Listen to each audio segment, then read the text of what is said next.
like I started off, family, it don't matter what your religion is. It's not about that. We gotta come together no matter what. We gotta help each other no matter what. If we don't, then our whole civilization, all of our people of color, will be destroyed.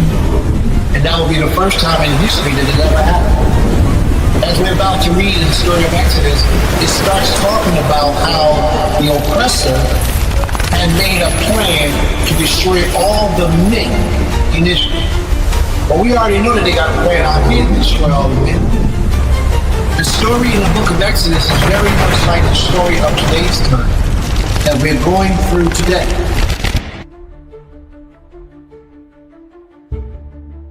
This prophet didn't say, well, you got to go get me a certain type of food.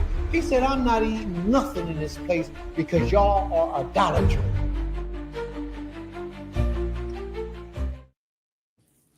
I'm not eating nothing in this place because y'all are idolaters. May the Most High be praised. Total Rabbah. Shabbat Shalom, family. Shabbat Shalom. Oh, that was a little weak Shabbat Shalom. We only got heard from one person. All these people in 4,000 people in a room, and I get one little tiny show.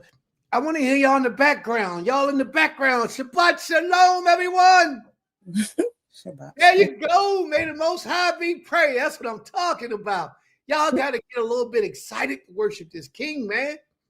Y'all got to get a little bit of enthusiasm in you when you talk about the name of the Most High.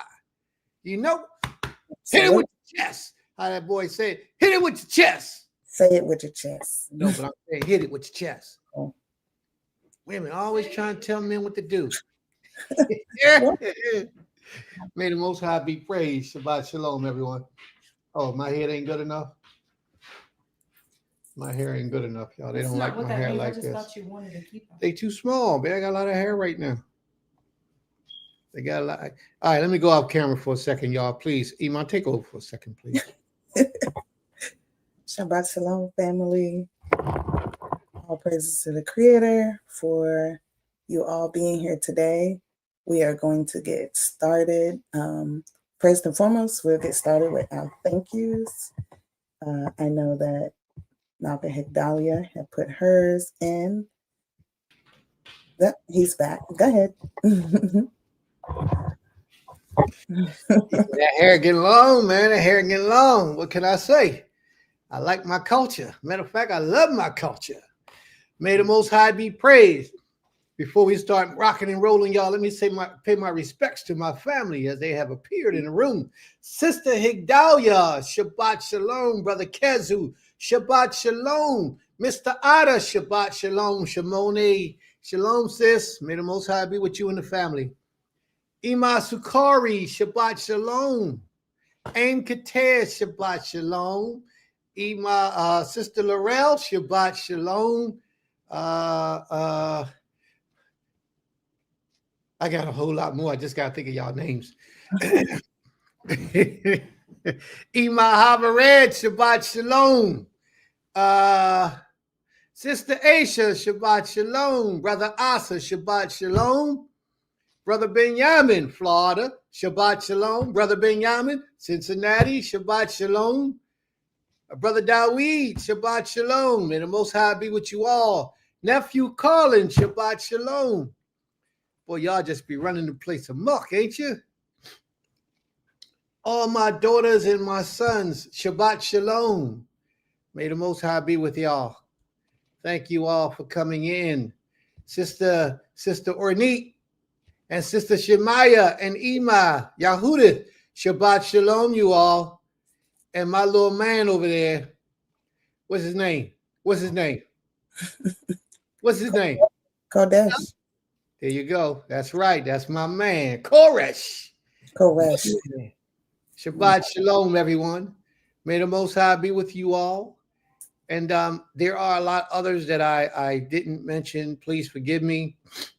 Didn't do that intentionally. It's just that when you're under pressure like this, trying to teach the class and you're under pressure like I am right now, you can't think of everyone that you would normally think of on a normal basis. So I got to take my time and do it as it comes to me. But as I get started, or as you check in, I'll also give you your proper acknowledgement. I'll also give you your proper acknowledgement. May the Most High be with you all.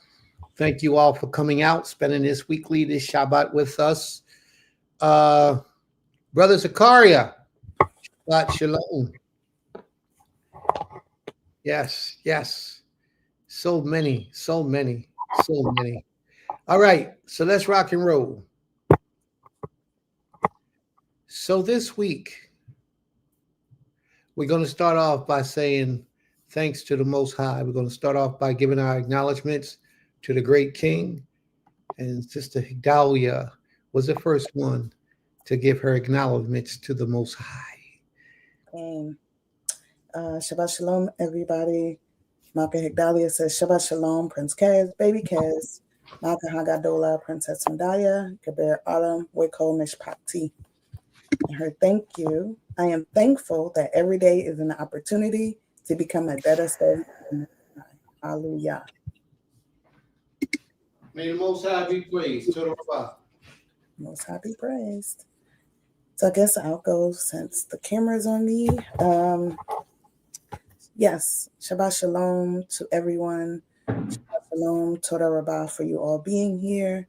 Giving all thanks and praises to our Creator for just allowing us to be here. You know, He could have made the choice to take us to another home before this Shabbat day came. And so I'm grateful and thankful that He has allowed each and every one of us to be here and to praise His high and holy name, to remember Him on this day, and to rejoice in this day. You know, this day is not a solemn day. It's a day of rejoicing, a day of giving thanks, praising Him, whether it be through word, music, shouting, however you decide to praise Him. So giving all praises to the Most High for that. Also want to give praises and thanks and thankfulness and honor and acknowledgement to my parents, my Horim, for the legacies, the traditions, the love, the discipline, just the life that they provided for my siblings and I, and the many examples of leadership, strength, guidance that they gave to so many in the community and across the world. I'm definitely grateful for their lives. And I pray that the Most High continues to give us the strength and show us a lot of the ways and things to allow us to be just as diligent to stand up for our people and the rights and the law, statutes, and commandments that the Most High has set before us. Also want to give thanks to the Creator for my Ish, for allowing him to be who he is, for giving him the life that he has given him, to be a leader, to be a messenger, to be a husband, a father, a community activist, and to give him the skill set and the talent to be able to go out and do the work that he needs to do, to be a provider for not just his family, but for the nation. Also want to give thanks for our children, all the children that we have collectively, and the ones that came out of my womb, because having, the blessing of having children can be on so many different levels, can be different things. So just thankful for the Most High, for those lives that he has allowed us to bring forth, to help raise, to nurture, to comfort, to discipline, all the things that it comes with being a parent, but thankful for the experience of it. And definitely want to give thanks to the Creator for our elders in the midst of us, and and the Most High for allowing them to be here, for us to sit at their footsteps, to garner the wisdom that they have, to help us to understand a lot of things that we may not understand. So giving thanks for all of those things, and always thanking the Most High for the Shabbat day. Had a very busy and blessed week dealing with the school. So much going on with different things, different collaborations, different projects. I was up, I think, every day pretty much all day, just getting things established. And so I'm grateful to the Most High for the busy work, because, they say idleness allows the evilness to come in, the wicked to sit. And so I'm thankful that the Most High keeps me busy, keeps me moving forward, and bringing those connections and the collaborations to light to be, a helping hand, just to show us that we're on the right path. So all praises to the Creator for that. And just seeing the special things that He's doing for us on this land, on our land, and being able to even have those conversations of how we can move forward and what we need to be able to do to have provisions for the people of the land, of the nation. So all praises and glory for that. I don't think I missed anything. So Toda Rabah, and I will read some of the other thank yous.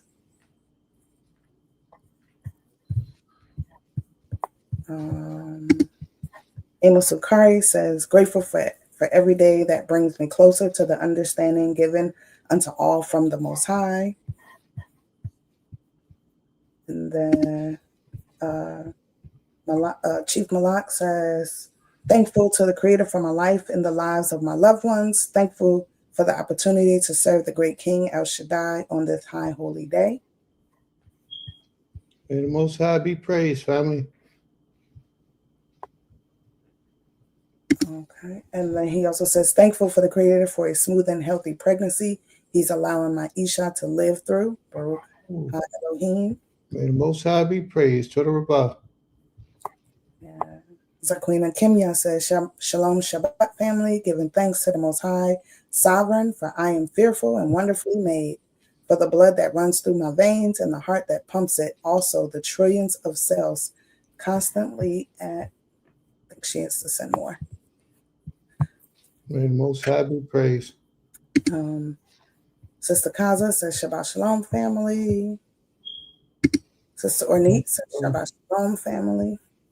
Shabbat Shalom. Sister Kaza says, I'm grateful for my children and the Most High's plan. Absolutely. May the Most High be praised. And Zaquina Kenya says, the end of her thankful says, also the trillions of cells constantly at work to keep me vibrant and healthy. May the Most High be praised. All right. It's on you, sir. All right. What I'm trying to see, Enoch, if just so the family knows we're doing something different today.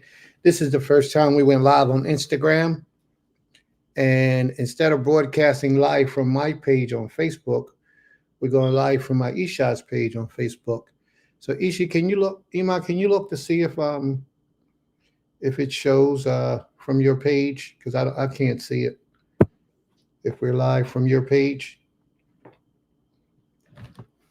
on Facebook. Mm-mm. It's not? No. Yeah, something must be wrong, because up here you can see up top it says that it is. Mm-hmm. All right. Let me see something.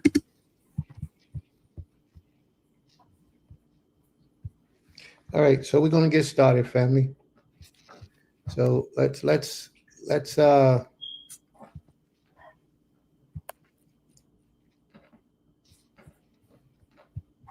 All right, I guess we are.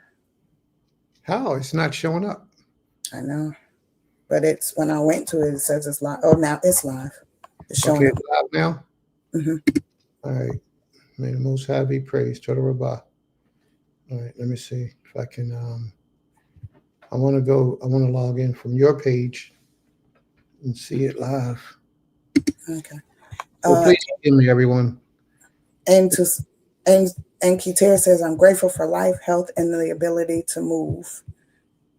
All right. And Sister Autumn, you can go ahead. You said it's showing live on your page, right? Yes. I don't see it. Okay. Autumn says she's ready to do her thankfulness. You can go ahead, Autumn, while we figure this out.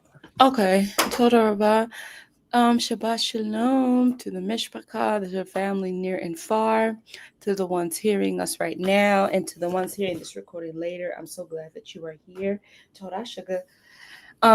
I just wanted to give my thankfulness to the Creator for everything and everyone I have in my life, my family, my Ish, my sister, wife, my son, my friends, both near and far, here and far. I am thankful that they're in my life. I'm thankful for the people I have in my life, because you just start to realize as you get older who is really there and who's only there sometimes, So I'm really thankful for where I am in life. I'm thankful for the people and family I have in my life. I think. Oh, sorry. Go ahead. Oh, okay. I am thankful for the opportunity to just use my gift as the Most has blessed me with, whether it be music or anything else. I'm grateful to be able to have that gift and use it for the world, use it for His glory. I do have a really, really fun project coming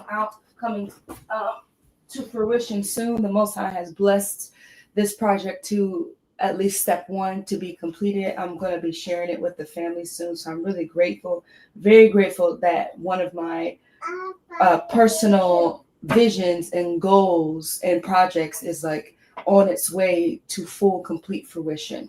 Step one has been completed. Now we're just on to step two. And I'm so grateful to have the family, the support from my Ish, and the support from the Creator to allow it to be. I pray that it comes into full fruition with nothing stopping it. So Toda Rabah for goals, dreams, and aspirations, and the ability to do them and do them in fullness. That's a blessing. So I'm thankful for that. And I'm thankful the Creator woke us up all up this book here and allowed us to have one more chance to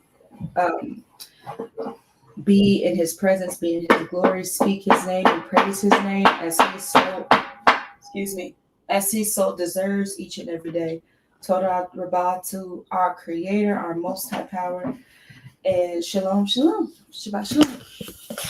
May the Most High be praised. Toda Rabah. Toda Rabah. All praise be unto the King of all creation. From everlasting to everlasting, He is King. Mm-hmm. Did you get it all situated on Facebook? Yes. So if you go to your Facebook page, is it a red circle around your icon with a live emblem on it next to it? Yes. Anyone in the audience who can see my wife's page on Facebook, can you go there and see if it's showing you the same thing as showing me, or is it showing that she's live? Maybe it's something with my computer. I don't know. I'm on it on my phone. So. And you can see the red circle. Wow. Yes. Okay. Well, maybe it's something with me. Maybe it is. I don't know. All right. Yeah, I just wanted to see if anyone in the audience could just confirm that they see it as well. So it's not just showing you, but it's showing others. See, Sister Aisha says she don't see it. I don't know what to say about it. How many Facebook pages you got? I only have one page. All right. She says it's not there on her page. Yeah.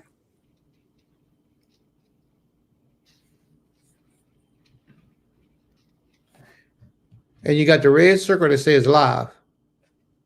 Yes. Wow. That's strange, Emma. Well, I can't show my things. And Sister Shimone says it's not showing either. Yeah, I'm not sure, but it's showing on my end. All right, babe. Say it again. I say it's showing on mine. Okay. Can you take the time to go up there and log out of yours and put it on mine? Mm-hmm. And make it go live on my page? Yes. All right, Toda Rabah. All right, because it's not, we're going to figure this out for next week. It might be on Insta. Yeah, it's on Instagram. I checked Instagram. Actually, I got Instagram up, and yes, it's on Instagram. Instagram is up and running, but on Facebook it's not working. All right, we're going to keep it going, family. Anyone else want to thank the Most High for anything special today? You know, we got a lot to be thankful for. And if you want to come on the screen and thank the Most High, we can send you the link so you can come on the screen and you can speak to the Most High. You know, sometimes when you type, you don't have that. It's hard to express that same passion when you type in as opposed to when you're speaking verbally. So when you're speaking verbally, if there's anything you want to thank the Creator for, here's the link. You can come on the screen. If you don't want nobody to see you, you can keep the camera off. If you don't mind people seeing you, you can turn the camera on. It's totally your decision. May the Most High be praised.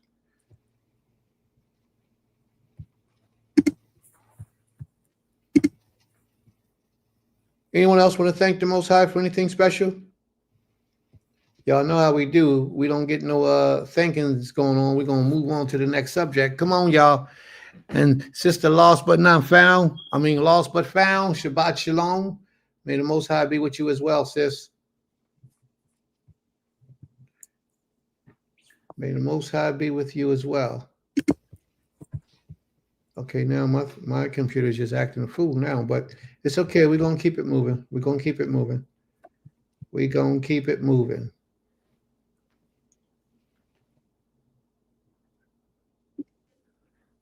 Anyone else want to thank the Most High for anything special? Anything, just waking you up this morning, giving you a new job, letting you be able to smile, you know, anything. And Ima, you want me to read it or you got it? All right, Sister Shimone, she might not be there. So I'm gonna read it. I thank the Most High for the grace He's giving me after losing my son. I've had given up without him. May the Most High be praised. Thankful that you haven't given up, and thankful that you're still searching after the Most High. All praises for His grace and the job I just got. May the Most High be praised. May the Most High be praised. And that's extremely important. It's extremely important. Some of you may not know, but she had a very long struggle for a long time with her son. Well, if she wishes to explain that to you, she will. But sis, if you would like to explain your situation, you have the floor. And then they'll understand why you're saying what you're saying, how you thank the Most High after losing your son. You know, I don't want to speak too much of your personal business, but if you decide to do so, please feel free to welcome to do it. You can even hit the link and come on and speak it with your mouth if you choose to. May the Most High be praised. Anyone else want to thank the Most High for anything special?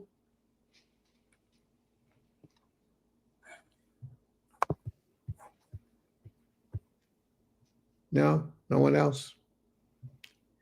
All right. Sorry to hear, Sister Shimone. Blessed be He. May the Most High be praised. Torah Rabbah. All right. If no one else wants to thank the Creator, then we're going to go from thanking the Creator directly over to, oh, I'm sorry, Sister's into the room. Okay. Go ahead, sis. Shabbat Shalom, sis. You got the stage.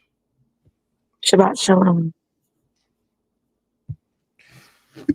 Welcome, welcome. May the Most High be with you and bring peace and blessings upon you and your household. Would you like to share your story with the family? Yeah, just really quick.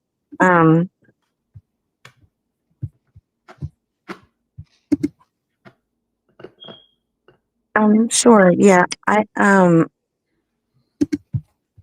My son Luke. What's his Hebrew name? He was chronically ill from the time that he was born, and it was a struggle, for 12 and a half years. They said that he wouldn't live to be 3, but he lived 9.5 years longer than doctors anticipated.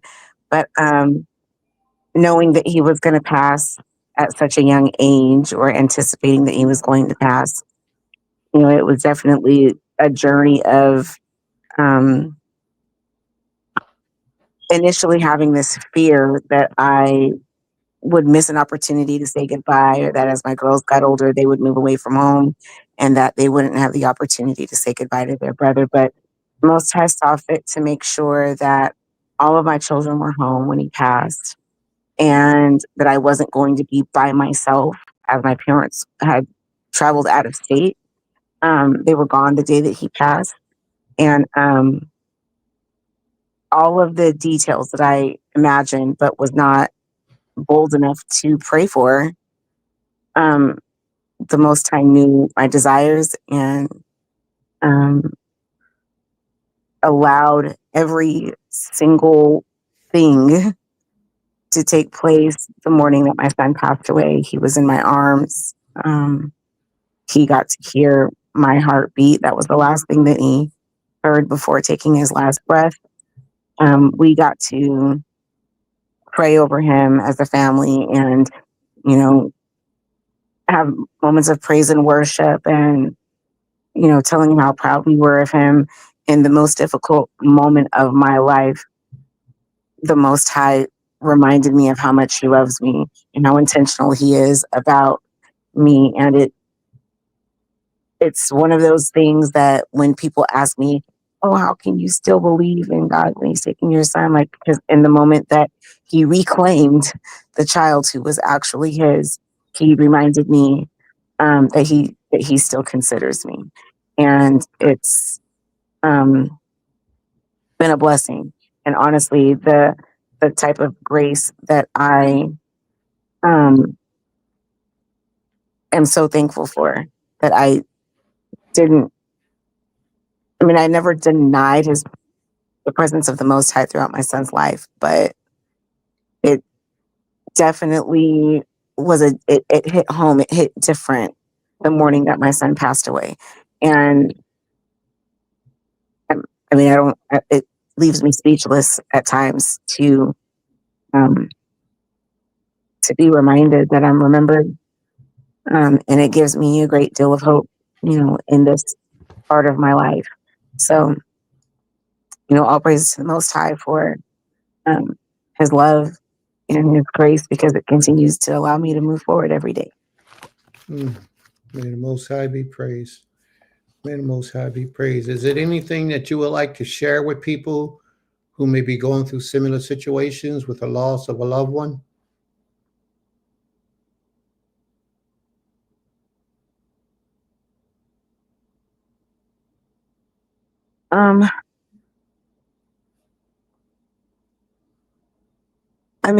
I would only encourage people in the space that, you know, in that space of remembering that we are his, and that there is no plan that we can make for ourselves or anyone that we love that is going to supersede what he has for us. Like, his plan is perfect. And, you know, grief is not an easy thing to navigate. You know, it's even the anticipatory grief. It can take a toll, but it's one of those things that, you know, embracing grief as, or I should say, reframing grief as unpourable love. It is still love. It is always and only ever going to be love. And making time for that grief is making time to remember that you love the person that the Most High allowed to be in your life. And just to be cognizant of the fact that, in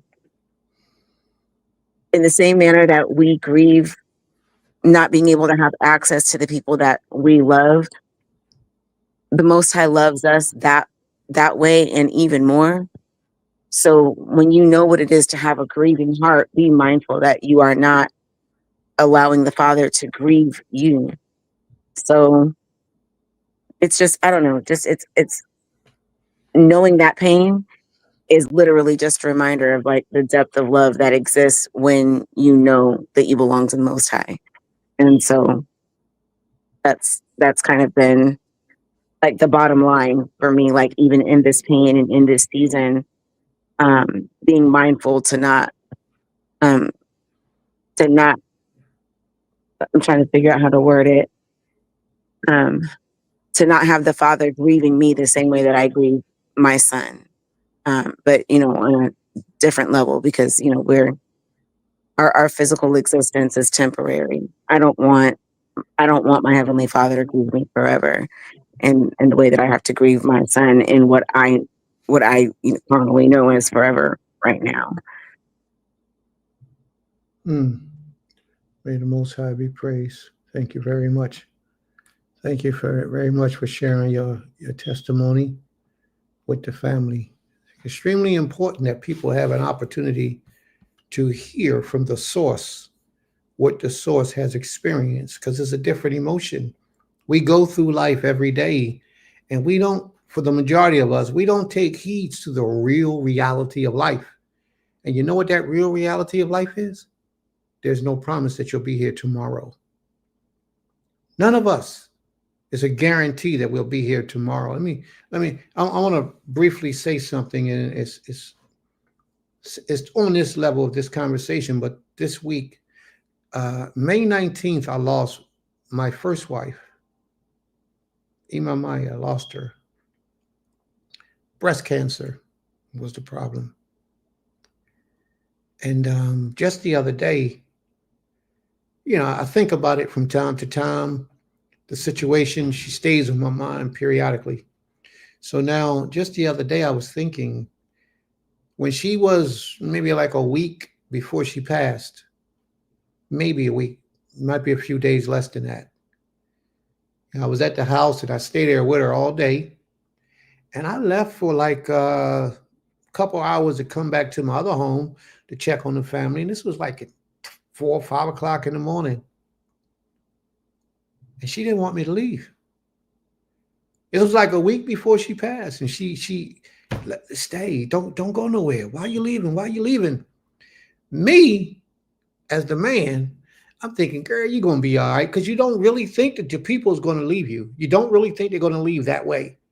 You think, well, I thought she was getting better, and I was seeing signs of her getting better. So I'm thinking that this is just one of those times she's down and she'll be all right. She's going to get there. I mean, it was maybe about 4 or 5 days later, she passed away. But I think back to when she asked me, don't leave, stay. I said, I'll be right back. I'm coming right back. I left, I came right back. All was good. It's just that at that time, you never know what people are going through when they are in that condition. They're sickly, they're suffering, they are in their minds. When it hits you, then you'll understand. Like with my sister, with her son, a lot of you have children, but you will not understand what she's experienced until something like that happens to you in your personal life with your children. And it's deep, man. It really is. She asked me, she said, no, don't leave. Don't leave. Man, girl, be strong. And I used to have her walking. She was sick, couldn't hardly move. And I'd get her up out the bed and I'd force her to walk around, force her to help her walk up the steps. And I'm one of those people who challenges sicknesses. I fight it because I know what's up in the mind. You know what I mean? It starts in her mind right here with me. And I don't believe in just giving up. If it's going to take you, it's going to take you while you're fighting. And she was fighting. And for her, that memory to stick in my mind, how she was asking me, don't leave, just stay, just stay. Even my children called me up. Abba, where you at? Where you going? Man, I was there all day, all morning, all day. They were there when I left, so she's not alone. But I only left for a few, and she didn't like that. She wanted me to stay all the time. And I say that because you never know what people are experiencing until it's your turn. Until you, creator forbid, if any of us have to experience that, but then you will know why she called out to you and said, I don't want you to go. And it's probably she was afraid. She was unsure. She didn't know, it's a lot to it. Now I can speak about it a whole lot easier. But even when I'm speaking about it now, I still feel that emotion. You never know when your time is. And we all have to live every day as if it's our last day. We have to protect our children as if it may be their last day. We have to love them, nurture them, teach them, educate them, because you never know when it's going to be. And we got to stop living in this fantasy realm thinking that death doesn't exist in our life, because it does. It's real. It's right up underneath you. And at any moment, any one of us could be the one that death comes to visit. That angel, he comes, he visits. And when he comes and visit, it's over. So are you all prepared? Are you all ready for this? Do you have life insurance in place for the family that you're leaving behind? Do they have a way to better their lives off of your passing? You know, so many different things in place that we really need to start paying attention to. And my sister just came up here and testified of how she felt and how she made it through and what she experienced, and a portion of the fear that she felt of being alone if something happened to him or when something happened to him. She didn't want that. And I respect that. I thank you so much for coming on and speaking today, sis. You don't have to leave if you don't want to leave, but if you have to go, we understand. But we are grateful that you came in to share that experience with us. May the Most High continue to bless your life, protect and bless that of your family. May he be praised always in your household and through all the generations to issue forward from you. Toda Rabbah. Toda Rabban. Hey, Ma, was there something you wanted to say? No, I mean, Sister Shimonia, definitely, just knowing her, and one thing of how I met her was at a troubled time in our life. And she was one of the rare or few sisters that reached out to me, not even knowing me. That was our first time meeting. And so I've always appreciated that. And I believe our sistership has grown. And just, even though we're thousands of miles apart, witnessing her life story that she shared with us via social media was powerful to witness, and to just hear her voice through, like when you share your story through those social media posts that you've made. It just allowed us to in some ways be there with you spiritually, but then also to just think about what it would be to lose, a child. It's every loss is different. And so I always, I admire your strength. I definitely encourage you, as you have stated, you stay connected to the Creator, and that's the best place to be, especially when going through hard times. And I'm grateful that the Most High answered all the prayers that you asked for in that time.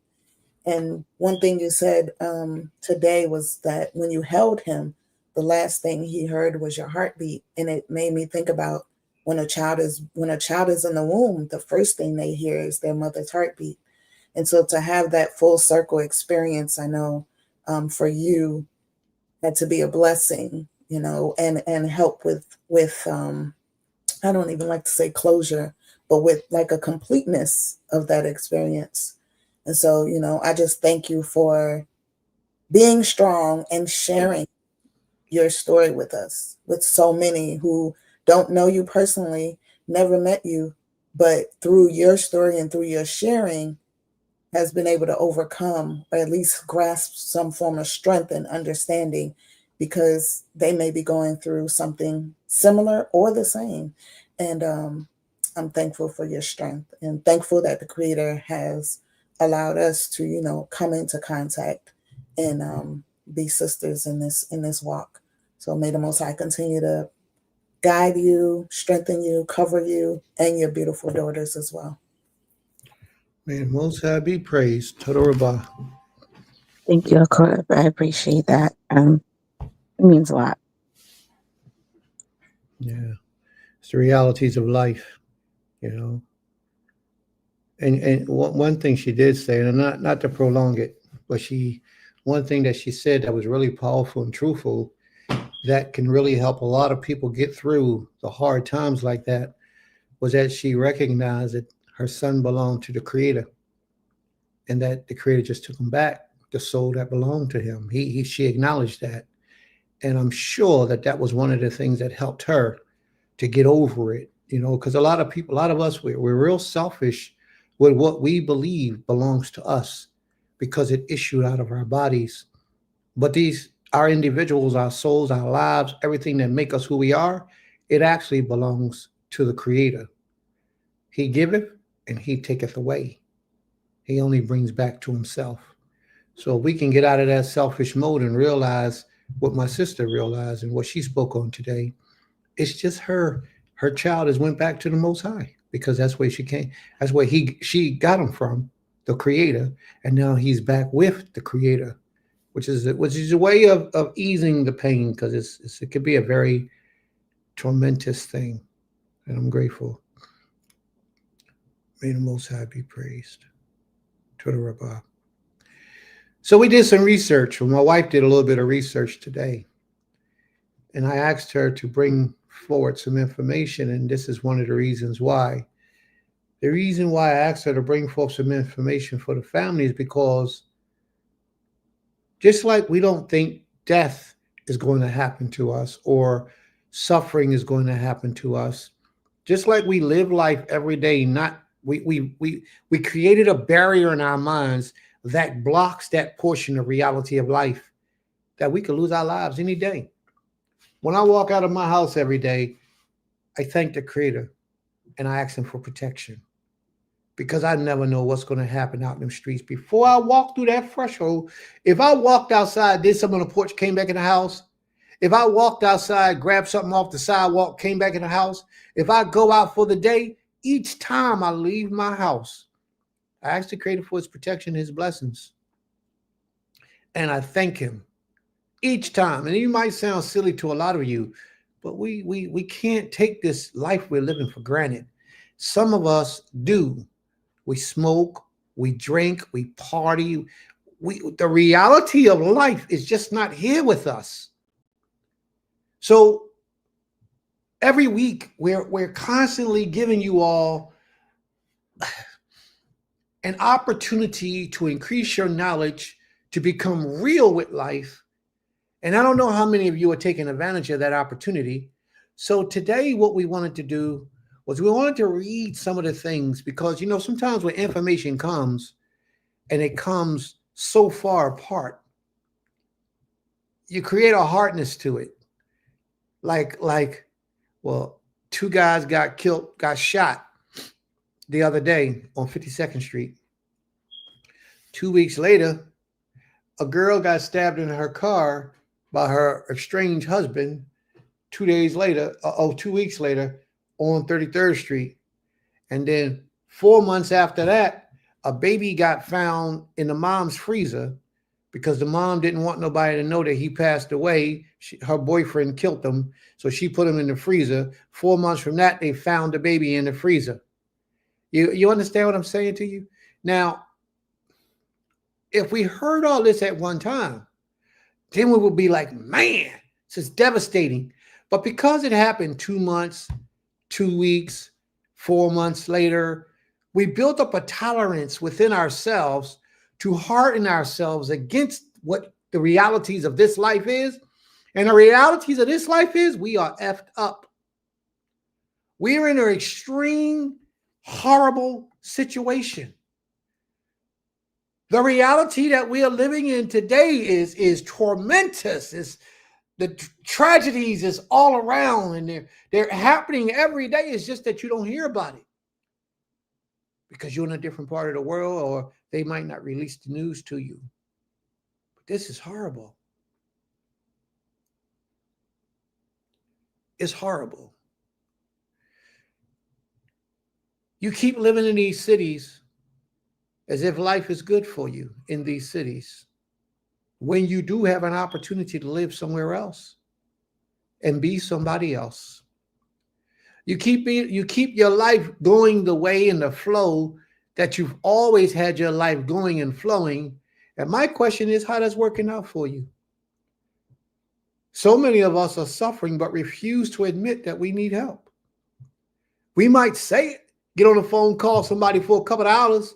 Yo, bro, can you loan me $1,500, $2,000, $3,000, or $500? I just need, and once I get that, I can make and pay this bill and I'll be all right. No, you won't be. But you don't know it. It's like being in a bad relationship with a man who's beating on you and knocking you upside your head. He split your eye. He bust your lip. Now, all this happened over a period of years. He cut the side of your face. 4 years, all these, 1 year he did this, 1 year he did that. The in-between time, the sex is good, so you don't want to go nowhere. You are spiritually and emotionally attached to this guy, so you don't want to go anywhere. But all this physical damage, mental damage that he's doing to you, because time dissipates and goes through these, you don't see it. And that's the same thing that's going on with us in life today. We are abused. We have been abused for a long time. We're misused for a long time. The abuse is so bad that we abuse ourselves by killing each other on a frequent basis, disrespecting each other, hating each other, and not helping each other come up. These things are not good. We are hurting each other by staying separated from each other when we need to come together to build and unify and bring forth our resources together. But that's just Prince talking. Prince can't do all these things by himself. He can't do it all by himself. And I can't be the one sitting up here with all the ideals trying to get you to see the hell that you're living in. That is really hell, because you won't decide for yourself that you need to change the environment, your lifestyle, your mindset, everything about you needs to change. So we got a few things that we want to read about things that has been taking place in our earth recently. And because it's spaced out over time, we've built a tolerance against it. And this is just a portion of the wake-up call that we're going to do before we get into the portions of our lesson. So, Iman and Brother Asa, Shabbat Shalom. May the Most High be with you, Brother Asa. And I also seen Prime Minister, Shabbat Shalom, Prime Minister. May the Most High be with you as well. May the Most High be praised. Let's go. You ready, Iman? Okay, I'm ready. Shabbat Shalom, everyone. So I'm just going to come forward with some current world news that we, believe that is affecting everyone, because some of us have families in these different countries who are being affected every day. And so in retrospect, that affects them, which affects us if we are connected to them. We're all one family. I'm sure some things are not going to be new and some things are going to be new or never thought about or heard of. But first, of course, I'll talk about what's happening right here in the United States of America with the shutdown, the government shutdown. From just the research I did, it says this shutdown has become the longest on record. Many, but not all, U.S. government services are temporarily suspended. About 1.4 million federal employees are unpaid or are on unpaid leave or working without pay. And then, and I know a few of them myself who are in our walk of life, and they definitely, are suffering and doing their best to work through. Some are getting second jobs just to, stay afloat with their bills, because even though some people are going on furlough or jobs are being shut down, the bills are still coming. Food still needs to be bought because people still need to eat. And as the weather changes, you're going to have to use your heat and all these things. So we have to also think about how they're being affected, and what we're going to do as a community and help with those things.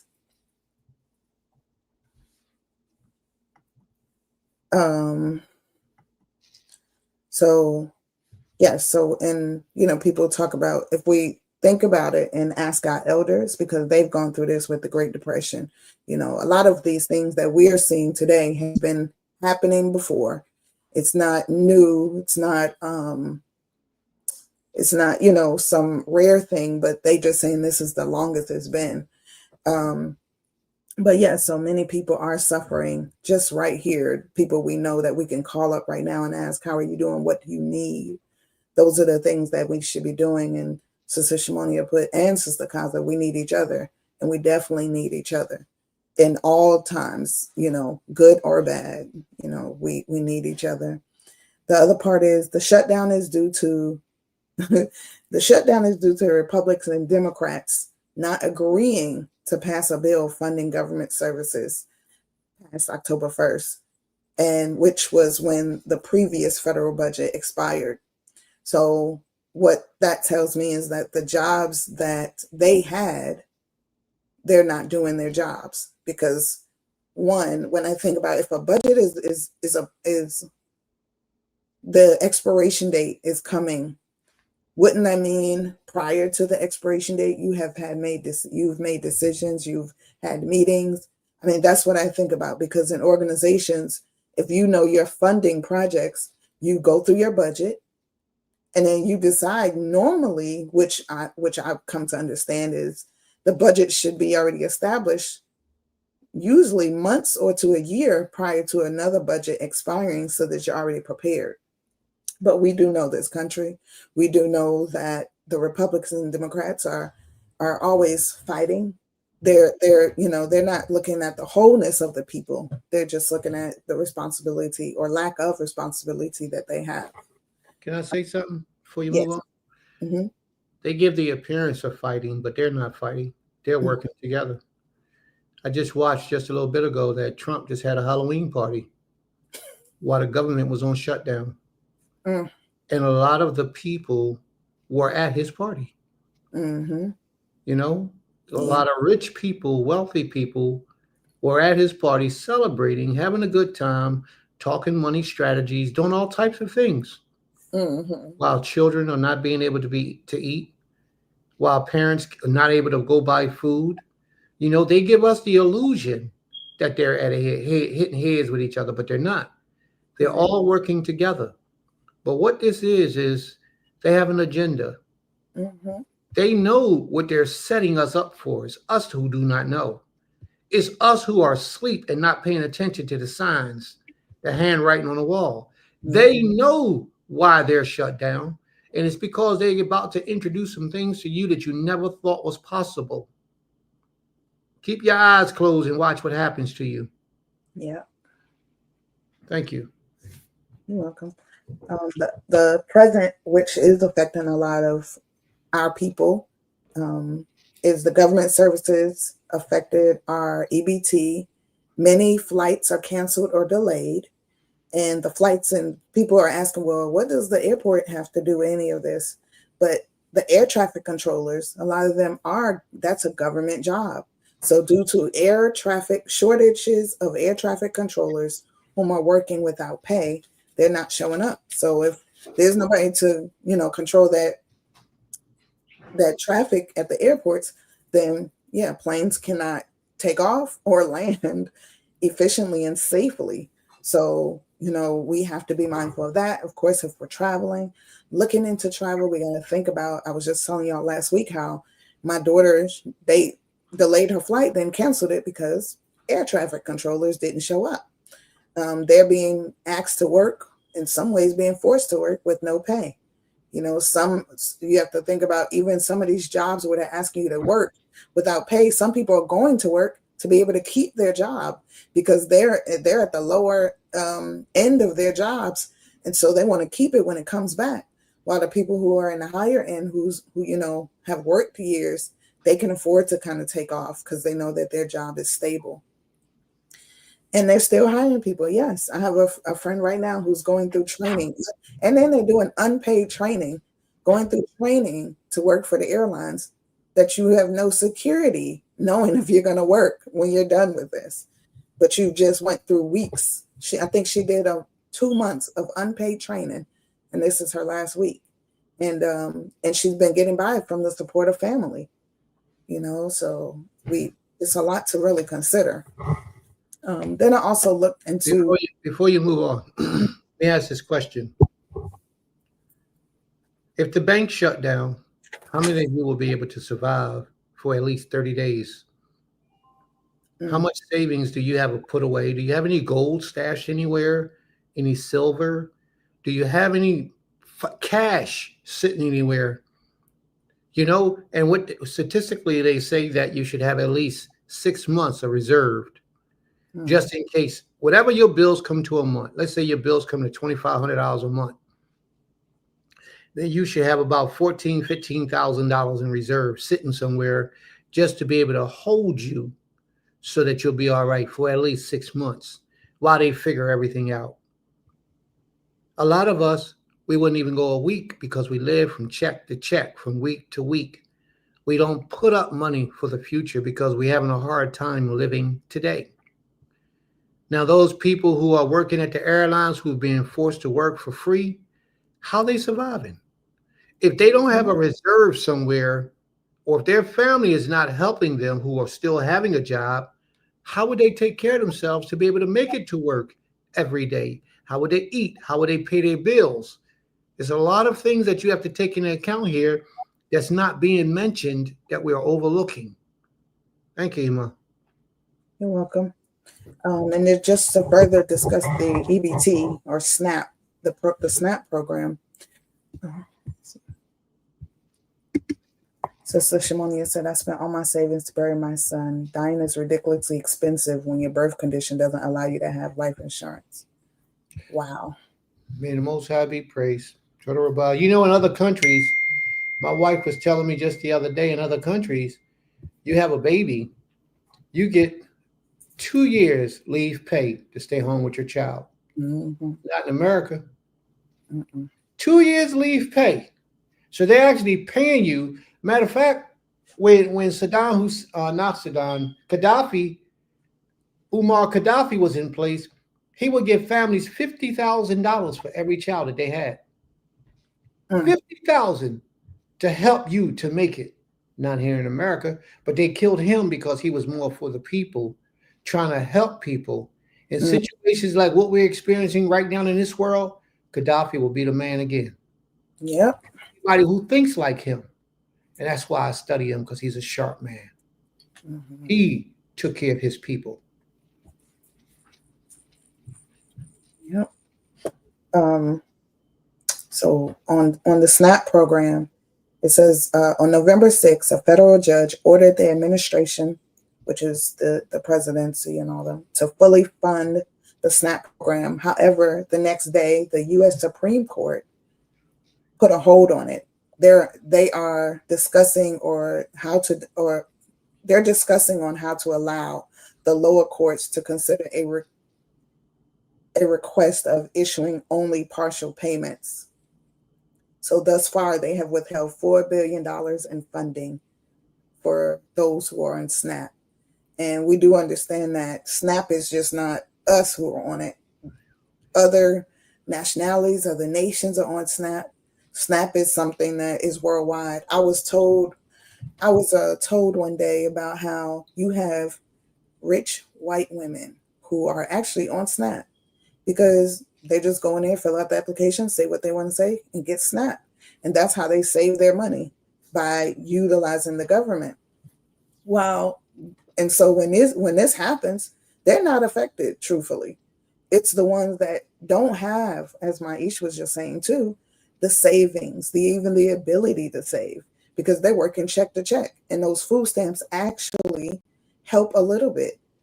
But with the price of food going up, even the food stamps was just barely making it, really barely making it, because you used to go to the store years ago, you could buy $100 worth of food and have a full cart. Now you go to the store, $100 might get you 10 items. No. And it has to be what store to go to. Right. And it depends on what store. And it's not, and a lot of times it's not healthy items. That's the other part. They make sure that the products that are healthy for you, that are great for you, are overly priced. And then the stuff that keeps you sick, keeps you going to the hospital, are cheap, because they're going to make their money one way or the other. When you get sick, you got to go to the doctor. You got to get a prescription. So they're making their money. And then for those who, the biggest thing for me is for those who don't need it, how are we going to help those, especially immediately, that we know? You know, we discussed that last week about people who are going to come because they need help. And I think the biggest thing outside of just helping people financially is how do we help them beyond the financial, but the mental and the preparedness, so that if this happens again, they're not in the same boat. We have to teach each other the methods that we know. We have to teach others. It doesn't help that we know these methods, or we're working to gain these methods and educate ourselves, and we don't share the information. You know, we have to share the knowledge, and prayerfully they'll take the knowledge and utilize it. You know, they always say you could teach a man how to fish, but you could take a man to the water, but you can't teach him how to fish. But we have to we have to at least attempt to try. We have to give them more. We don't want to just give you a plate of fish and then you don't even know how to come back and get it yourself if needed be. Because what if we can't help anymore? What if something happens? You know, and just thinking about that. Let me read a few comments. Sister Shimonia said, the food insecurity in a food-rich country makes absolutely no sense. Absolutely none. Absolutely no sense at all. And then my sister wife says, withholding $4 billion, withholding for what? That is extremely selfish and asinine. And they're withholding it. Most likely, a lot of times they withhold it so that they can make more money off of the money that's just sitting there. They're not worried about what the people are going through. They truly aren't. Y'all will figure out a way, you know, and a lot of times, as my said earlier, what they're hoping for, they're just breeding the chaos, because they know at some point there's going to be some type of pushback from the people, because when you get hungry enough, you're going to break down those doors. Sister Shimonia said, it cost me almost $90 to get 3 jars of spaghetti sauce, salad, bread, 2 packs of lean ground turkey, noodles, and something to drink. Yep. I've gone to the stores and I'm like, I just got this little bit of stuff and I'm at $100 already. And then for some, you have to put some stuff back, because it's like, I don't have more than $100. I thought I could buy at least a meal for the week. And most times that meal be for a day or two. Brother Benjamin says, we must not confuse the troubles of the heathen with the path of the servants of Jehovah. This nation founded upon wickedness must reap all that it has sown in the earth. I agree, Brother Benjamin. I agree. And I think what we have to, I understand what you're saying about the troubles of the heathen. However, we're living in this world, so a lot of the troubles that they're going through, we're going to go through, especially if we have families who we consider, some people call their families heathen if they're not this way of life. I mean, I don't choose to use those terms. However, you know, a lot of the things that are going on in this world, even though we are the children of the Most High, we're being affected. And we're being affected because we chose not to listen to him. You know, we're being affected for many different reasons. And many Israelites, whether they say it or not, are on SNAP. And they depend on SNAP. They depend on the government assistance to live. Some people are on Section 8. So many things that, you know, some of our people are utilizing because that's the only way that they can survive. Sister Shimonia said they're sending billions to people who don't live in this country, but kick out immigrants who contribute to this country. Absolutely. Every day we see it happening. And, you know, even thinking about that, you know, like even I was looking up what's going on in Jamaica. And of course, they put a lot of emphasis on what happened in Jamaica, but simultaneously that hurricane not just hit Jamaica, it hit Haiti, it hit Cuba. And when I looked up the research on that, it talked about how Jamaica has lost between $6 to $7 billion in damages, 32 deaths, 43 deaths in Haiti. And they said in Cuba, no deaths have been announced, but a lot of devastation and losses of homes in all those 3 countries. And so, you know, and we're looking right now, we're seeing how a lot of people are rallying to assist these countries, even in the government, but part of it too is we have families over there. I have my brother-in-law, my brother-in-law, he's Jamaican. He has family over there. You say, it indirectly hit the village where his family's from, but it hit the villages close around, which affects the village where he's from. I saw a picture of the airport there, and it's halfway demolished. So how are people, getting in and out? It's so many things that affect us. We have people who are in our family who are Haitian, Cuban. All these things are just a lot to understand, to reflect, and to just see what's going on. Brother Benyamin says, we're using these benefits. We must realize we do not need them. Yehovah may remove SNAP and Section 8 to cause his people to turn to him. I agree. I definitely agree. And he said, I just returned from Cuba with a strong and resilient country. Many of them are Israel and don't know nor do they care. Yeah, Cuba is a very strong country. And I know for my family, we always, my mom, most of her, I would say, adult life after, during the movement times, once we became teenagers, was spent in Cuba. And she, garnered relationships with Fidel Castro and all the people over there who were revolutionaries. And, she went over there for many different reasons.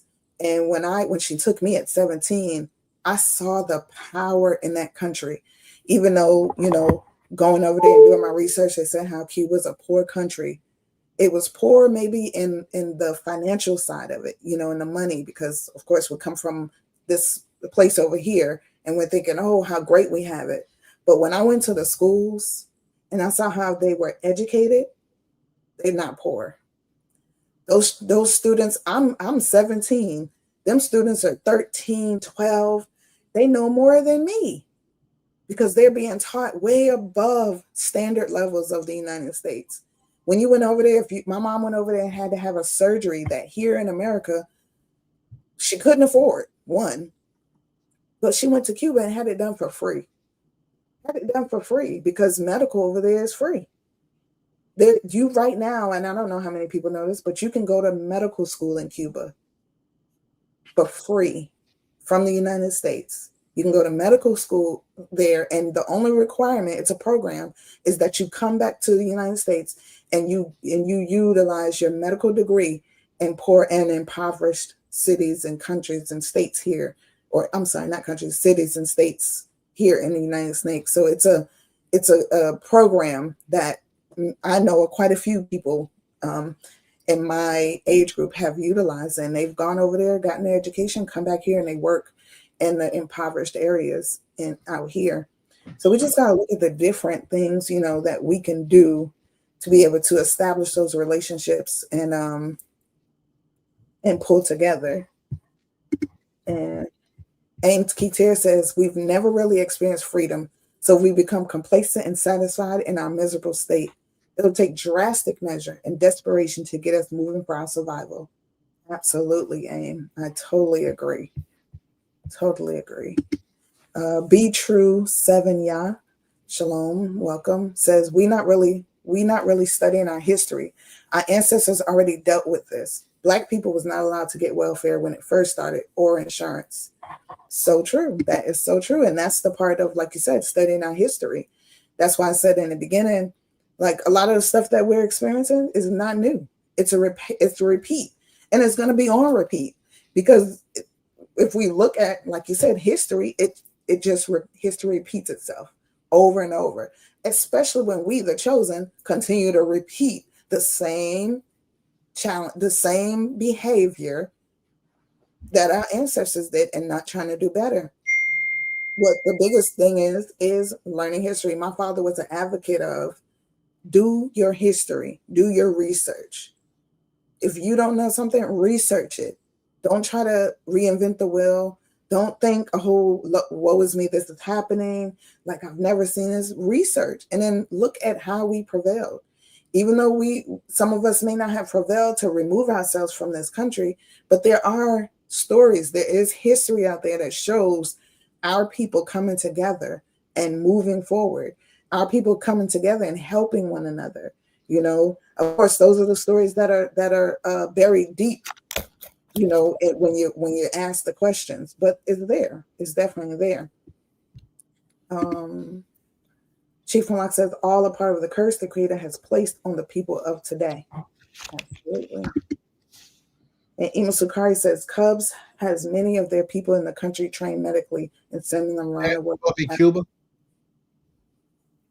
Oh, yes, I'm sorry. Cuba has many of their people in the country trained medically and send them around the world. They do.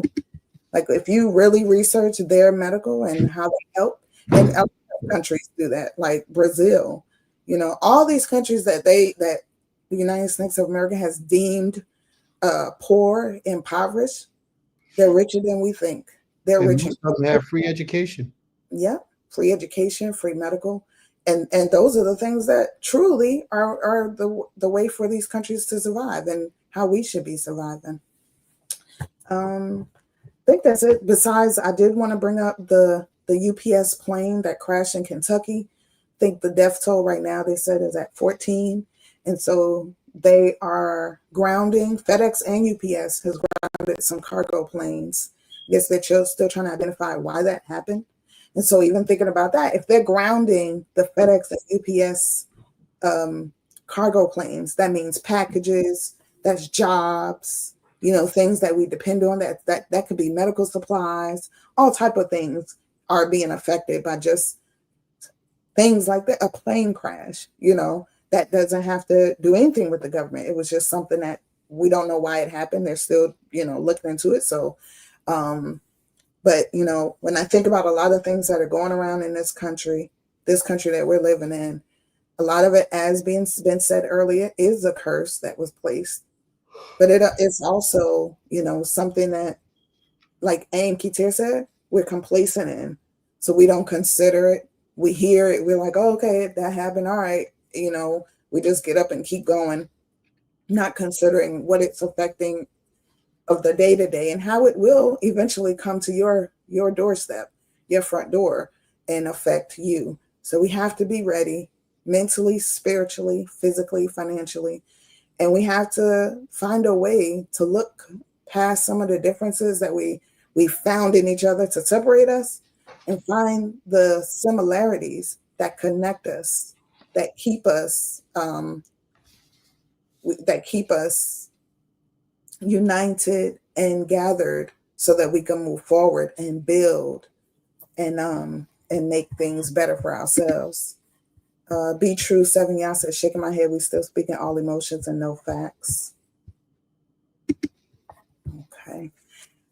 So we just have to build together. We have to find the things that align us and work through that, work for that, work with the Most High with that, because He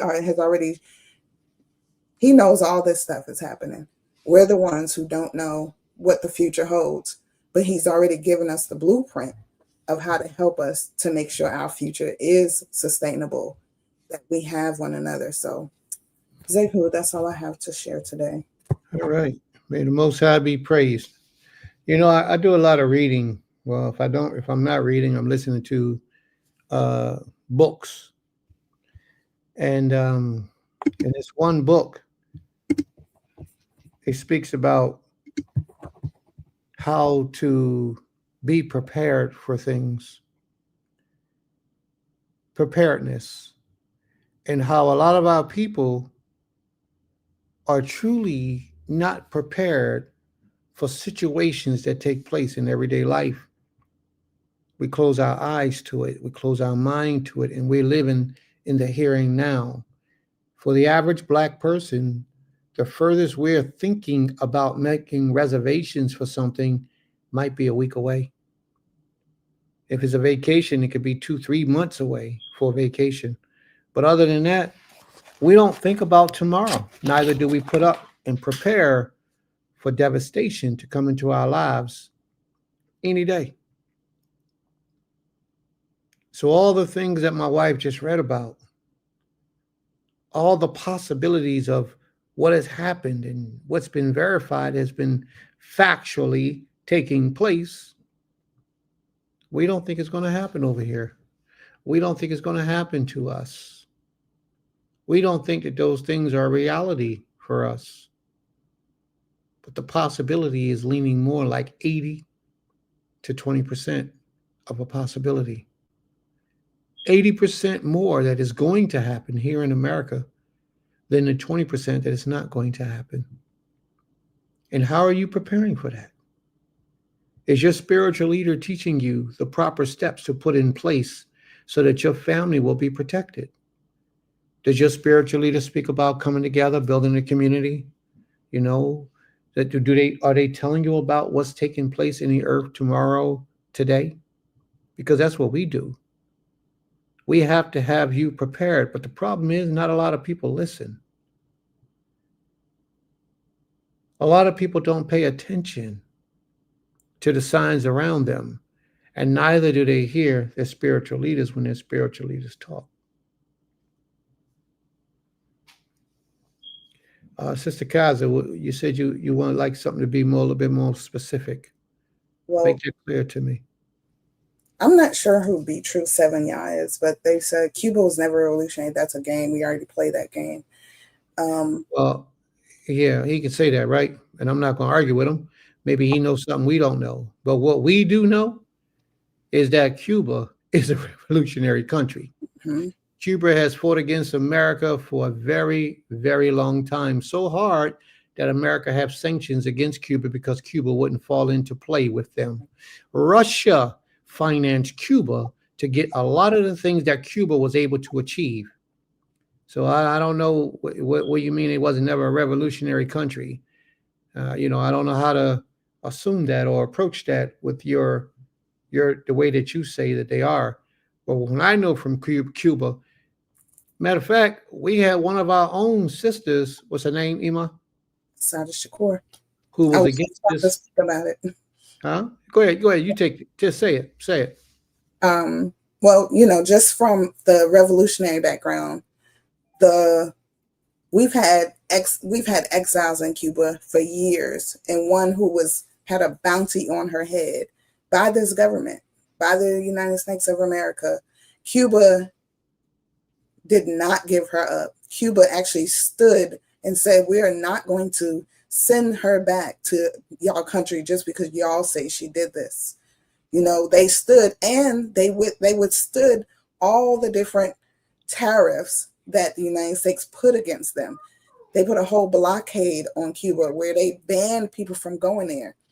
And so if that's not revolutionary, and I just want to say, I think people, when they hear revolutionary, they have another image or a certain image that comes in their mind. But the word revolution is just change.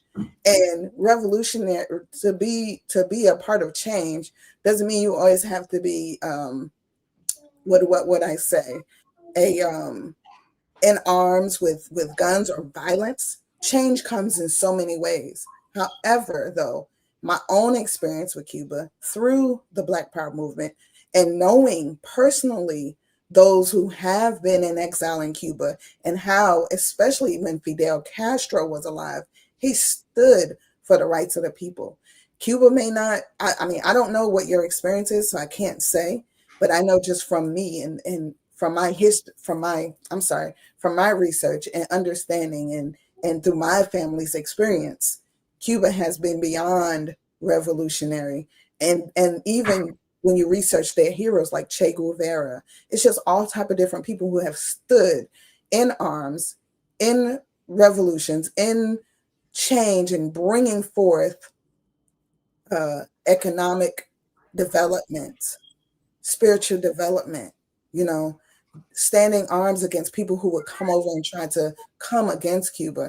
So we have to, I can't say if you've done your research or anything like that, but I know we have to be mindful of everybody has a different experience in this world. Some people may feel like America is the greatest place in the world, and those who have experienced hell here will never say that. So, I can't say you're incorrect, but I can say from what I know. And I'll move on from that. Brother Benjamin says, Hold on a second, please. Okay. You can pull that up, but I want to say something first. Anyone who wants to question whether Cuba is a revolutionary country, do your research on the Bay of Pigs, BAY of pigs. Look at that and see what that's about, and then come back and tell us what you think. Bay of Pigs. Go ahead, Emma.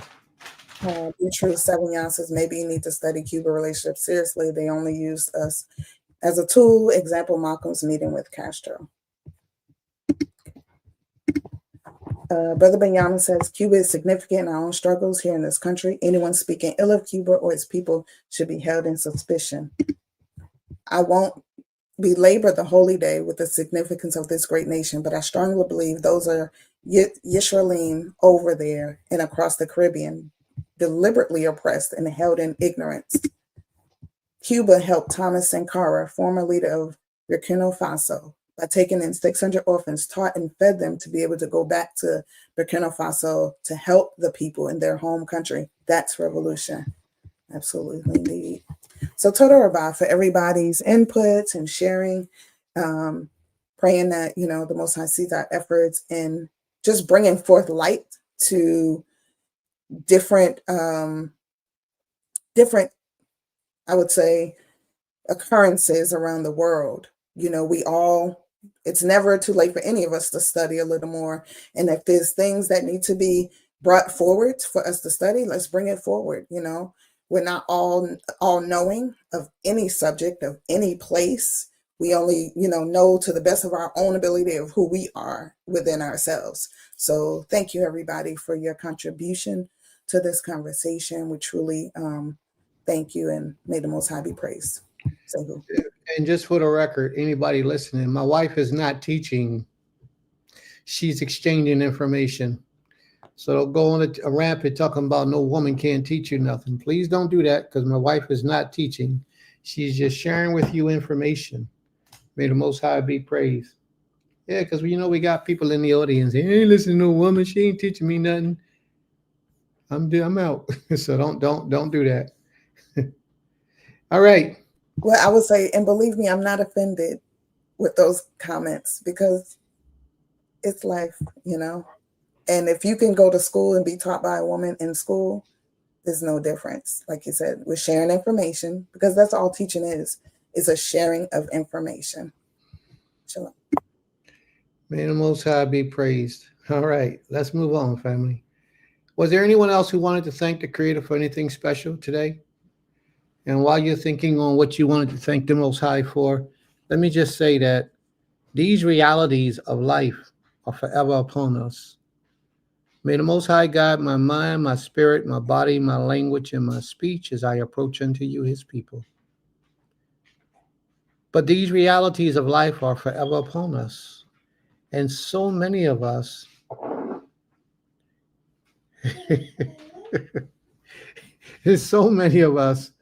are asleep to the realities of this life.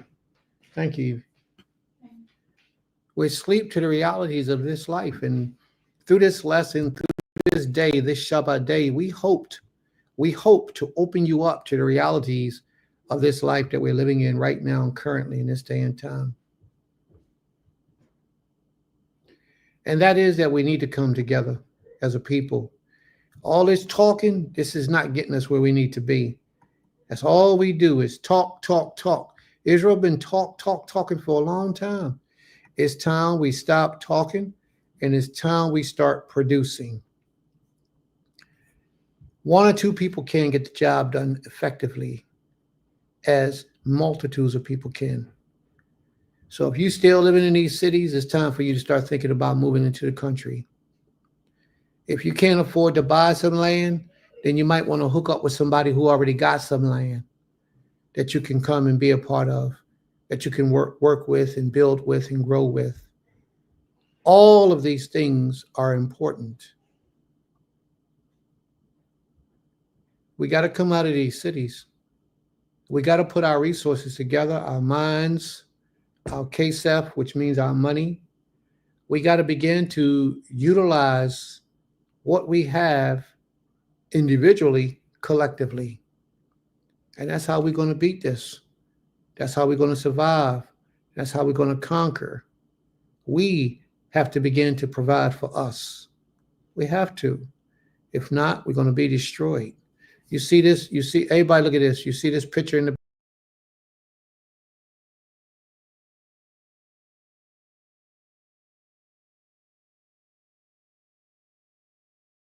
other. And that's what this is about. Unity. So let's make it work, family. We couldn't hear what you were saying because when you went off, you went backstage. And so, Oh, so the picture that I just put up there was to show y'all unity, how unity works, how unity looks. We got brown, we got large skin, dark skin, we got all brown skin, we got all different of our people coming together, putting their hands together, saying, I'm with it.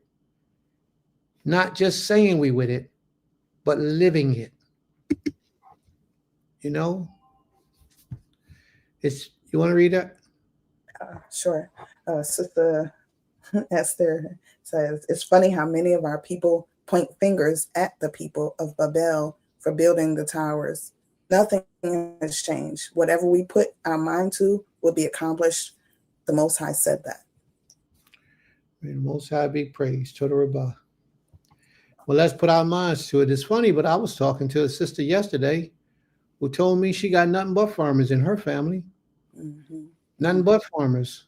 So imagine if we was able to get the people who know how to farm, Right. get the people who know how to build, get the people who know how to think, get the people who know how to make clothes from scratch. Right. Imagine if we get all these people together in one community, what we can achieve. And even if they're in separate communities, but yet working together, imagine what we can achieve. Because I promise you, what we just read about is taking place in America today is just the tip of the iceberg. Mm-hmm.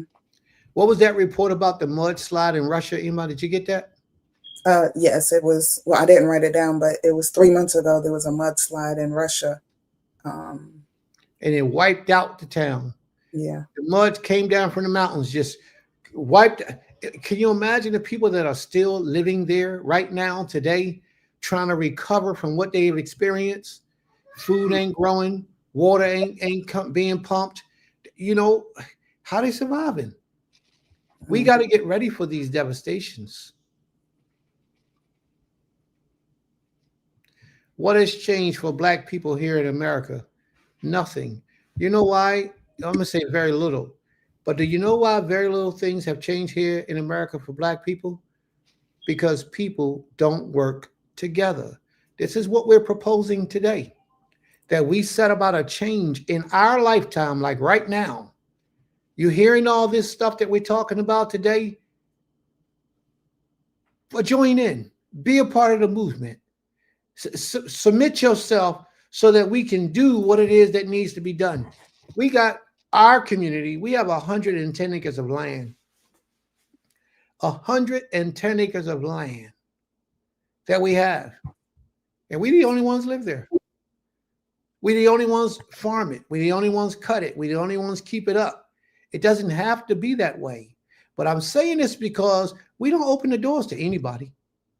You have to be a special quality, a special breed. At least you have to cause us to believe that you are. And if the Most High sanctions you to come, then you can come. But if he doesn't, you can't come.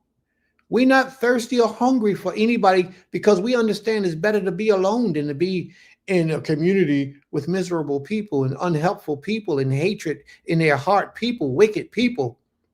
We don't want to be in the midst of people like that. Therefore, we keep the gate locked. But if you come and you are of the right spirit, and the Most High puts it in our understanding that you are people who needs to be a part of this community because you're really searching after him, seeking after him to please him, and you can contribute to the community, then we will be glad to open the doors and let you in and embrace you and help you the best that the Most High allowed us to be able to do to help our people. Okay. So I don't want you to think because we got all this that we seeing all this information so that y'all can come and join us, because everybody that come ain't coming in. We ain't letting you in. We're telling you that right now. We're telling you this because our people need to go out and find places and build in a country so that your chances of survival will be significantly improved. Because when you're in these cities, your chances of survival is at a minimum. At a minimum. Mhm. May the Most High be praised. Bro, I put that up there for you. I put that up there for the family so that they can see the difference between Cuba, what's going on in Cuba, and what's going on here in America. That they are at war. They ain't even at war. They just at odds with each other. That, along with other significant information that we provided today. But we're not here to change your mind, bro. That's your stand and that's your stands. We cool. We with it. We respect your opinion. Everybody has their opinion. We're not going to all agree on everything. But that which we do agree on is the reasons why we're here. Yes, none of us going to survive this place, and it's horrible. If we're not prepared, we're going to be the first of the ones who leave this place. Mhm. If we're not prepared, we're going to be the first of the ones who are destroyed. If we keep ourselves in these conditions and situations that we're in today, we're going to suffer tremendously. We don't have to be like this. We don't have to live like this. Our people can gain respect. We can earn respect by coming together, working together, building something significant to leave behind for our children and the future of our generations to come. But as it is right now, what's your legacy? You individuals, ask yourself, what's your legacy? What have you put on record for the world to see how you help to benefit the life of someone else if you were to leave this place today or tomorrow? What have you done significant to make a change in the life of someone else? Mhm. Nothing. For the majority of us, is nothing. You haven't even done anything significant to make a difference in the life of your own children. And you got about 8, 9 of them. And each one of them going to have to fend for themselves because you wasn't properly educated. Therefore, you didn't properly educate your children. I'm not talking about college. I'm talking about to the realities of life. So you just live in life depending on the system, working your little deadbeat job. As long as you show up on the Shabbat, you think you're doing something right. But we trying to raise your mentality to a higher level of consciousness. If you don't listen and you're getting offended, then you won't hear what's being said to you. So please don't allow my words to offend you. Allow my words to seep into your subconscious mind and you begin to realize that you need to do something different for your life other than what you've been doing.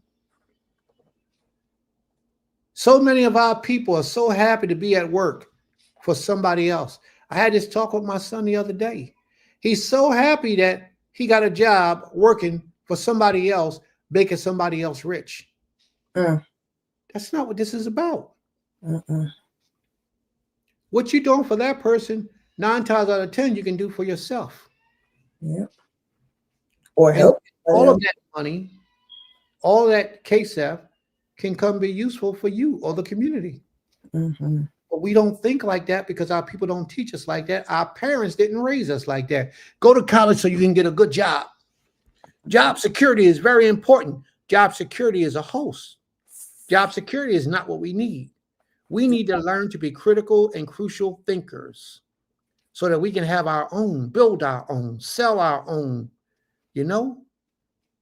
That's what we need to do. But because of the way that this world has been engineered, we think the best we can do is get a job of employment and work for somebody and make a living and survive.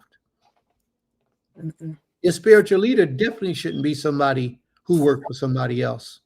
Think about it. Think about it. Did Dawid work for anybody? Yep. The Most High. Did any of the kings of Israel, they were spiritual leaders, did they work for anybody? Did any of the priests, did they work for anybody because they were spiritual leaders? Did they work for anybody? You show me one person in the scriptures who was a spiritual leader, who was a leader of the people that worked for somebody else. Show me one. And I'm waiting. Show me one. That's not how the Most High designed us. And if your spiritual leader is a slave to somebody else, that's exactly what he is, a slave to somebody else who tells him and dictates to him when he can and when he cannot. And let him get out of line, they're going to fire him. And you're going to see what type of a man he really is then. We got to get away from the ideal of working for somebody else. Even if you work for somebody else right now, I'm not saying that you're wrong for having a job, for having a 9 to 5. You can have a job, have a 9 to 5, but have a plan. Have a plan for your freedom to get freed eventually, real soon, for what's going on right now. He said he's been fired 100 times. Yeah, I got fired about 25 times, and I said enough is enough. I'm going to do for myself. Can I say that? I understand the point. And they will. I've been on a job where I worked as a construction worker doing bricklaying. I'm a bricklayer by trade, one of my trades. So I'm a bricklayer, and I was so good that I came out of my apprenticeship in a year and a half. An apprenticeship was 3 years. So they had me training people working under me. But the people that I was training looked like them. And you know what they did when those people was trained? Laid me off. Yep. Laid me off. And I said, I can't do this no more. Yeah. I can't. I have to think of another way. Creator help. And the Most High bless me. And here we are. He just got fired again. What type of work do you do, Benjamin? What type of work do you do?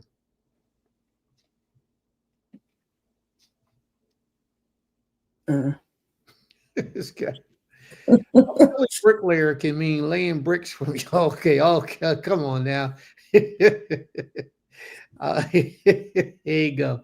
We ain't talking about that. Facility maintenance. Okay. Then I understand it's a little bit different.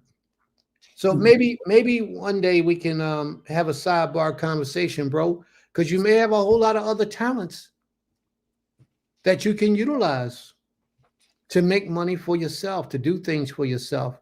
We're going to be opening up a restaurant in Milledgeville, in Georgia. Maybe you can manage that. Maybe you can help the sister, Dosiah, run the restaurant. It's a lot of things we can do if we just put our minds to it, if we just talk, communicate. You know, we got a lot of people here right now that might be philanthropists that like to donate money to a cause and like to help people, you know, but they don't say anything. I know we got some because they donate every week, some once a month, you know, and I know we got a call, some of them here because they help. But I'm speaking on a high level when we can make things happen that will put us on the map as some positive people. There you go. Then there you go. You'll be very helpful, bro. We need to have more conversations in the future. We do. We do. But see, I'm all about self-improvement, self-employment, you know, helping self, but for the community, not just as an individual. And if you got that kind of skills, and I'm sure with all the other people we got here, we can do this ourselves. Yeah. And sometimes we might be broke. We might have hard times where we're struggling for a period of time. But the majority of the time we be rocking and rolling. We just got to figure out what to do with all the money. And it's like that when you work for self. But let's move on because this is a Shabbat day, and I don't want to get too far off track. All right, sounds good. May the Most High be praised. May the Most High be praised. But listen, if you ain't serious, man, don't even reach out because I'm about it. I'm about that life for real, man. I got people saying, I'm a soldier. I want to be a part of this. I'm with it, Prince. I say, all right, well, let's go. Let's do this. I don't hear no more from them.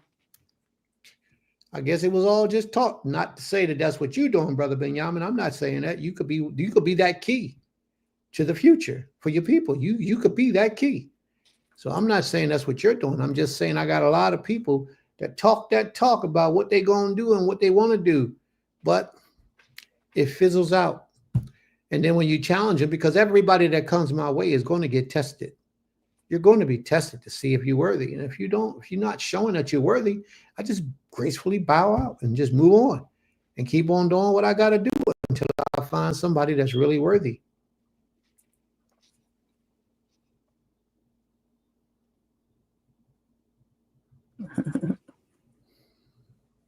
All right.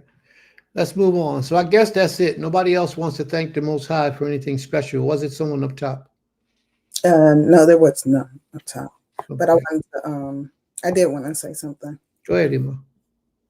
When you were talking about, I mean, it's actually, I was talking to my son the other day, my oldest son, and I remember when he graduated high school, he went straight to college. I remember after his first semester, he called me and said, Emma, college isn't for me. I don't want to go to college and then graduate in 4 years and be in debt and not be sure if I can get a job in what I want to do. So prior to that, though, he was doing doing small photography, little things like that. And this year, he's 25 now. So he's 23. So in 5 years, I've watched my son basically teach himself how to be a content creator. He is now a videographer. He works for a record label. Well, he works for my brothers who have a record label. And just the other day, he told me how that my brothers are going to invest in him. And part of the studio, part of the building that they own, there's a part that's not being used. And they're actually going to turn it into a videography and photography studio. So now he can actually hire people and come to his own space, but it's within the record label that my brothers own. And I had to just sit back and reflect really on watching him go from that moment of deciding his future. He didn't stay in college for me or anybody else. He said, this isn't for me. He tried it. He said, this is what I want to do. And from that moment, I have watched my son grind, put all his effort into doing it to become where he is now, to where he's getting, job offers, hired from different people. He's perfected his craft. He's perfected his timeliness, his discipline in working it. I'm proud of just the fact that he didn't just say, well, I'm gonna go do what everybody else is telling me to do, but he focused on what he wanted to do. And I know that comes from listening to you, Abba, listening to my brothers, my father, push him and say, hey, what do you want to do? Because so many other people will be like, well, you need to go in, and I know part of his family tell him, no, you need to go to college, get a degree. That's the only way you're going to make it here. But I know he's had examples of people not going to college and making it and becoming entrepreneurs and working for themselves. And so I say that to say, like, my son, he works for my brothers, but he also works for himself. And so he has come into a space, and I'm thankful that my brothers even gave him the opportunity, because they don't, in my family, everybody don't get the opportunity. You have to prove yourself, which I think should be in all matters. But I'm thankful for that. And I'm thankful to the Creator for putting that tenacity in my son to do such, and to allow him to be in the midst of his uncles, to see what they can do, and to in so many ways utilize what they've already established as a foundation, and now to continue to carry on. And he even talked to me about how not only in that way, but how my uncles are saying, how they want to leave the business to him and my nephews, because they're showing the same work ethic that they put in to start the business, and understanding that you have to have somebody behind you to carry on, what you continue. So I'm just grateful for that, and being able to witness that growth, and that family legacy continue. So thank you. May the Most High be praised. May the Brother, Most High be praised. Brother that we said, I'm grateful for the Most High for giving me the strength to achieve a goal that I had set. And when I was about to give up in aiming for the best, he opened the door for me to get the best. May the Most High be praised. Chodorabah. I've learned that the Most High usually bless you. He usually bless you when you do for yourself.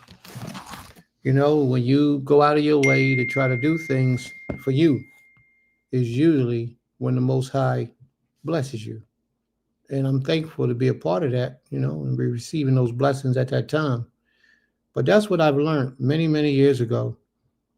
And that's how I live my life. In my personal opinion, I feel like the Most High doesn't bless you when you don't even do for yourself. You don't believe in yourself. You don't trust in yourself. I believe that's when the Most High lets you be in that separated place just to learn some of those things, because you got to prove yourself to Him too. He lets you be in that separated place, go through the ups and downs to see what you're made out of, to see who you are. Not for Him to know, but for you to know. A lot of us are broke. A lot of us are poor. A lot of us are wicked. A lot of us are evil. And it's all because of the energy that we put into being the people that we want to be. If you want to be a righteous man, put energy into righteousness. We put a lot of energy into wickedness. We party, we wear what we want to wear, we sex who we want to sex. We put a lot of energy into being wicked, but we put very little energy into being righteous. We don't do any charity. We don't help anybody. We don't help people that we're not getting the benefit from. We don't care about nobody else. We don't make our prayers on time. We don't help the unprivileged. We don't help to wake up minds of people who are still practicing idolatry. We just not where we need to be right now, but we put more energy into being wicked than the energy we put into being righteous. We need to change that. We do. If you want good things to come to you in your life, then you have to change the things that you do and spend your time on in your life. You got to become what it is that you desire to be in way of righteousness, in the way of wealth. Let the brother say, freedom has nothing to do with money. Freedom has everything to do with money. And I don't know how you could even open your mouth and say that, because it does. When you're not free, you're a slave and you have to survive. How are you going to live and be free if you don't have the wealth to provide for yourself? See, community living helps us bypass a lot of that, because as long as the community has everything that they need, then we can survive. But if we don't, then we're in trouble. So wealth has everything to do with this. We need KSEF. In this world, we need KSEF to survive and provide and do all the things that we need to do. Let's say, for example, if we lived on the land and we wanted to use the resources of the land, let's say we wanted to take the trees and just cut the trees up and trim the trees down and build our houses. Well, we need some money to do that with. We got to buy the equipment, the tools to be able to cut the trees down. We got to buy the equipment, the tools to be able to cut the trees up. We got to get the nails, unless we're going to tie it together. But we need some form of wealth in order to do the things that we're trying to do. If you don't have it, then you're in trouble. Let's say we want to grow food. Where are you going to get the food from to plant the seeds? Where are you going to get the seeds from? You got to go buy them. But if we don't have any KSF, how are we going to buy the seeds? Unless somebody loans them to you. Unless somebody gives you some. I've never seen a poor man serve the Creator. Never. Every man that I know that served the Most High was wealthy. I don't know anyone. And that's usually a Christian twist to worshiping the Almighty.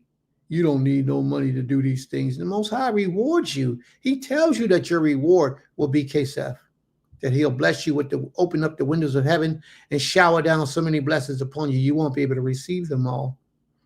Okay? So those are things of promise from the Creator, because He understands what we need to make it in this world. He understands. And I'm not talking about make it where just you and your house can eat. I'm talking about where the nation can eat. A community of people, 300, 400, 500 people can eat. That's what my mind is. My mind ain't on just me and my family. My mind is on my family, all of Israel. It's a lot of work and money is needed.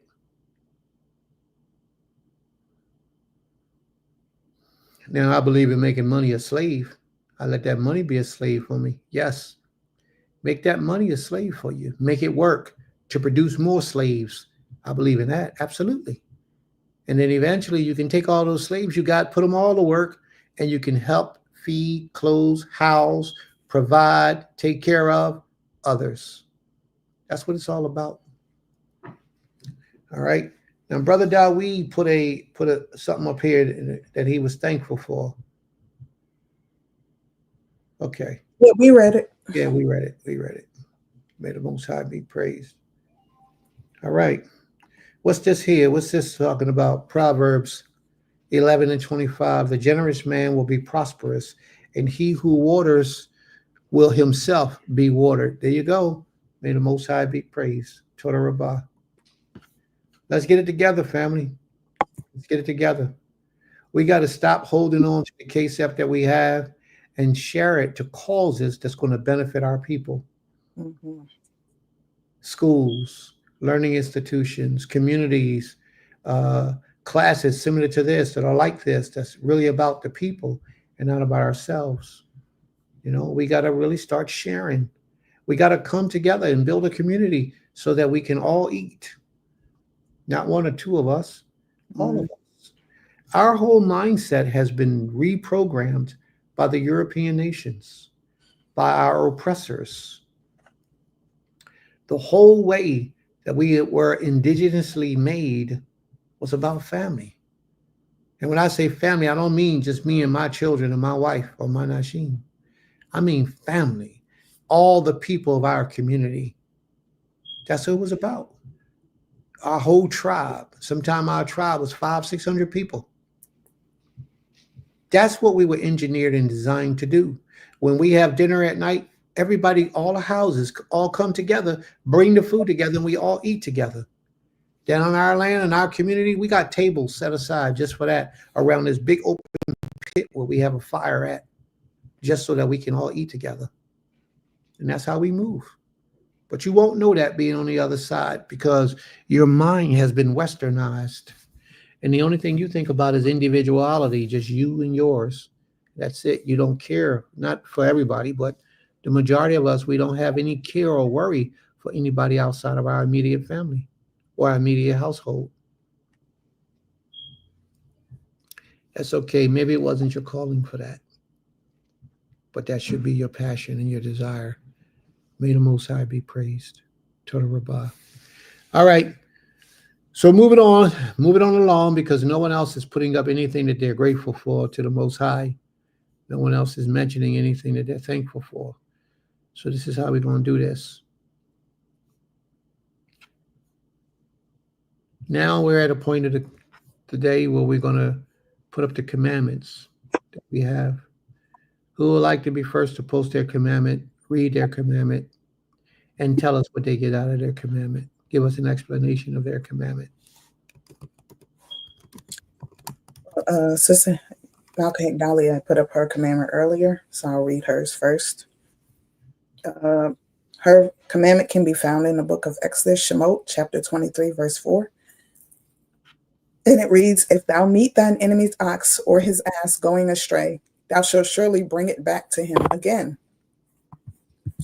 Her explanation is, this law shows it is not only petty to not help someone you know and is in need based on your feelings about them, it's unlawful.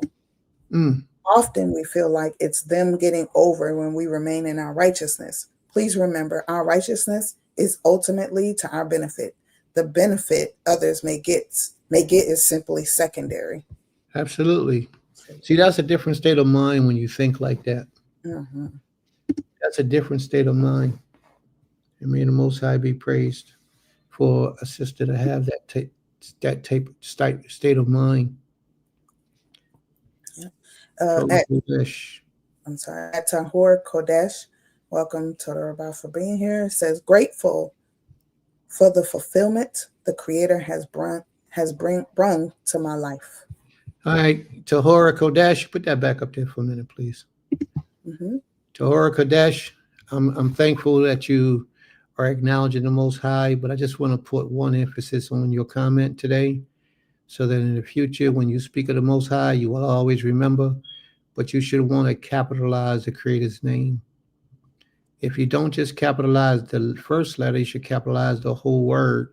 But whenever you mention the Most High, you should always want to put special emphasis on the Creator. I'm not trying to tell you what to do. I'm just suggesting that you pay attention for the future. But thank you for being here, and you got a powerful flag up there. Hey, you got a powerful flag up there, so that means a lot. May the Most High be with you. Total Rabah.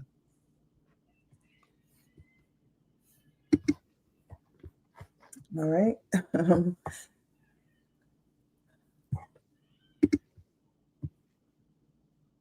There you go. The Most High. Total Rabah. Zaquina Kenya says, and I want to give her a little minute because I think she's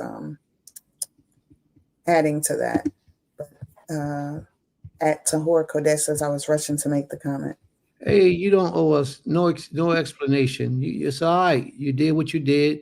I'm just thankful you're here, that you did acknowledge the Almighty. You know how many people is here?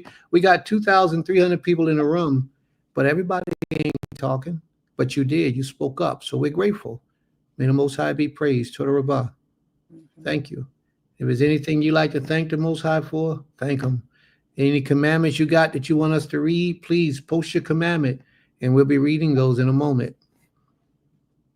So while Zaquina Kimia's she's getting the rest of her post up, I'll go ahead and do mine so it gives it time so it's not broken up.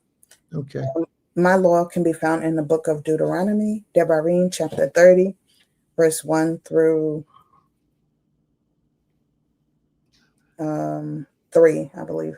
And it said, and it shall come to pass when all these things are come upon thee, the blessing and the curse, which I have set before thee, and thou shalt call them to mind among all the nations, whither the Creator, thy power, hath driven thee, and shalt return unto the Most High thy power, and shalt obey his voice according to all that I command thee this day, thou and thy children, with all thine heart and with all thy soul. Verse 3.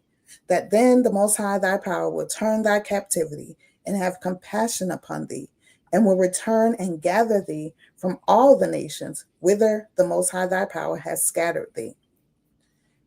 And it's definitely much more to that. But when I read it, it reminded me, it was confirmation in so many ways of what was brought out today. We are scattered. We are everywhere on this earth. And the calamity that we're seeing amongst our brothers and sisters in different places is part of a curse, is part of the curse that the Most High has set upon us. However, in the same passage that is read, he said there's a blessing also that can come. And it only can come to us if we shall return to the Creator. And whether we notice it or not, but there's so many people calling out to the Creator, calling themselves Yisrael, and they need guidance. They need help to show them how best to call on the Most High, how to do his laws, because he said he wants willing hearts. So when them willing hearts come, there have to be righteous ones amongst to be able to say, hey, come over here, let me help you with this knowledge and this desire you have now, this zeal to serve the Creator. And he said, the blessing will come once we return unto him, and not just upon ourselves, but to our children, and with all thine heart and with all thy soul. So we must serve him with our heart and soul, so that those curses that were put upon us, we won't feel. Some of us who have returned unto the Creator won't feel it to the degree that some will, but we still have to understand that the curse is upon all of us and the blessing is upon all of us, and we have to teach each other how to gain that blessing. Zehu, that's all I have for that. All right. May the Most High be praised. All right, and I'm going to read Zaquina Kimia. Zaquina Kimia's law can be found in the book of Genesis, Bereshit, chapter 18, verse 12. And, I'm sorry, let me go to it. Genesis, chapter 18, verse 12. It says, therefore, Sarah laughed within herself, saying, after I am waxed old, shall I have pleasure, my Lord, my Creator being old also. I mean, not my Creator, I'm sorry. She said, meaning her husband being old also. So likely. And so she's And Kim Ya's explanation is, as long as one's in good health and vibrancy, love, no pleasure in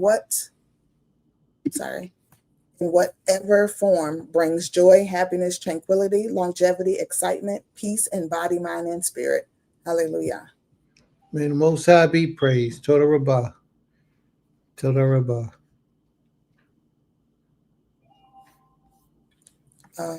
Can I mention something before Yes. you go?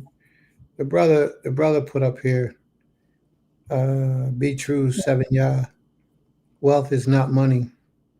And I totally agree. But my brother, in order for us to be successful, what I would like for you to do is put up what wealth is so that others can see it. We know that it's not just money. Wealth comes in many different ways. So if you can, brother, if you got the time, please put your ideal of what wealth is, if you can explain that to the family. Toda Rabbah. Ima? Okay. Lost but found, Sister Esther says, Yehoshua 1 and 3. Every place on which the sole of your feet treads, I have given you. As I spoke to Moshe, Yah has, and then her explanation is, Yah has kept this promise to our people, even in the history of disobedience. It's time to tread. It's time to tread in righteousness and take what He has blessed us with and share with others. May the Most High be praised. Toda Rabbah. Brother Benjamin says, I give thanks to Yehovah, Yehovah for my life and the lives of my children, our health and strength, and the abundance of food and water. I am thankful for this moment. The name of Yehovah is exalted by His servants. May the Most High be praised. Toda Rabbah. I don't see any more laws or thankfuls. Okay. All right. Praise the Almighty. All right. If there are any questions or comments, family, we ask that you will post the questions that you may have, whatever your questions may be, whatever they're pertaining to, please post some of your questions so that we can possibly, Yotze, be it the will of the Most High, we'll have the opportunity to answer some of those questions.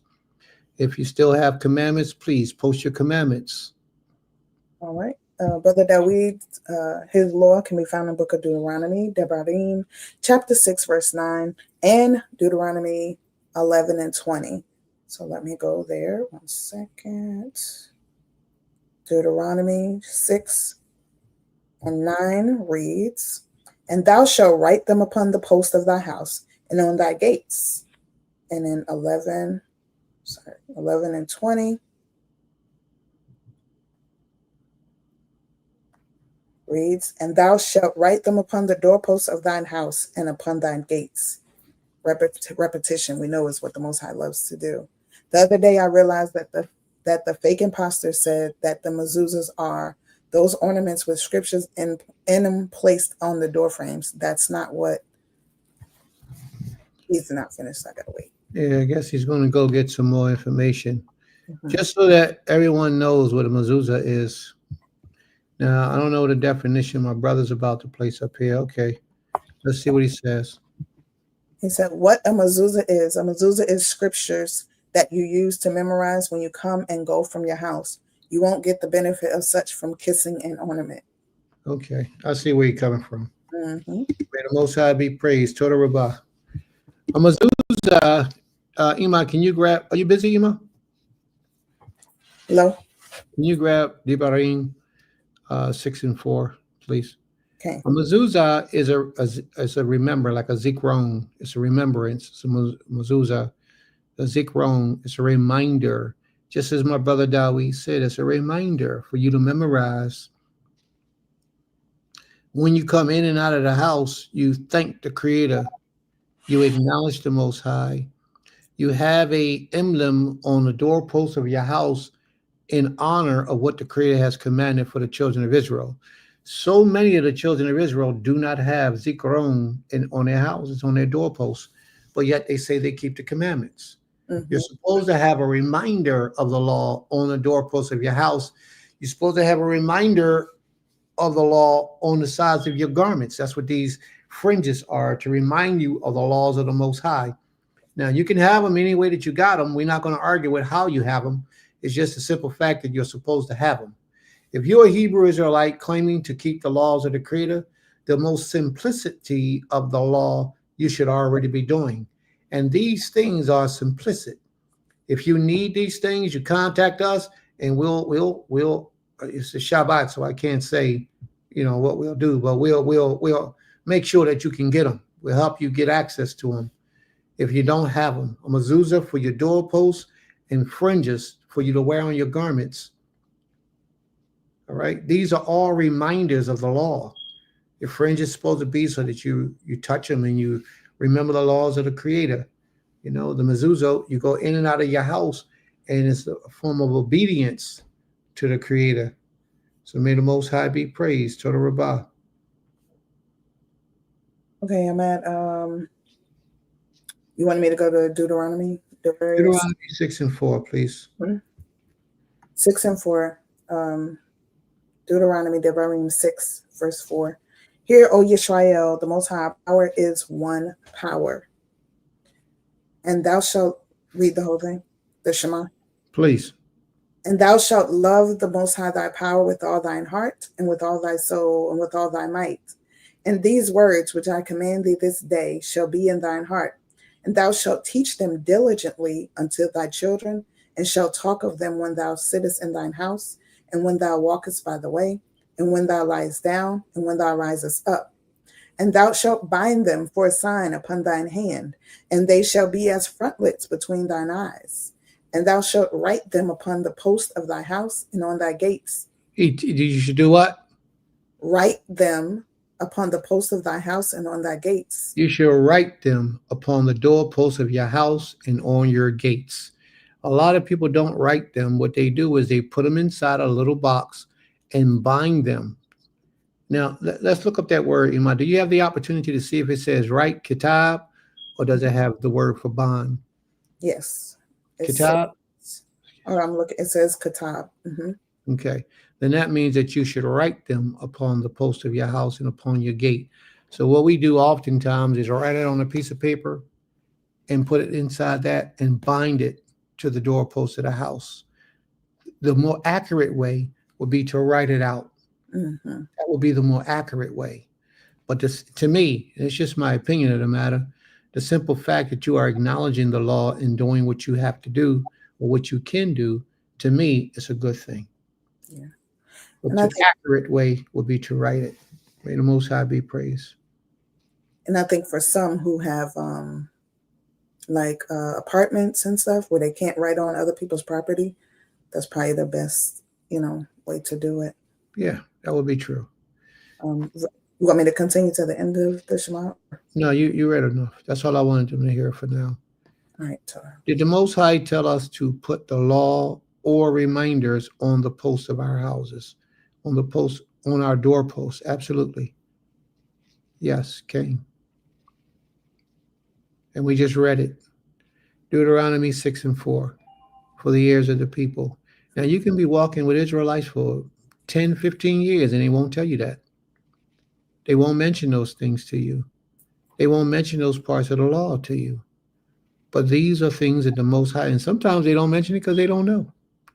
But these are some of the simple things the Most High has commanded for us to do. Put on the doorposts of our house and on our gates. And we should have it there. May the Most High be praised.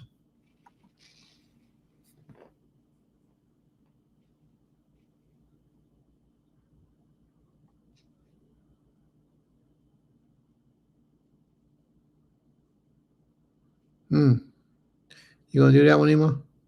Yes. She said my question. Well, she said for later, but we can do it now. Shemot 34:14. Shemot Exodus. It's Exodus for those. For you do not bow yourselves to another mighty one. For Yod He Wahe, whose name is jealous, is a jealous Eloah. So his name literally means jealous. He said that's a question. No, his name don't mean jealous. No, his name means a whole lot of things, but it don't mean jealous. He's just telling you that he's jealous. No, not that his name means jealous, but you even got to watch the translation, how they translate certain things. Let me pull it up in my book and see so I can see the actual Hebrew. Exodus 34 and 14. All right, let me see what it says. Give me a second, please.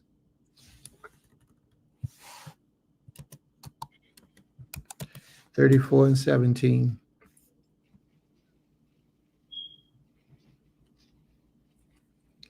Is that right? Exodus 34 and 17? Oh, 14. I went too far. 34 and 14.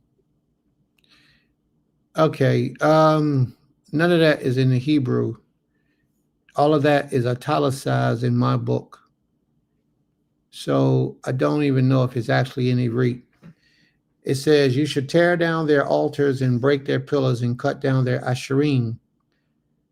For you shall worship no other power, for the Most High, whose name is jealous, is a jealous Elohim. Okay, it's not. It doesn't even say that exists in the original Hebrew. Let me go one more place and look it up. Give me a second, please. What you said Shemot where? What was it? 33, 34, and 14. Oh, where she was. Okay, I'm sorry. Yeah. Let me go see 34 and 14. Sometimes they add things there, but let's see if it's in the Hebrew. Yeah, that's what I'm getting. Shabbat Shalom, Ima Havaret. All right. Ki lo chistakavai. Am I in the right place? Yeah. La'al achar bain yohe wahe. Bi ki yohe wahe. Kane shemo el kane hu. Okay. It says, for his name is jealous.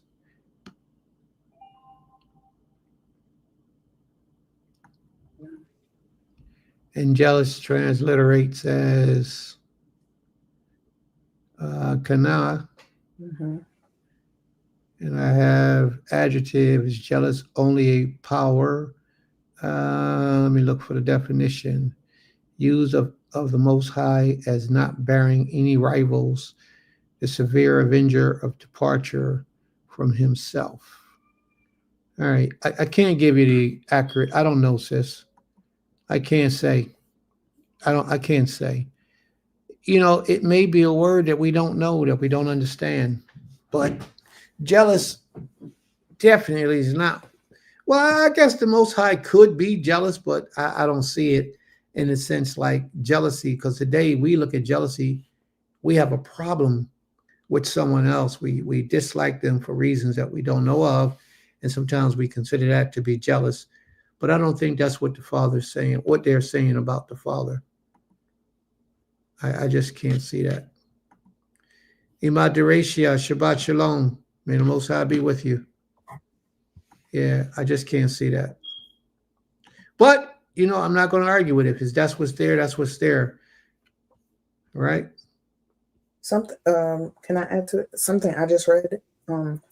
With using that same word, it says demanding exclusive service. Yeah. Didn't I read that?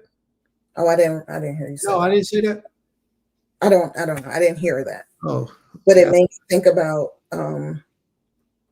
like it's not necessarily his name meaning jealous, but more of telling you what causes him to be jealous, and then saying, like, in that same essence, he's just saying give him that exclusivity, because he will become jealous.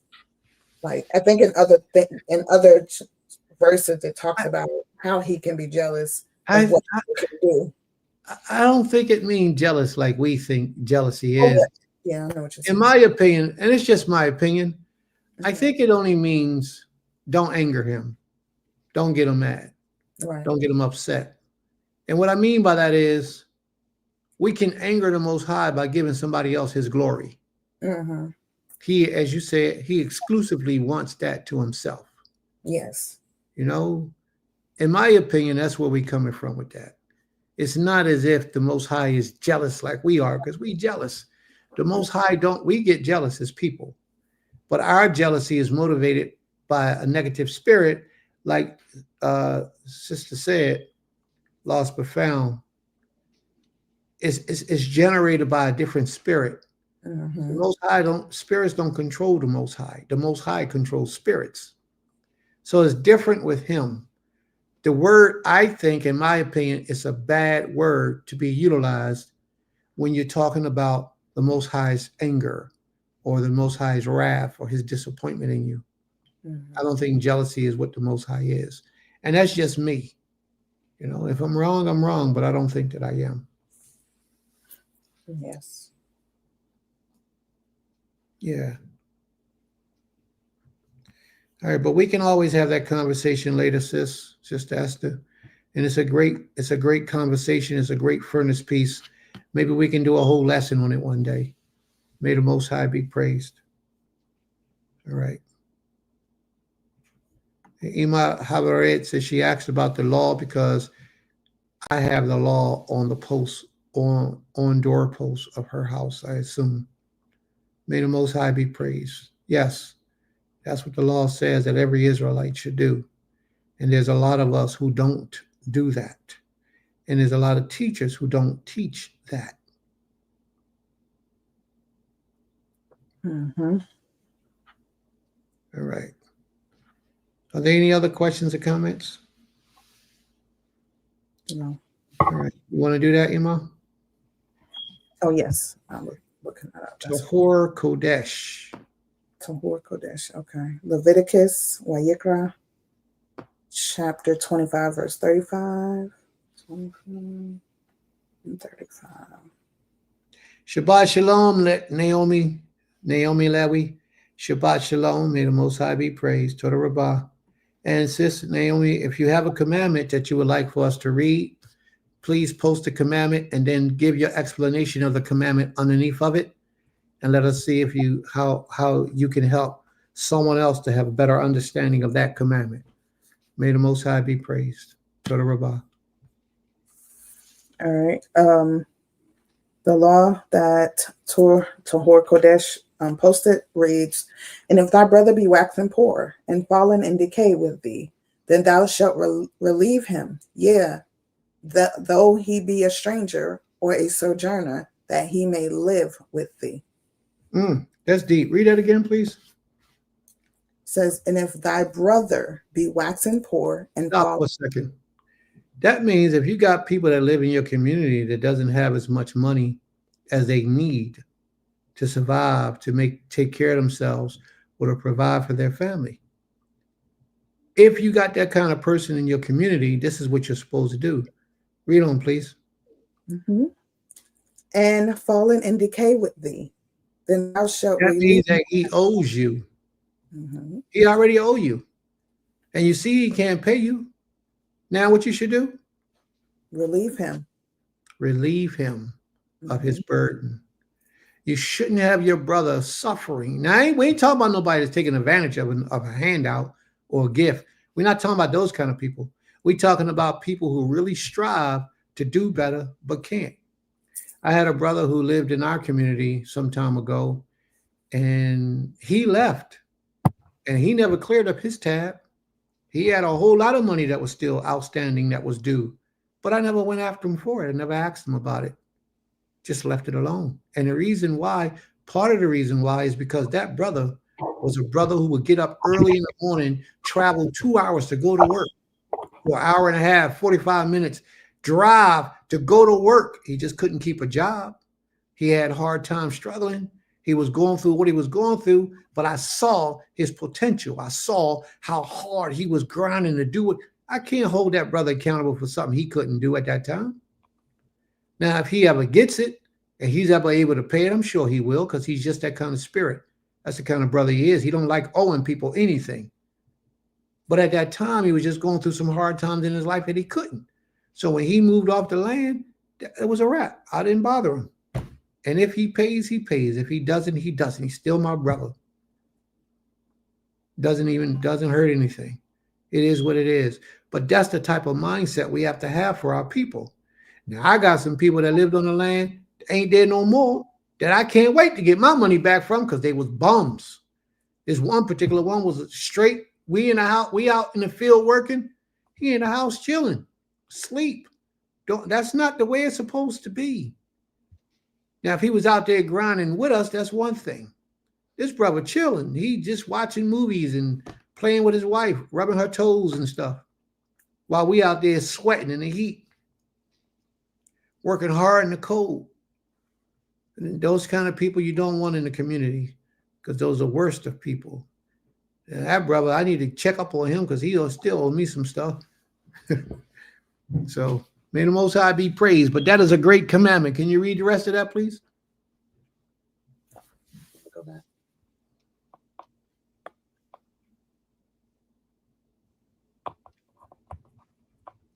Our goal should be not to be one of those people. Our goal should be to fall in alignment with this law and do what this law says. Don't go hounding nobody when you know they're poor.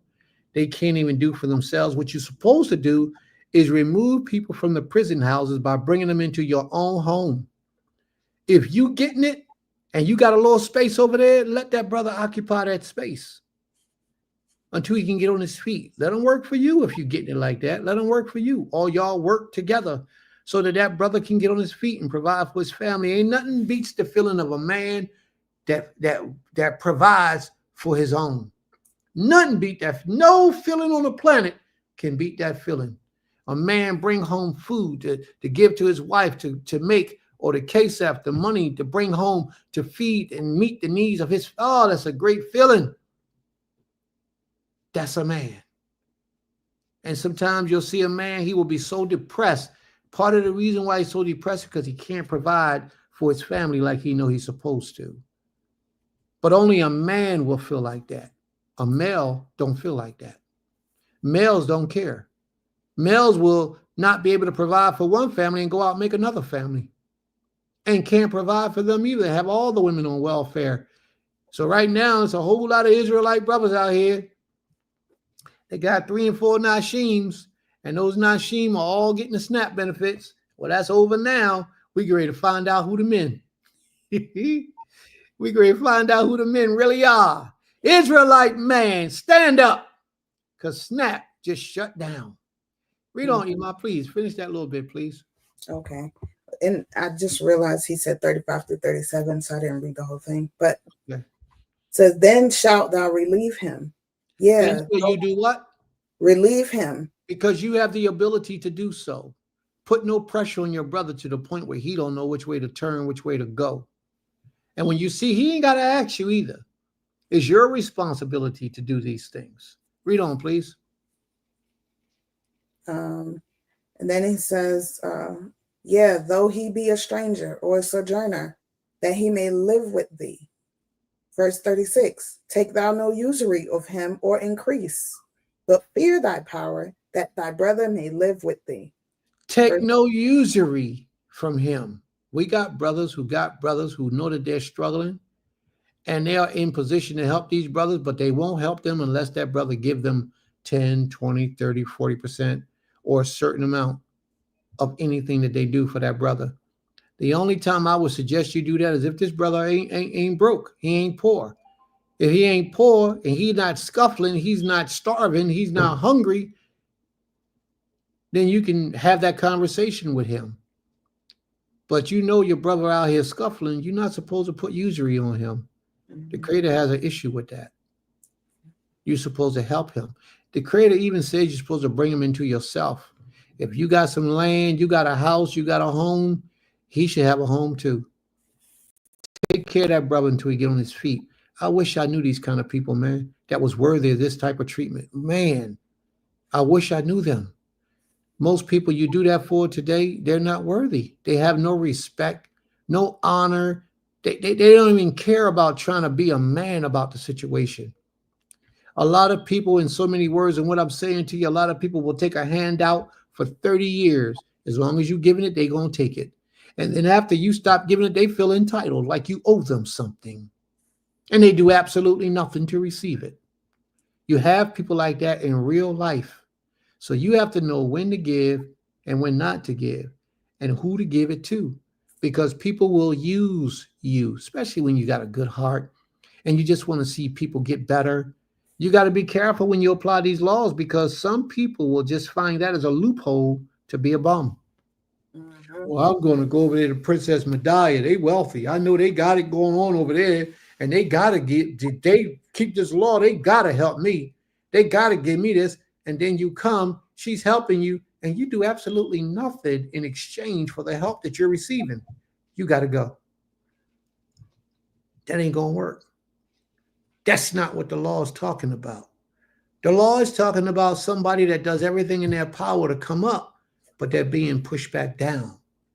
It's just not able to happen. They're not able to achieve all the efforts that they put in. The rewards are not coming like it's supposed to. And a lot of times that's the Most High holding them back. That's the Most High cursing them. But you're not supposed to laugh at your brother when your brother's being cursed. You're supposed to try to help your brother when your brother's being cursed. The Most High wants to see that kindness in you toward your brother. And that's what you're supposed to do. If you got a biological brother and your mom beat him for something he did and he deserved a beating, you ain't supposed to laugh. You're supposed to feel his pain, every strike. And every time you hear him go, you're supposed to hear that, and it should make you hurt. Mm-hmm. And you should sympathize with him. And after she leave out the room from beating him, you should go in there and say, yo, bro, we're going to do better next time. We're going to get it better next time. We ain't going to cause us to get hurting anymore, beaten anymore. We're going to do better. If your brother is poor, you're supposed to be helping your brother. Bring your brother in your house, feed your brother, clothe your brother. You might even give him a stipend, a couple of dollars to get on his feet, to get another job, to go get a car, to do whatever you got to do. If you got to give him your credit card, give him your credit card. And you don't worry about getting the money back. Get it back when you can. But you got to be careful the type of people that you deal with, because some people are users. Mm-hmm. And they're only here to use. They're not willing to, how can I say, even exchange for whatever it is you do for them. They'll do things around for the community, for the people, even for you, or pay you back gradually over a period of years. They're not. A lot of people just want to use, and suck up. Yeah. So you want to read that out some more, please? Yes. Verse 37 says, thou shalt not give him thy money upon usury, nor lend him thy victuals for increase. You can't even lend him things and say, yeah, I'll give you a pot of beans, but you give me back 2 pots of beans when you give me back. No, you can't. The law is you provide and help and let people, you give people an opportunity to get out of the hell or the prisons that they're in. And sometimes providing for your family is a prison. You know, a lot of people look at the stands and say, well, bro, I ain't tell you go out there and have 5 children. Well, the brother had 5 children. His reality right now is he's having a hard time in life. What can you do to help that brother come up? Mm-hmm. Well, brother, live here on our community is $200 a month to live in our community. You got $200 a month? No, I ain't got $200 a month. All right, well, come on and just remember that you owe it. Pay it when you get it. That's how you do that. You don't want him to forget, because he begins to feel entitled, like you owe him something. And you don't owe anybody anything except to be a brother or a sister to them. Read on, please. That was the end of it. But their comment is Tahor Kodesh says, I am having, they were having some technical difficulties. But basically, I was looking for the commandment because of what you were mentioning about building as a nation. It's a must. We have to stop suppressing each other. Absolutely. We have to. We have to. May the Most High be praised. It sounds like you're in the right state of mind. Are you a man or a woman? Are you a male or a female? But you in the right state of mind, whomever you are and whatever you, male or female, you in the right state of mind. And that's a beautiful thing, to see other people with a clear state of mind and consciousness.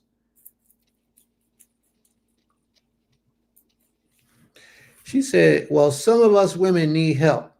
Some of us don't have men. Well, I tell you what, a lot of you who need help have to put down your own mindset and adapt to the mindset of the people that's helping. What I've learned about a lot of women today, not necessarily you, sis, But what I've learned about a lot of women today, matter of fact, a lot of people today only want help if it's coming the way that they want it. Mm-hmm. They're not looking at help as coming as the way to help benefit them for the long run or the long haul.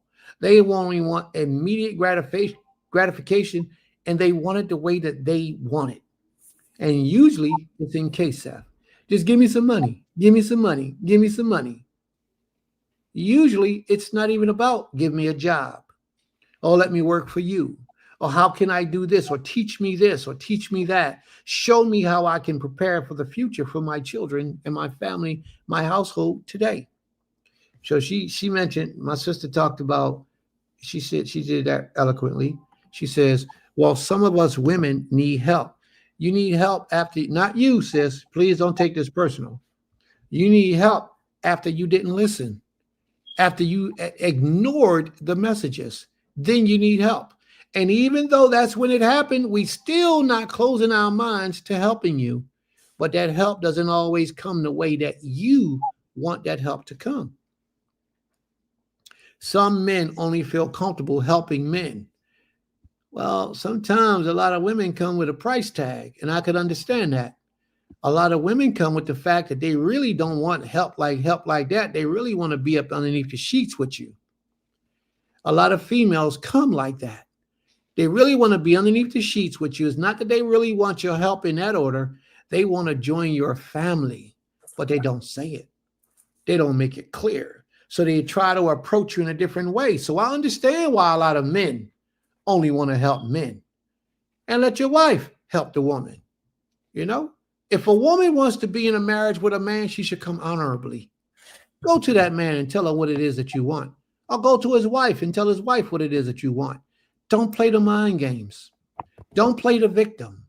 Don't sit around and act like it's something out there that you really need help in a different way, but your mind is set up. You really want something else from them. That's not good.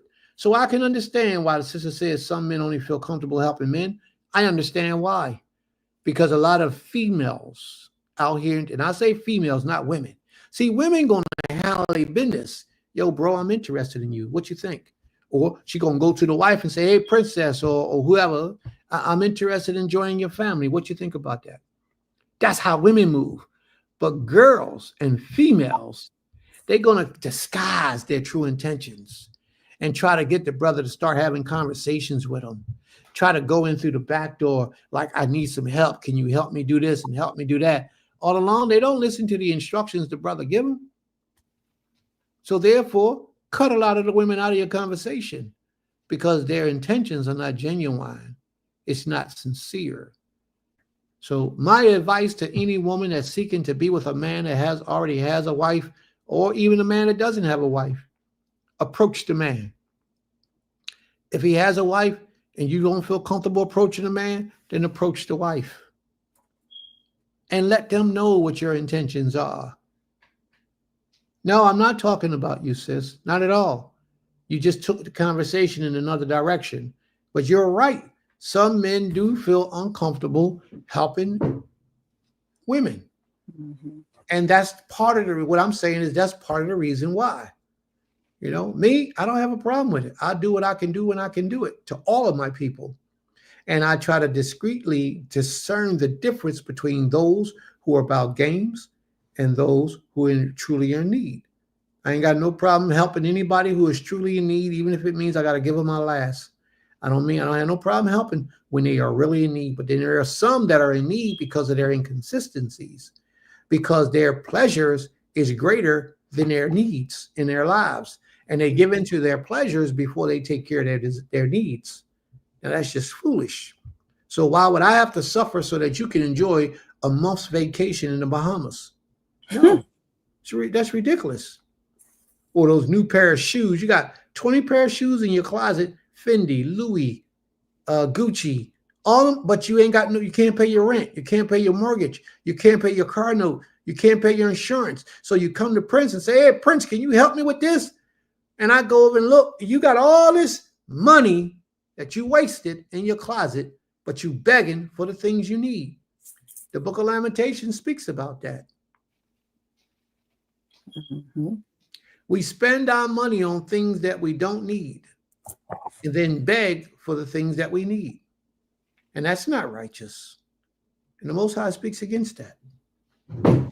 So, anyway, sis, that I'm not speaking about you specifically. I'm talking about situations that I have come across, that I have experienced, because I know how it is. Tahora says she's a woman. May the Most High be well, Tahor says she's a woman. That's a great name too, Tahor Kodesh. Mm-hmm. Clean and holy. Mm. Yeah. And I just wanted to say, like, remember, well, I know one time a sister hit his inbox asking for some help. And he, he referred her to come to me. I haven't heard from her since.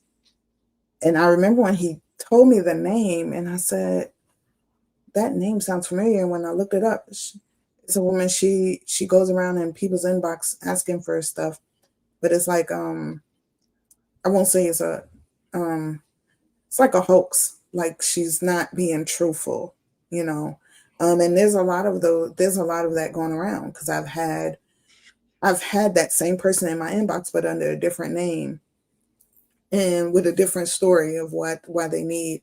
So I think a lot of what is being said today is just about discretion and making sure that you're giving help to those in need. And then one thing that Sister Aisha, when she posted it, made me think about that some women, I'm sorry, she said some of us need help, some of us don't have men. And it made me think about there's women that have men and need help because they didn't marry. And they ain't got no man. Well, they have a male in their life, a husband or whatever, and they still need help because they didn't think, they didn't court or deal with the situation right. And then some who have men who may be on a downhill at the time, may have lost their job. Their husband may have lost their job. So, there's so many different needs out, especially in this time and day. And so I think the biggest thing is those who truly are in need, the Most High will show the trueness in those people. And as my husband said, with examples, you do try to help everybody. And I'm one of those people.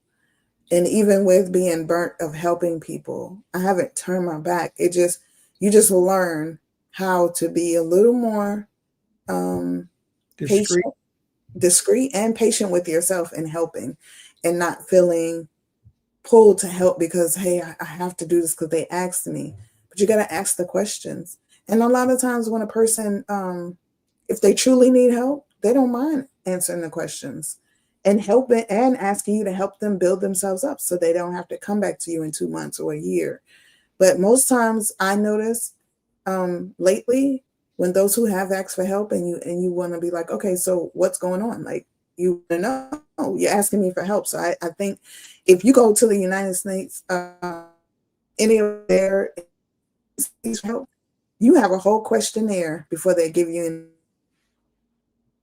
And so for me, I'm like, it's the same thing. You should be able to answer the questions so that, you can get the help you need. And a person, like you said, so many people just want to use you because of what they think you have, not even knowing that you work hard every day so that you can gain certain things to be able to help. And if somebody takes something that somebody else should have had, then you won't have for others. So it's definitely a patient process. And, we just got to hope and pray that the Most High is showing us the right people to be able to help without, being burnt out or used and abused by those who truly don't deserve the help. They just are too, and you have people like this, are lazy, don't want to get up and go get a job or figure out a way to supply the needs of their family. Like Maisha was saying, the needs, because that's a big thing. A lot of people out here getting what they want, but they're not maintaining what's needed for the survival and the stability of their family.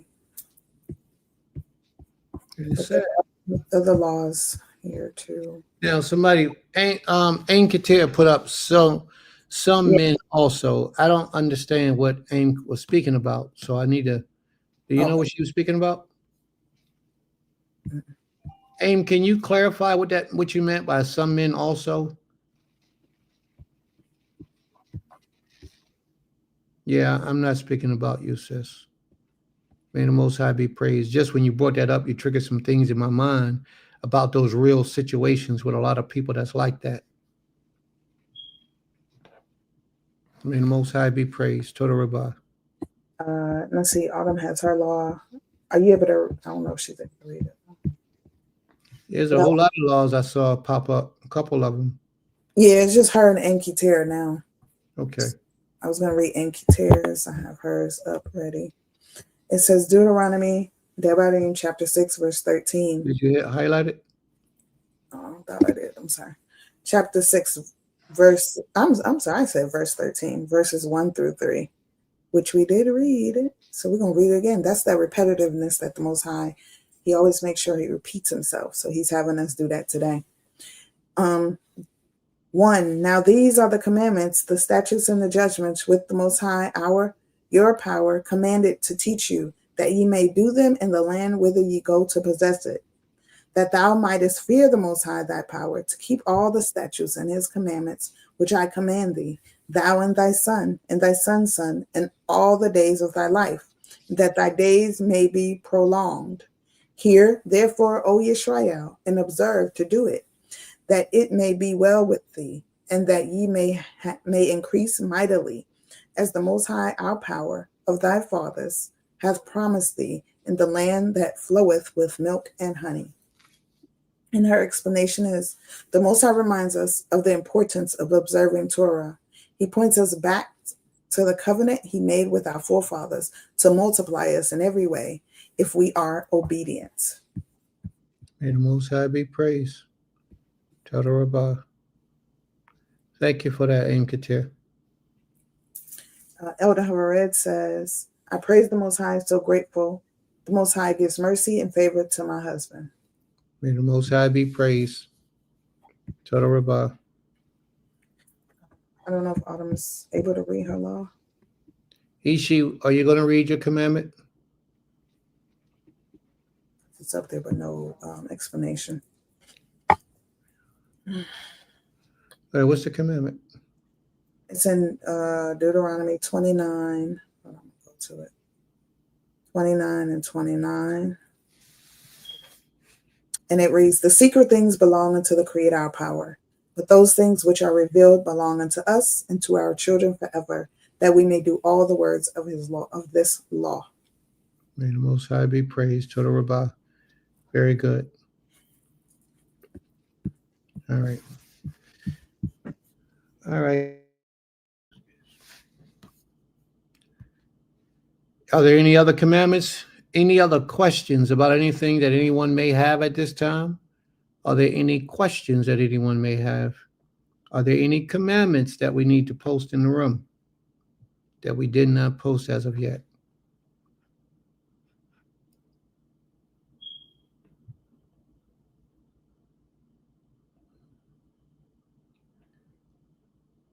No?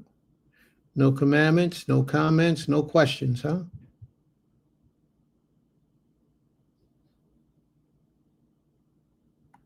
Iman, what's that right there? Verse 39 to 43 on the same chapter as well. My commandment was missed. No, it wasn't missed. Maybe you was busy. Oh. But we back. Okay. We'll let you go. You ready? Oh, sure. Okay. My commandment comes from Deuteronomy, chapter 29, verse 29. The secret things belong unto the Creator our power, but those things which are revealed belong unto us and to our children forever, that we may do all the works of this law, his law. And I actually was going to, I was reading chapter 29 and I was thinking about I tried to pick a commandment from like the first part of the chapter versus the latter part. And I realized the first part of the chapter is basically just is Moshe communicating to us, the people, like the type of the conditions pretty much of the covenant we're about to enter into with the Creator. So I didn't want to read that whole thing, but I think chapter 9 sums it up really, really well. And at the end of the day, we may not be revealed and told every single thing by the Most High, but He does give His certain things to us, such as this law. And it kind of makes me think of when you know better, you do better, right? So if you know this law, or if you're just now getting revealed to this law, it is now your responsibility to teach your children, to teach, so that it can continue throughout generations, and to actually do the law now that you know of it, right? So that's all I want to say. That's my command. All right. May the Most High be praised. Total Rabbah. Very good command. Emma have already added to hers. I'll just read it all together. It says, I praise the Creator, so grateful. The Most High gives mercy and favor to my husband, that we can help others and ourselves with the little we have. May the Most High be praised. And yes, you do help, Emma. The both of you, y'all do help. May the Most High be praised. Total Rabbah. And Kitea says she was referring to talking about people who use you, take advantage of your kindness, not only women, but men also. She's right. And it's both men and women. They do that. Absolutely. Benjamin says he has a question. What would your question be, Benjamin?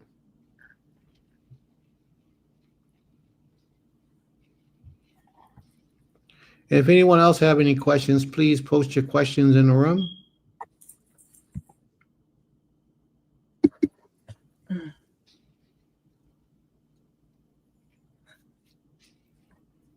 You know what part of the problem is that we experience here in the nation? Like with these lessons, with these teachings, a lot of us live with a hidden psychosis, a different, we really got a lot going on inside of us. We're wicked, a lot of us. And then when you come, you think somebody's talking about you. And they are talking about you, but they don't even know your situation. They don't even know your situation. But they're talking about you because the Most High has allowed them to be utilized by Him to get a message across to you. And usually it's because of something you need to change, some type of things that you need to begin to do differently. All right. All right. Brother Benjamin says, I stopped wearing my tonsils about 15 years ago. What was the reason why you stopped wearing them? He also says, I am not sure how they should be worn or what they should look like. Was that your reason, or was there another reason?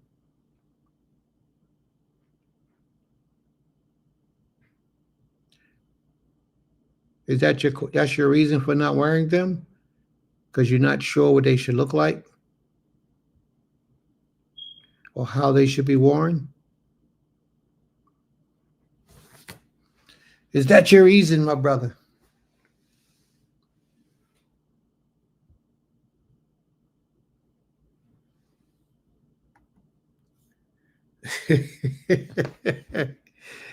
These foot-long tassels I see people wearing today don't sit right with me. Please share your knowledge and thoughts on this matter. I agree. You know, I don't like the foot-long tassels either. You got a lot of brothers, wear them Jones, be hanging all the way down to their ankles. And I look at him and I say, wow, that brother is really overextending his righteousness, isn't he? Okay, but here we go. See, the Most High, this wonderful King that we serve, He didn't tell us a length of how long the fringes had to be. So because He didn't tell us how long the fringes had to be, you can make it as long as you want. Everything ain't for everybody. So me, I only wear my fringes to a certain length.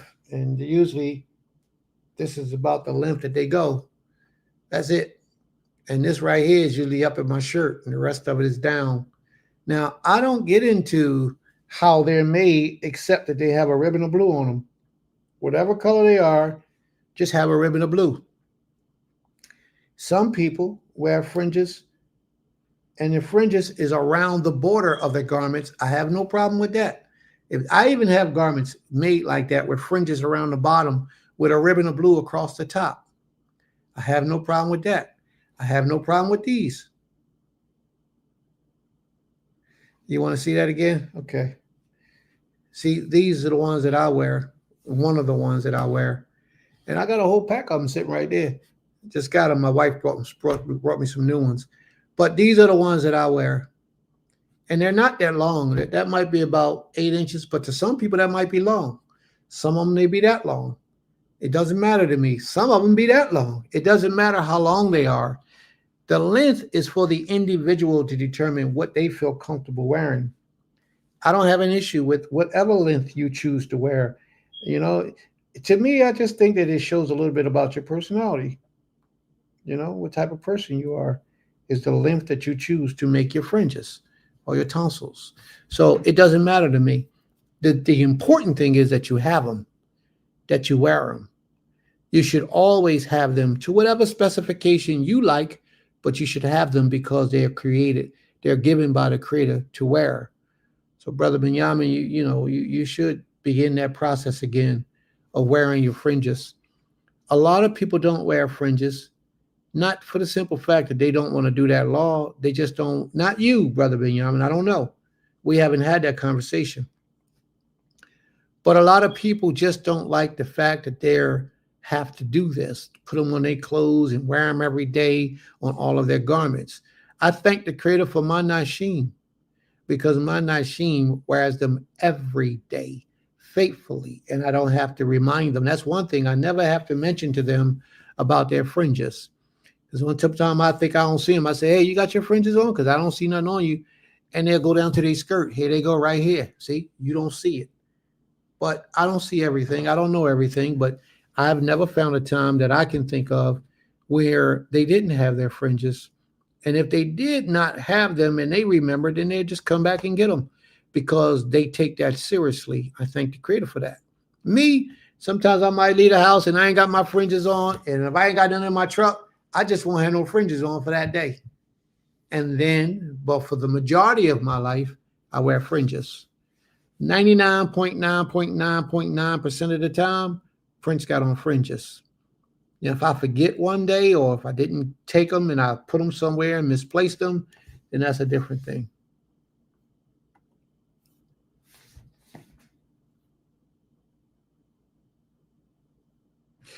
In my opinion, it's something that others should see. Others should be able to see that because fringes hold a twofold nature. They remind you of the law and they remind others of the law. So fringes hold a twofold nature. Not only do they remind people of the law, but it also brings family into recognition of other family members. It's something about seeing fringes on a brother you don't know. And you feel that connection. You're like, yo, bro, and I don't care what kind of fringe they are. You see them, automatically you be like, yo, shalom, hey, what's up, bro? And for that little bit of spare time, you got something in common. Until that brother open his mouth and say, Yahweh Ba'ashim, Yahweh Shabarakatah. And then you say, what? Huh? What'd you say? And you really don't understand the brother. So a lot of people use that and separate from people. I don't do that. The brother can say all that stuff to me. I'm still giving him a pound, giving him some love and saying, hey, shalom, my brother, shalom. Because I'm happy that our people are waking up. Like my wife said earlier, a lot of our people are waking up. So I'm happy that my people are waking up. And I don't discriminate because they have a voice, their own opinion. I got a brother I met at a gas station one day. He said he don't go in any classes. I started sending him invites to the class. And if he's been here, he's never said anything. I started sending him invites to the class, but he teaches himself. So quite naturally, his view on things will be different from my view on things. But we can always collaborate, come together, sit down and talk. Maybe it's some things he could teach me. Maybe it's some things I can teach him, about this truth. So, don't close your mind to people because they're different from you. The brother wear their fringes around the border and they recite that, Yahweh Ba'ashim, Yahweh Shah, they recite all that. Don't close your mind to it and get offended as if they're strange or different so you can't talk to them. Don't do that because that's not what this is about. We are so far in this hole that anybody who wear fringes, I don't care who you are, we need to sit down and come together and begin to build. We need to begin to do that. So, yeah, that's where I am. Let me see. Every time I see someone with fringes, they are a Yehud, Yushite, or in a cult. Okay, well, I got on fringes, and I don't think I'm in a cult, but people who are don't know that they are, right? But I don't believe I'm in a cult. We wear both fringes on borders and also the zitzits in the corners to cover all my bases, so to speak. Absolutely. Absolutely. I don't want to wear them for others to see. Then if you don't. Wear them so that you know they're there. If you don't want to wear them for others to see, you don't have to, but you must wear them. So if you want to wear them just for you to see, then that's what you do. But I think it's kind of hard to hide what the Most High said should be on the borders of your garments and others don't see them. I just think that's kind of difficult to do. Remind me of a time I allowed a sister to live with me. She had not yet gone away for the idolatrous of Christianity or Christmas and Christ's insanity, and brought in pies and cakes from her mother's party. All hell broke loose in my home. Oh, that's sad. May the Most High be praised. I have no issues with it. I also question if others should see them. Okay. All right. May the Most High be praised. All right. The law. Deuteronomy 30 and 11. All right. Okay. Oh, you got it? Okay. Go ahead, Emma. One sec. And I think I forgot. I got another one coming up too. Okay. The horror put another one up there. Okay. Deuteronomy 30, verse 11. Debarim. For this commandment which I command thee this day, it is not hidden from thee, neither is it far off. And Sukari says, well, I think she has to add more, but it says, this brings to my understanding the commandments. I'm not sure if she's finished. Yeah, she might have added some more stuff. Okay. And I might have just forgot it. All right, maybe she'll be adding some more. You want to do that one? Sure. Exodus, Shemot, chapter 23 reads, Thou shalt make no covenant with them, nor with their deities. They shall not dwell in thy land, lest they make thee sin against me. For if thou serve their deities, it shall surely be a snare unto thee. And she said,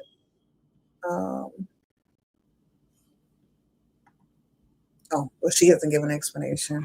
I think she was saying this is what that law reminds me of a time I allowed a sister to live with me. She had not yet got away from the idolatry of Xmas and brought in pies and cakes from her mother's party, and all hell broke loose in my home.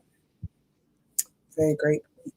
We had one sister who got up. She spoke on here and she said that, was it Sister Higdalia? We had one that got up here and spoke about some people she had lived with her. And she said she had to put the law down in the beginning so the sister would know not to do certain things. And, and actually the sister began to live this way of life as a result of Sister Higdalia putting those demands on her before she came and lived in her house, which was a wonderful thing. In our community, we have rules and regulations that we have to abide by. And if you say I can't do that, then you don't have to do it. Nobody's going to force you to do anything. You just can't live there. Yeah. Okay. We're not mad at you. We can still be friends and we can still rock and roll like we've been doing. But in my house, you're going to serve the Most High and you're going to serve him the way that I do. And if there's any differences that we have, we'll have those conversations because it could be something I'm doing wrong. It could be something you're doing right that I don't know about that I need, and you're bringing that information. We can have those discussions, but we should have those discussions prior to you moving there. Because when you come and you're doing something, it's the Shabbat. We keep the Shabbat from Friday night to Saturday night, but you don't keep the Shabbat from sunrise on Saturday to sunset on Saturday. You're keeping a half a day of a Shabbat. So there we go. Now, Friday night, you cooking, you cooking food, you playing your music, you doing whatever you doing on Friday night, and you live right across the way, and you're violating to us, you're violating the Shabbat. So you can't do that. Can't do that. We have to, our minds got to be in sequence with each other. Brother Kezu, what we speaking about?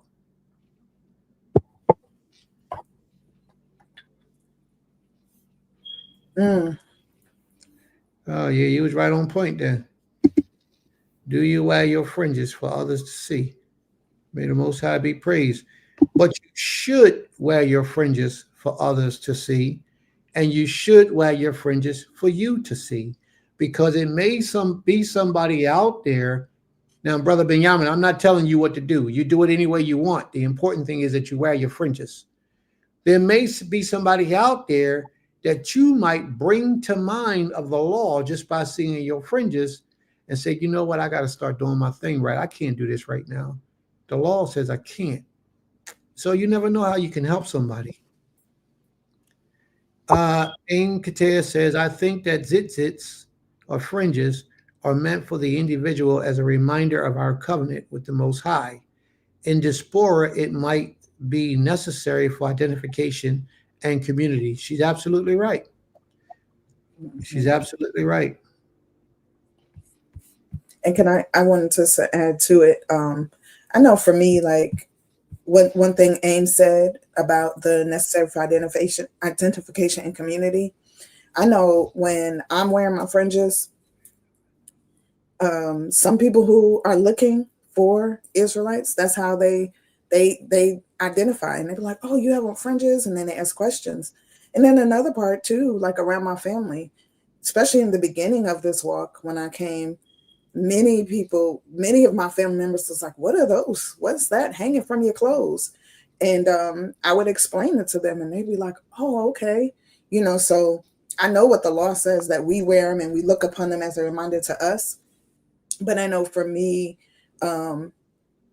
it has also opened up a lot of discussion. And for me and my family, because the way who we are, we're not we're a family of like, we don't just go along to get along. Like, don't just do something and don't know the history of it, right? So being able to explain to my family what the fringes mean, that is a commandment from the Creator, and what it's supposed to do to you for your spirit, has allowed my family to even respect, my way of life, because they know this is not something a fad or a trend, but this is something that I am purposely doing in respect to the Creator. So I think a lot of times, and everybody's, different in the sizes. I too be like, when I see them super long all the way to the ground, I'll be like, whoo, that's a long fringe. But it's to each his own. But I think the biggest part is understanding, knowing why we have to wear fringes, knowing what the Most High told us to do. And then when people see them, whether they see them or not, because sometimes I have fringes that blend right into my clothes. People wouldn't even know. But then I do, sometimes people be like, oh, or can I touch that? And I'll be like, well, it's not really, I don't really want you touching. It's like, touching my clothes or whatever, or touching my hair. But I'll explain it to them. And like I said, that has led people to either to ask more questions, or even to venture into look into what the Most High says about, who we are, who the chosen are. So I think there are benefits to it. But I also think that if we're going to wear the fringes, know why you're wearing it, have the knowledge. I'm a big component of having the knowledge. I've met many women, and it's not nothing against us, but if you ask them a question about something, especially, when I'm saying something like the fringe, and they be like, well, I don't know, because my husband told me to, that definitely people are going to be like, oh, you're in a cult. And not saying that you don't do nothing your husband didn't tell you to, but knowing the knowledge is important for yourself, because the Most High said for you to wear the fringe. So gaining the knowledge of everything that we do, what the tavul is, the head wrap is, what your garments are, all these things is very important, so that's it, Zehu. I thought I asked that brother to post what wealth was a long time ago. I ain't never see that post, bro. If you still here, please put up the post what wealth is, so we'll know. And what's significant about what you just said? Prior to you asking him, I was gonna say, like, well, all the things that you're saying, the negative of it, what's the positive of everything? Because I think that's the biggest thing. people, want to debate, but still put all the stuff that's the negative. But then it's like, okay, so if this is what it is or isn't, what is it? Educate the people. Don't just try to cause confusion and throw a wrench in somebody's conversation. Like, bring the education, bring the facts that you speak that are not being, upheld or announced. Ima Havarez says, all praise to the Most High. I helped a total stranger about 4 years ago. He saw my fringes at a store and said he knew he was Yisrael. So that started a conversation that led him to return to covenant and practice till now. May the Most High be praised. Now, Ima Sukari put something up here that she's having eye trouble with my vision. I tried to manage any help with clarity I would appreciate. Well, sister put something in the room for you. She put some very valuable information in the room for you. She says, eye bright berry extract, castor oil, and warm compressions to the eyelids at night. Try for a week, morning and evening. And that's good. Drink the extract. Drink the extract in small amounts of water. All that's been good. All right. And that stuff will help. Castor oil will bring out a lot of stuff in a lot of people. What I've noticed to help me with my eyes, and it was something that I was against, it was carrot juice. Because I didn't used to eat. I mean, years ago when I was younger, I used to eat carrots all the time. And then when I started studying herbology and found out that carrots wasn't naturally from the earth, at least the carrots we buy in the store are not naturally from the earth. They're man-made. Those orange carrots. Wild carrots bring forth natural, they're really natural carrots. The wild carrots, they come in all different colors. The wild carrots. The orange carrots are what the man put together to make what man makes. So I saw this video once with this lady on a clip where she said she fasted for 14 days and she didn't do nothing but carrot juice, and it helped her vision. And I'm here to tell you, it works. It works. And I mean, listen, this is how much it worked. I would go outside in streets and it would be daylight, but yet it's a haze over everything. It wasn't bright. It was like a little haze. Like, you look through a window and it's foggy, but yet you're looking through the window. That's how my vision was. I could read, but I got to go like this and really try to focus. So what I did was I took that fast. And the first day, I guess maybe after the 9th or 10th day, I noticed that the haze was gone. The whole world just looked different now. The outside was real bright and it was just different. The haze was gone. And I stopped drinking my carrot juice, start eating back my regular stuff. And I eat a very good diet. At least I believe I do. But you gotta keep it along coming in your diet. But along with the things that Sis said, I tried that abstract. I tried that castor oil for a little while. I used the drops with the eye bright. I got it in my cabinet. Matter of fact, I just gave my uncle some the other day. And I used to put the castor oil on my eyes at night before I went to bed. None of that stuff seemed to work. At least it didn't help me. Not that it doesn't work, because I know it works, but it didn't help me. So maybe my vision problem was coming from somewhere else. And what I do know is that Dr. Sabi and a lot of other people teach that a lot of times when you got a vision problem, it ain't in your eyes, it's in your stomach.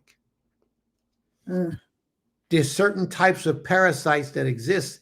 They're in your eyes, but your stomach is not operating like it should. And certain things need to be done in your stomach, or your gut, I should say, your gut. Excuse me. Your gut health is out of order. Certain things you're not getting and certain things you're not doing. I refuse to wear glasses. I refuse to put glasses on my eyes.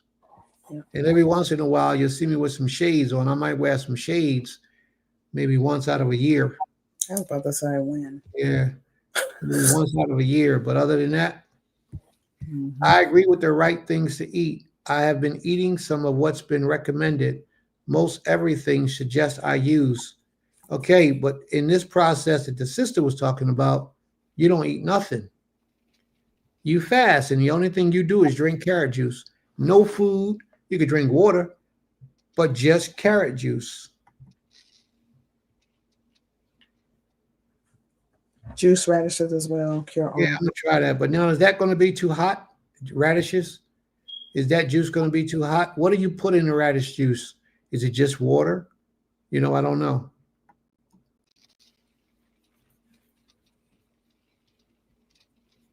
Now, what I've learned is that carrot juice comes with lemon in it. Okay, add honey to the radishes. Add honey. Okay, I'll try that and see how long. How long do you have to do that for before you start to see improvements?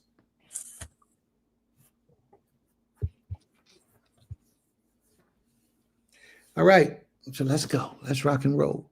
It was a lot of comments that I wanted to talk about today.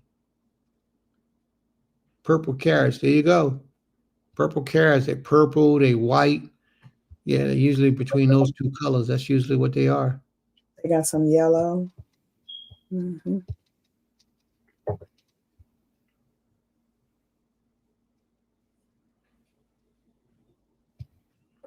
Look at this. She says, I'm going to have to do that too because I wear glasses and I think all the time, like I don't want something bad to happen. My glasses get knocked off and now I can't see. Yeah, okay.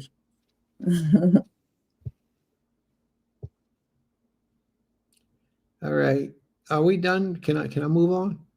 Mm-hmm. All right.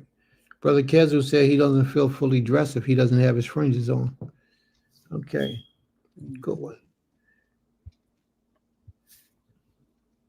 Yeah.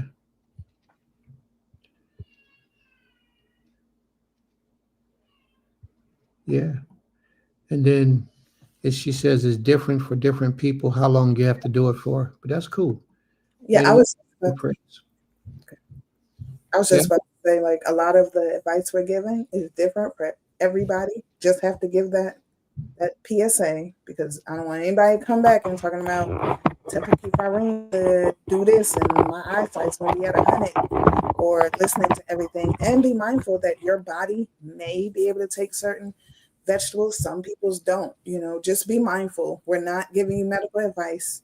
We're just sharing our experiences, or others are sharing their experiences and knowledge that they know. But as the sister said, it's different for different people.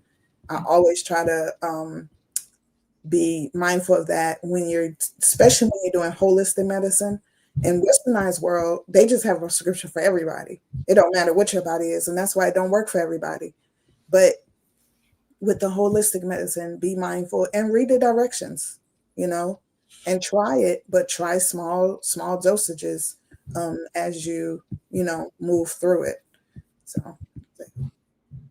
So you don't have to pay no attention to anything that we say because we're not medical doctors. That's not what Oh, that's what you need to say. We're not medical doctors, so you ain't got to pay us no mind. We only talking right now because if we don't, the computer is going to shut us down and delete the class, and we don't want that to happen. Yeah. Okay. Carrot juice does work for some people. It helps someone I'm familiar with went from wearing glasses to 20/20 vision. May Most High be praised. She said, wait, what's the lesson for today again? The lesson is children be put to death because of their fathers, but each man shall die for his own sin.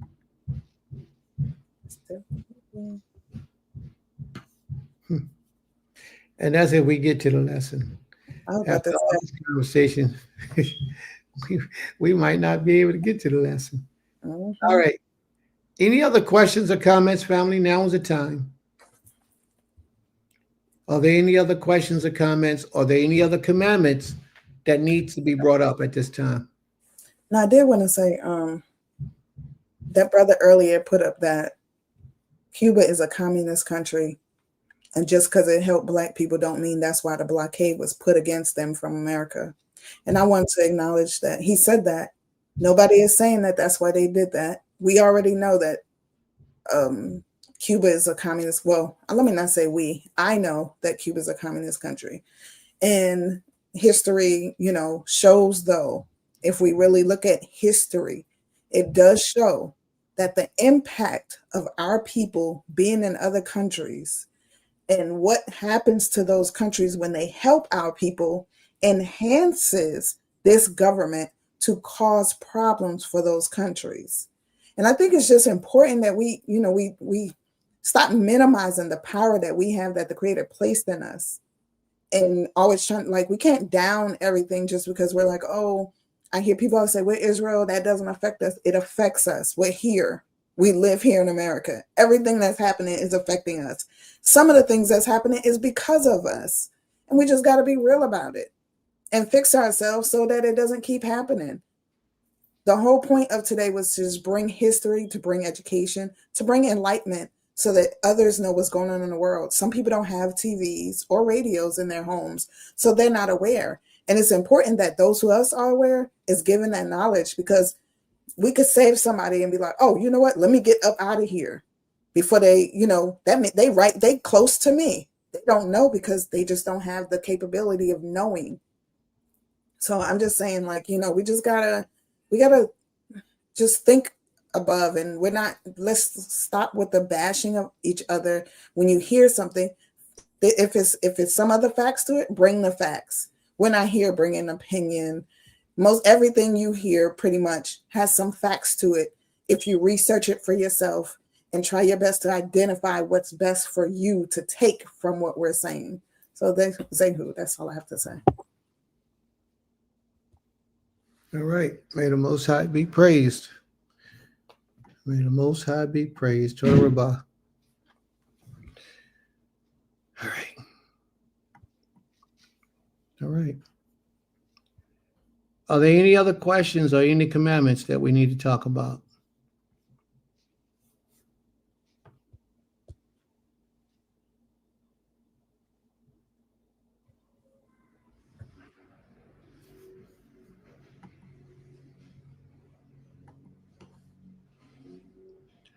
Are there any questions or any commandments or any acknowledgments to the Most High?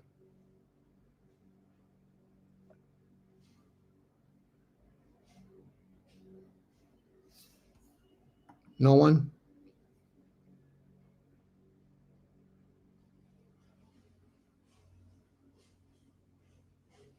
Mm-hmm. What do you say? We should discuss efforts to awaken Cuba to Torah. Okay. All right. May the Most High be praised. All right. You got a good mind, that's for sure. Mm-hmm. Anyone else? Any other questions or comments, family? I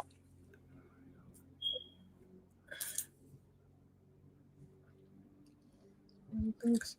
All right. So that means time for the class. If nobody has any questions or any other comments, then it's time for us to start our class for the day. Mm-hmm. At least the teaching portion. All right.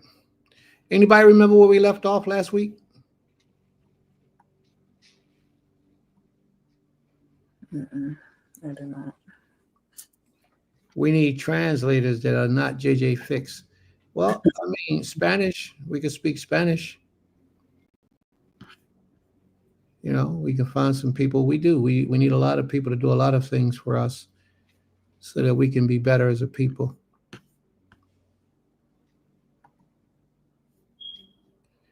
All right.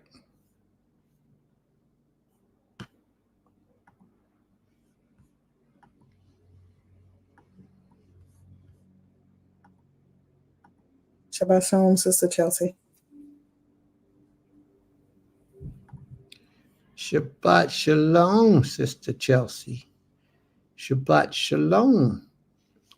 How are you, sis? Oh, Chelsea, too.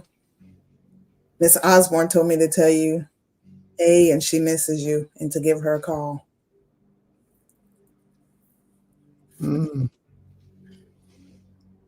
All right. So we're going to get into our lesson for the day. Now, Miss Osborne. I don't know Miss Osborne. she's an elder out here in Sparta, who's like been living here since she was 2 years old, and she's actually she's an active elder. Like she sits on the zoning board. She she knows everything. Ooh, I'm really interested in this. Okay. Yeah. I thought you were asking, like, who is she? No, I was just talking. Oh, okay. I don't really care who she is. It's okay. If y'all know her, y'all know her. I don't have to know her. Okay. All right. So I posted something in the room for everyone to see. And what I posted in the room is actually a list of all the rulers of both Israel and Judah.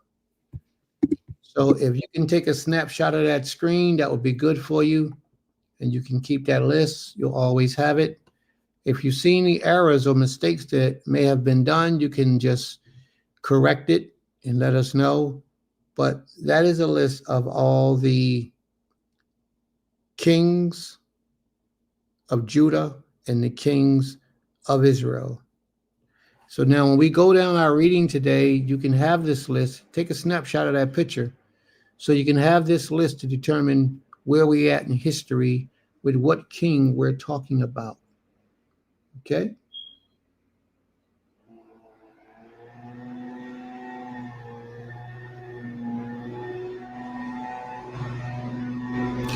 Sister Chelsea says she just became an officer, getting that money. Okay, Sister Chelsea.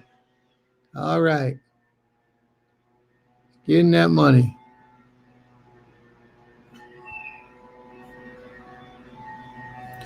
All right. So there's a list for y'all.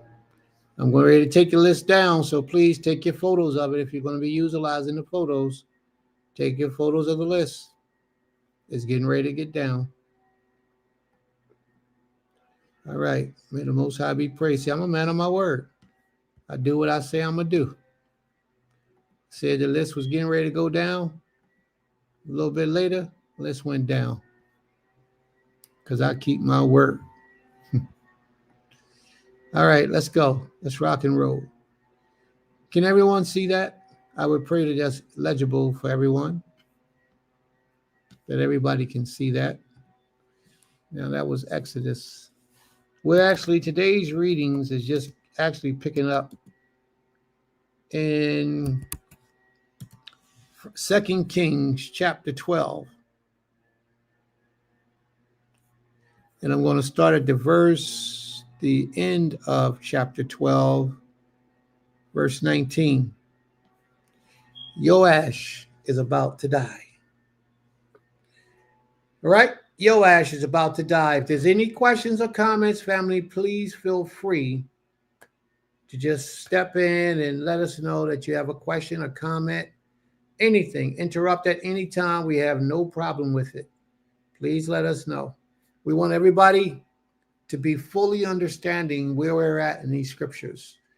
What happens with Israel today is that we attend these Shabbat services and we be all emotional, hooping and hollering and screaming, dancing and shouting while we're there. But at the end of the day, we don't get no edification. We don't learn anything that we can apply to our lives to make us better individuals and help us to walk more in accordance of the laws of the Creator.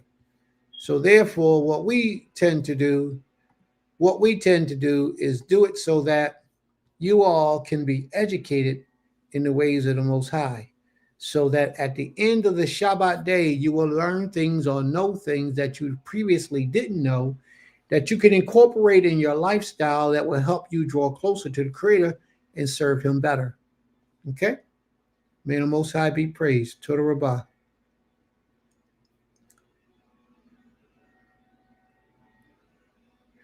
Okay, you couldn't see the list? Let me try it again.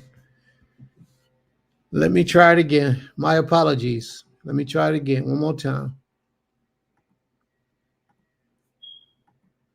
All right, let me make the list up one more time. And if I can, I'll make it a little bigger. All right, can you see it now? How about now? Is that bigger? Is that better? Somebody let me know if that's better for y'all to see. Is that better? Okay, I'm going to move this off the stage for a minute just so that you can see the entire list. Take a screenshot of that, save it, hold on to it, and compare it to what we're doing.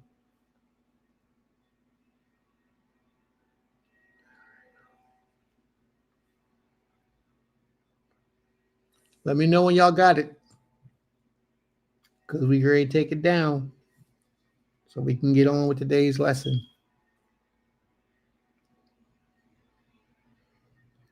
Just take a screenshot. If you got an Apple computer, you can use your shift, hold down your shift, your command, and the number 4, and it'll allow you to move your cursor around.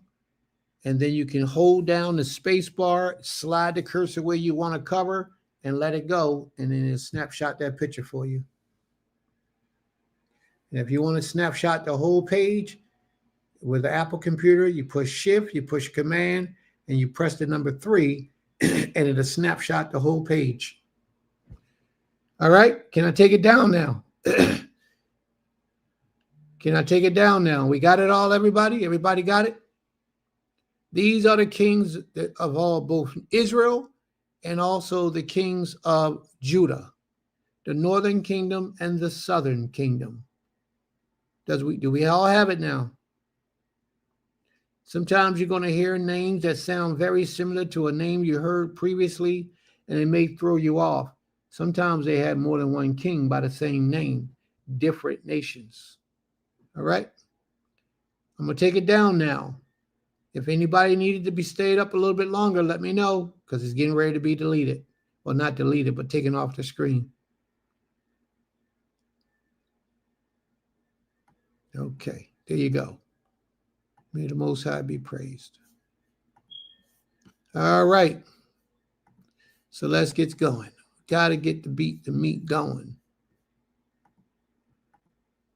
All right. Now, is that large enough for you all, or do I need to make it larger? Is that better? All right, Total Rabbah. All right. So there we go. So we're going to talk about the death of Joash. You can look on that chart that I just gave you. You'll find out who Joash's father was. Matter of fact, somebody type in the room who Joash's father was. All right, let us know who Joash's father was. Now, the rest of the acts of Joash and all that he did, are they not written in the books of the Chronicles of the kings of Yehudah? His servants arose and made a conspiracy and struck down Joash in his house, in the house of Milo, on the way that goes down to Silla. It was Yozakar.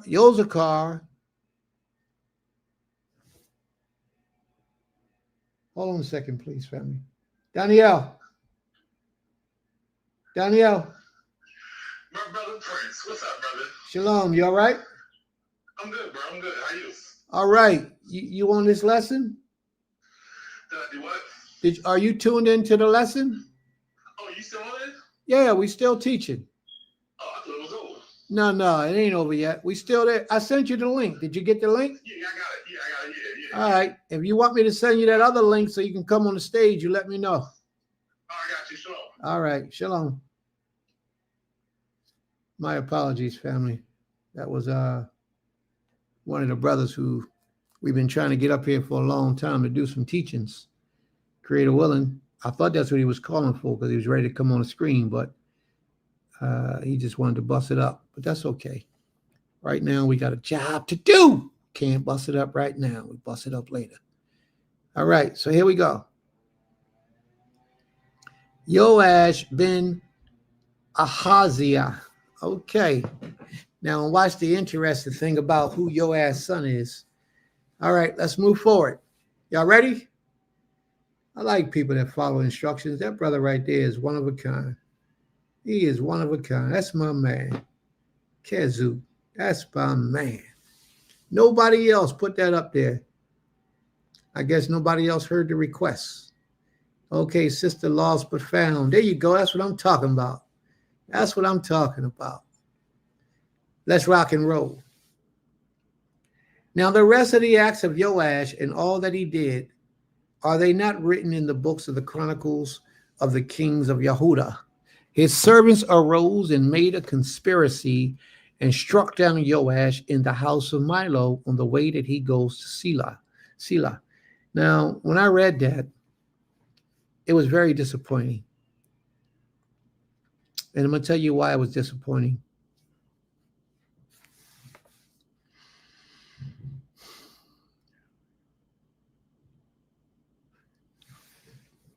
It says that his servants conspired against him. Now, when they use the word servant, that means that he provided for these people. Usually, these are people that he provided all of their resources, their food, their shelter, their clothes, whatever income they had, they got from him. But they conspired against him to take his life. It shows how ungrateful some people are in real life. People can walk with you for years and be ungrateful. That the slightest opportunity they get to destroy you, they will destroy you. And these people that you put a lot of trust in, thinking that they got your back, thinking that they cool with you, you know, this is my homie, this is my sister, this is my brother. You think they good with you, and you go out of your way to make sure that they good in this life, and they be the same people who moot you, take you out, murder you. Terzak. Take you out, destroy you, have hidden agendas in their heart towards you the whole time while they're receiving the benefits of what you're doing for them in their lives, but yet they're really secretly waiting to cause harm to you. There's a lot of people like that that live in the earth today. And this is what I want to make you know. You have to be real careful the people you have in your circle. And if somebody shows their face to you and their face is not for you, then you should beware of that individual. And it doesn't take much for a person to show you their face. You just have to have the eyes to see. And sometimes your spirit will just be feeling strange with these individuals. You know, like you're not so sure about these individuals. You should follow your instincts. You should follow your instincts. Usually your instincts are right. They won't lead you wrong. But I'm just saying, because Joash was their king. And you know, the king is supposed to have people around him that he can trust. And Joash probably felt that these men was good people. He probably never imagined that they would conspire to destroy and take his life. But they did. It says his servants, verse 20, and we're on 2 Kings 12 and 20. His servants arose and made a conspiracy and struck down Joash in the house of Milo. This took time for them to get that conspiracy together. Sometimes they'll plot on you for 3 and 4 or 5 years.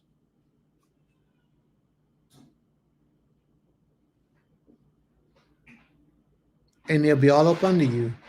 Everywhere you go, they're going. Everything you're doing, they're doing. They'll be right there with you. They even join businesses with you to make you think or to make you feel like they're upstanding people, but they're not. You make another sandwich? But they're not. You can wait till later. Deceptive.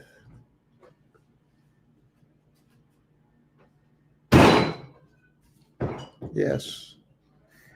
Sankora's demise. Is that Sankufa you're speaking about? I don't know about that. You might can educate us on that. His servant arose and made a conspiracy and struck down Joash. What was in the... No, I'm spending a lot of time on this because this is important. This is the type of stuff we just read right over. And we don't give it much thought. And we be those people. We be those people conspiring against our king, or our leader, or our supervisor, our boss. Sometimes it started as a little office talk. Sometimes it's just you voicing your opinion to another brother or sister in the community. And what I'm here to say with you today is that that's wickedness. The Most High says that you should never speak anything against the king or the leader of your people, ever. But we do. Same thing was going on right there. They spoke harsh against him to the point where they conspired to take his life. And a lot of us are the guilty ones. A lot of us be the guilty ones right here. And we doing it and don't realize that we're doing it. You're never supposed to speak negative about the leader of your people to anyone. The Most High has that in the law.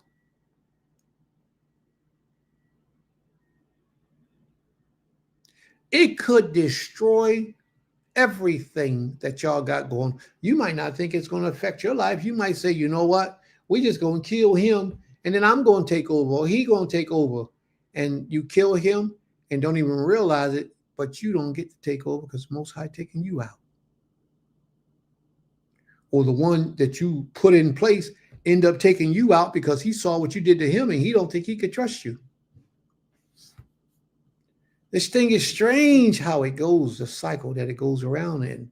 But you're never supposed to speak ill about your people. That's the first sign of an unhealthy community or establishment. When the people within the community is talking negative about the leadership, trying to get others to side up with them.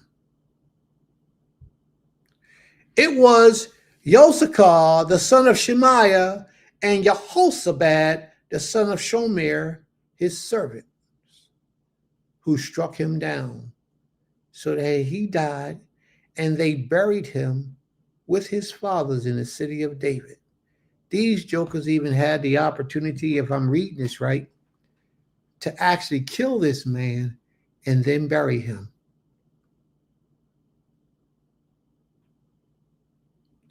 And Amaziah, his son.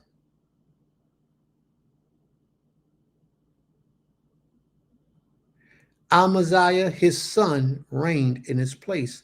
Now, who was Joash's father? His name was Ahaziah. So his grandson name is Amaziah. You see what I'm saying? They killed him and put his son in his place. It was something about this man that they didn't like. Well, let me share this with you. The nation of Israel, the northern kingdom, the Israel, not Judah, but Israel, they've always had kings that reigned for a little period of time. I mean, they may have reigned for a long time, but what I mean by a little period of time is when that king died, his son might have took the throne. And then when he died, his son might have took the throne. And when he died, his son may have taken the throne. But for the majority of Israel, the majority of their leadership, they had different bloodlines sitting on the throne of Israel. But Judah only had one bloodline, except one interruption. If you look at that list that I sent you, that female's name was Athaliah. Athaliah was a female who sat as king for 3 years. Athaliah. 3 years she was king, not queen, king. She reigned supreme as the king for 3 years. In order for you to be a queen, you have to have a husband who's a king. Her husband died.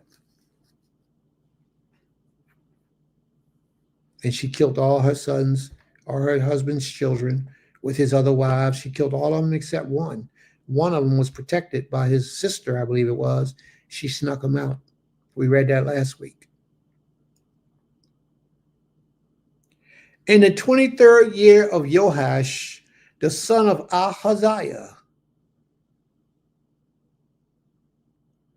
king of Judah, Jehoahaz, the son of Jehu. Now, y'all remember Jehu? Do you remember the story about Jehu? How Jehu was zealous for the Most High in the beginning of his reign. He reigned for like 28 years or so.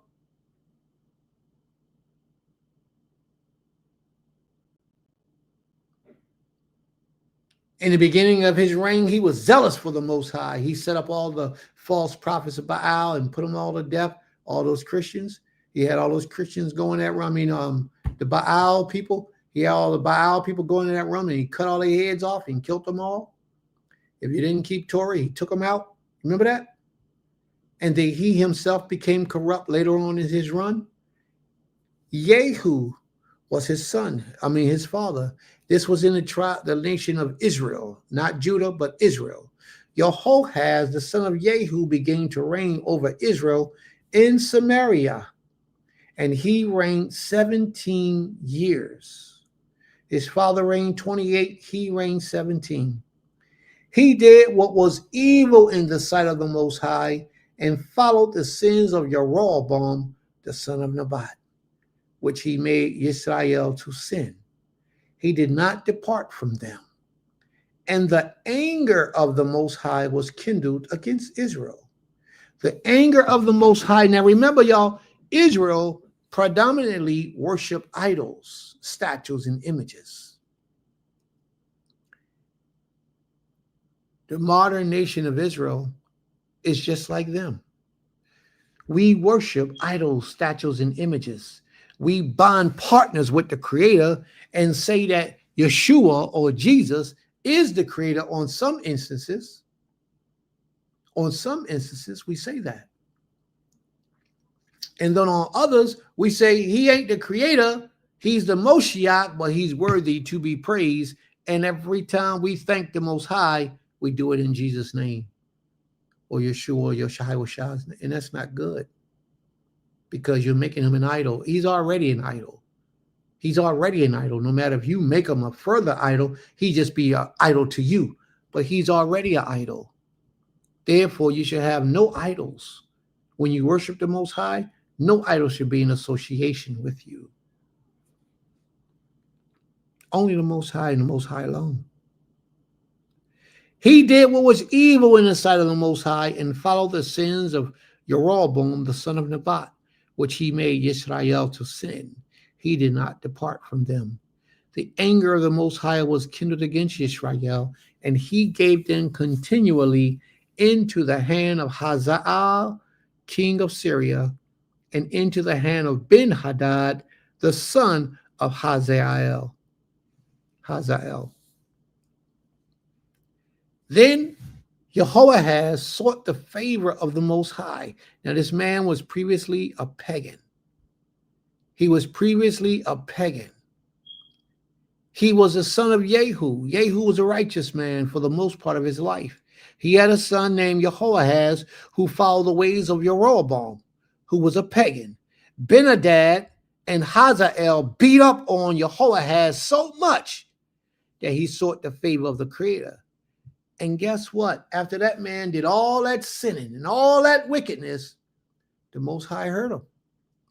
As soon as he cried out to the Most High heard him.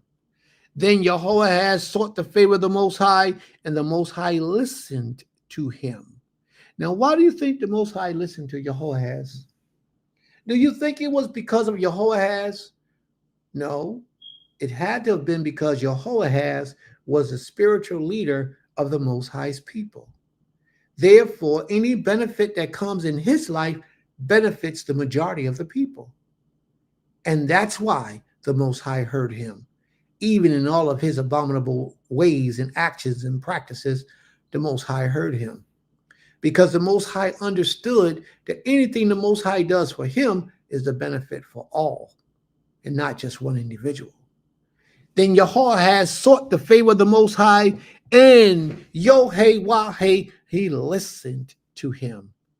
For he saw the oppression of Israel. Now the king of Syria oppressed them. Therefore the Most High Elohim of Israel, he gave them a savior, a Moshiach. He gave them a Moshiach. Way back then, he gave us a savior so that they escaped from the hand of the Syrians. Can children be put to death because of their fathers? Tell me that, family. Answer that question for me. Can children be put to death for the sins of their father? Can fathers be put to death for the sins of their children? Somebody answer that for me, please. Nevertheless, they did not depart from the sins of the house Jeroboam, which he had made Israel to sin, but they walked in them, and the Ashereth also remained in Samaria. Brother Kazu said they're not supposed to be able to be put to death for the sins of their fathers. Very good, brother. Not very good, very good. Now, I got to bring this to your attention now. What we reading about? And I want you, as I'm saying what it is I'm about to say, I want to try to see if you can make this personal in your own life and see if you're guilty of this same thing. Because if you are, the simple remedy is to change your ways. Just simply change your ways. All right, here we go.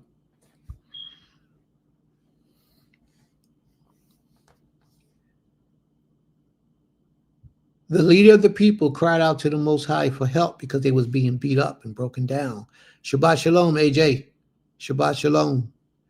The leader of the people called out to the Most High for help and redemption and salvation, and the Most High heard. And the Most High sent them a savior. He didn't use the spiritual leader.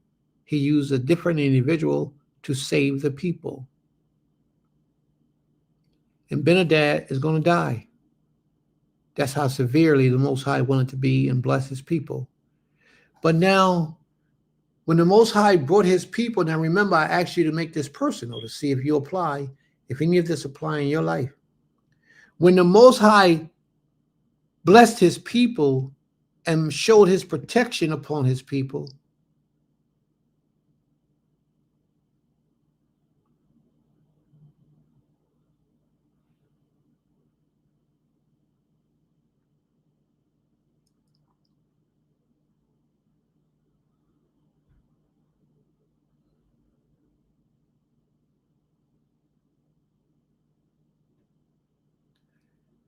his people soon turned against him again and began to practice idolatry. They turned their backs on him. After they got what they wanted and the oppression was relieved, they turned their backs on him.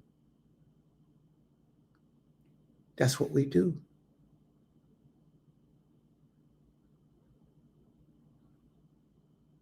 That's what we do. Often a little bit too much. That's what we do.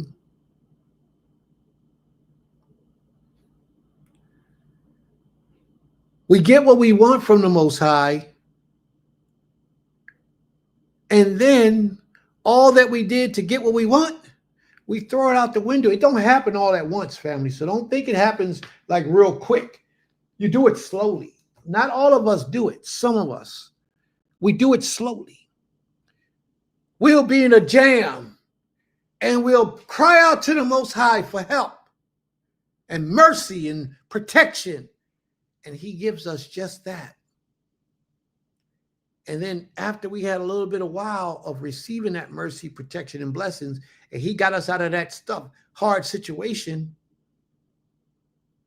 eventually we ease back into that person that we was that got us in that situation when we had to cry out to the Most High for help. Children of Israel as a nationwide is no different. They are no different. That's exactly what they did. When the king, Hazael, when his hand was upon their neck and they were suffering and no food, it was a food shortage, they was eating their children and they was just being terrible in the streets, lying to each other to steal this person's child so they can kill him and eat him. It was horrible.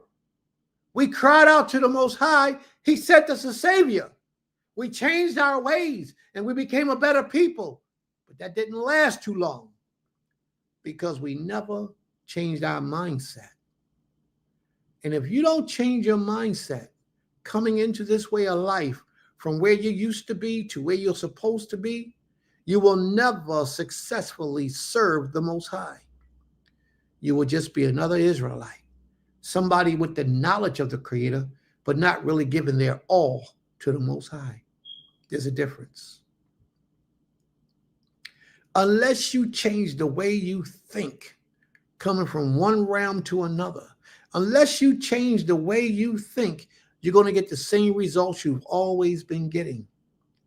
And a lot of us, we can't change the way we think, still doing and being the same individual. But that's what most of us does. Well, I just need a little bit more time and I can get this together.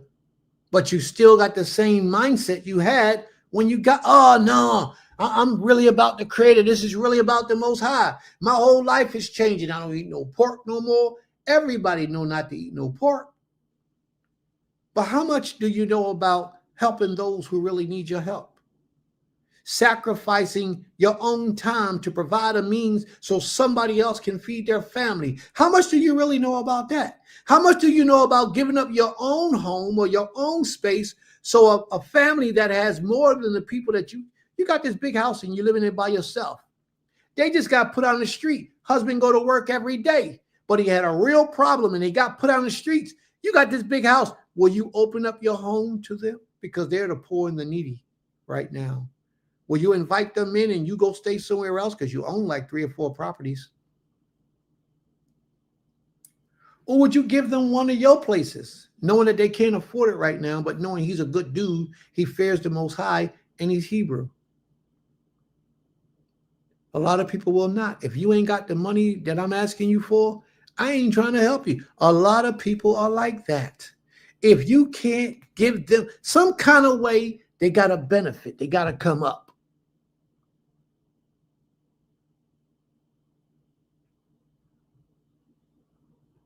They got to come up off your back some kind of way. And not everybody moves out in the right spirit. And that's what Israel did. Israel returned back to their evil practices, their evil ways. And Asherah was still in Samaria, the deities. Asherah was an actual deity. Some people teach that Asherah supposed to have been a wife of the Creator, as if the Creator had a wife. And I'm telling you, those things are false. But in history, they teach those things. Sister Bahira, Shabbat Shalom, Sister Bahira.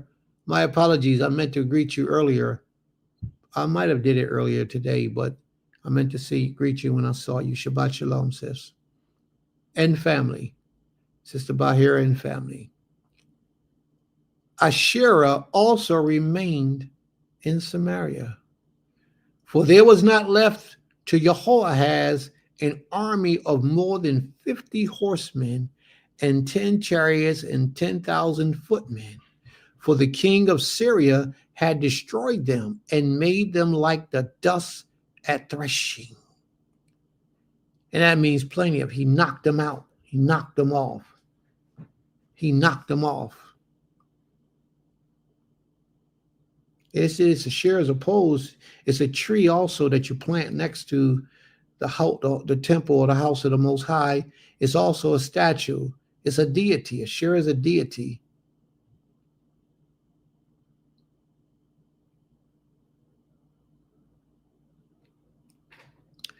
Now the rest of the acts of Jehoahaz and all that he did and his might, are they not written in the books of the Chronicles of the Kings of Israel? So Jehoahaz slept with his fathers, and they buried him in Samaria, and Joash, his son, reigned in his place.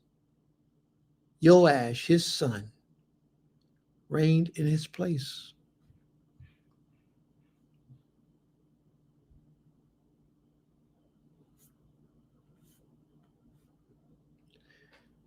Second Kings chapter 13, verse 10.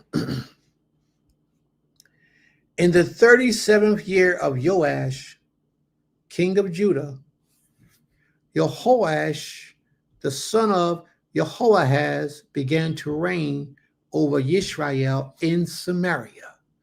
So Joash is the king of Judah. He's reigning in the southern kingdom.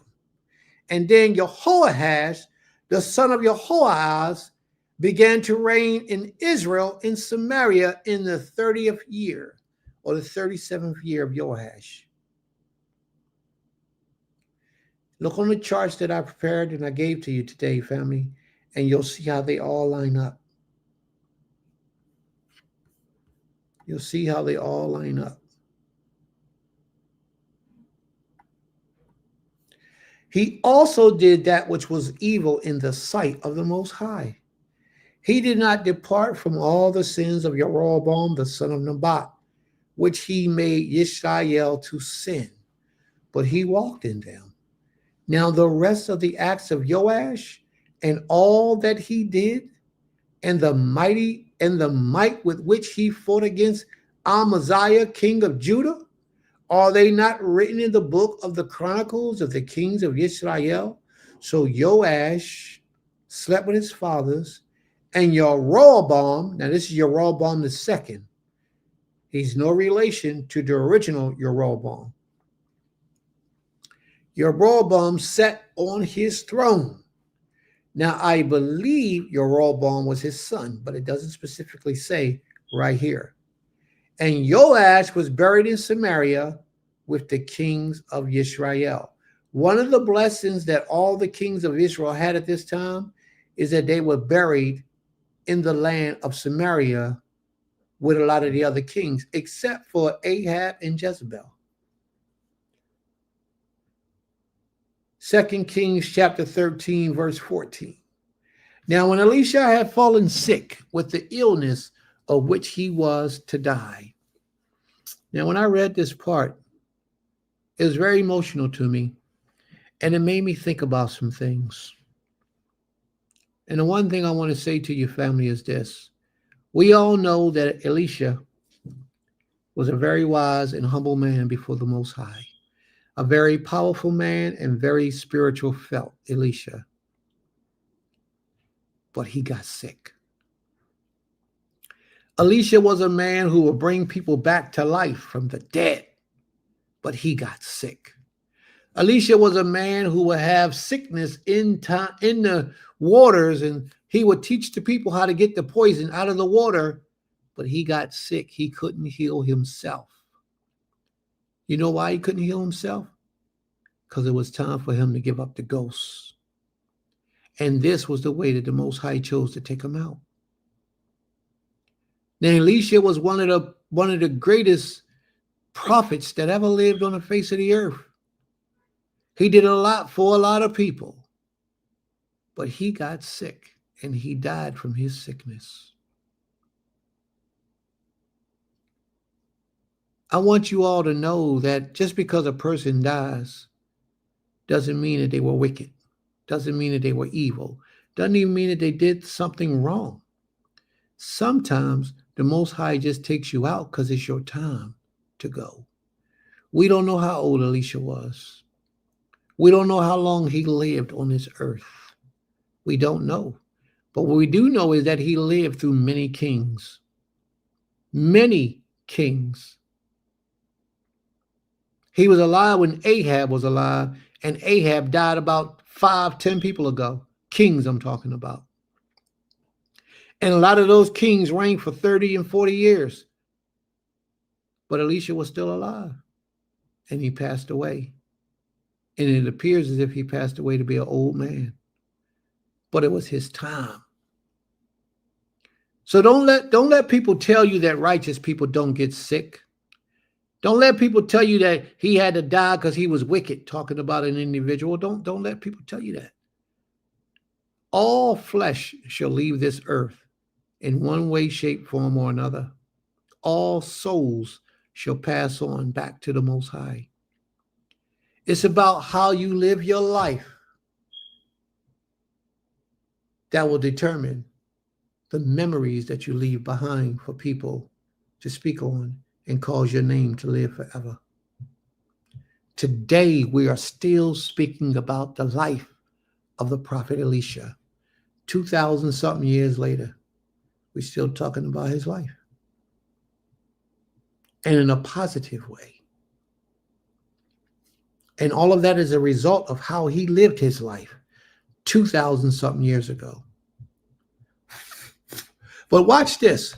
When he was sick, Joash, the king of Israel, when Joash was still alive, he came down to him and he wept. This is the king in love with a prophet of the Most High. Now, this king was a wicked king, but he loved Elisha. Elisha represented the Creator. So even in his heart, he had a place for the Most High. He did change his ways, but it was only temporarily. He went down and saw Elisha sick, and he cried before him. He cried so profusely that he humbled himself, and he says these words to Elisha, my father, my father. And then he says, the chariots of Israel and his horsemen. He calls Elisha Abi. We're Abi. My father, my father. It wasn't his biological son, but it was a sign of humility. When a man has enough humility in him to call another man my father, it's because he holds the other person in high regards, high respect. Not that you're his biological father, but the simple fact that he has a lot of respect for you. And Elisha said to him, take a bow and arrows. So he took a bow and arrows. Then he said to the king of Israel, draw the bow. And he drew it. And Elisha laid his hands on the king's hands. And he said, open the window eastward. And he opened it. Now, why did he ask him to open it eastward? More than likely, the east was facing Samaria or Syria, who he was at war with. Then Elisha said, shoot. And he shot. And he said, the Most High arrows of victory, the arrows of victory over Syria. For you shall fight the Syrians in Aphek until you have made an end of them. And he said, take the arrows. And he took them. And he said to the king of Israel, strike the ground with them. And he struck 3 times and he stopped. Then the man of Ha Elohim was angry with him and said, you should have struck 5 or 6 times. Then you would have struck down Syria until you had made an end of it. But now you shall strike down Syria only 3 times. And 3 times wasn't enough. He needed to beat them up many more times in order to destroy them. But he didn't. He only destroyed them 3 times, beat them 3 times, and gave them the opportunity to read.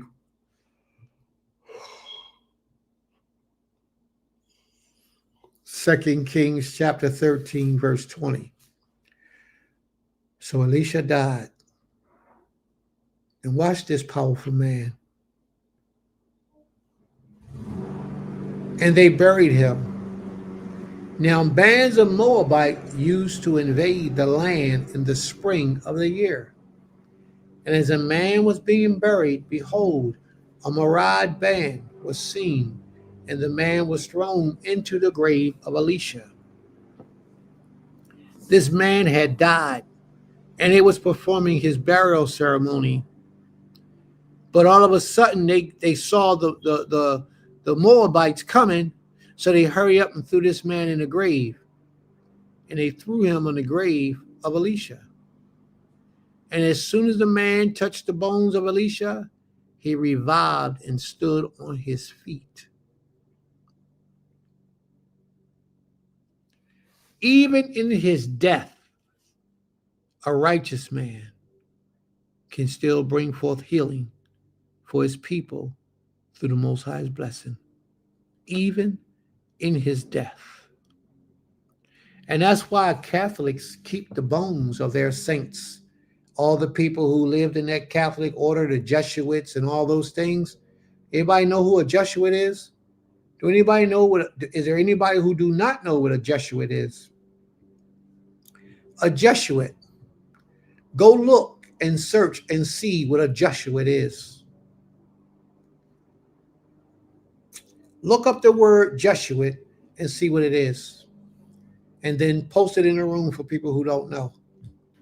Jusiut, I believe it is. Jusuit, I think it is.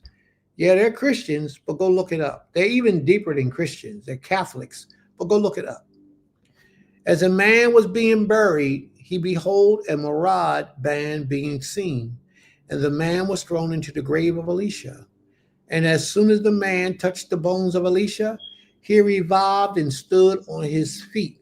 Now, can you imagine that man's mind when he was just brought back from the dead by the dead body of Elisha?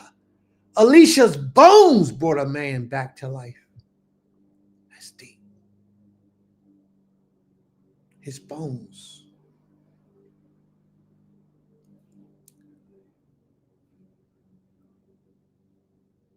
Now Hazael, king of Syria, oppressed Israel all the days of Jehoahaz.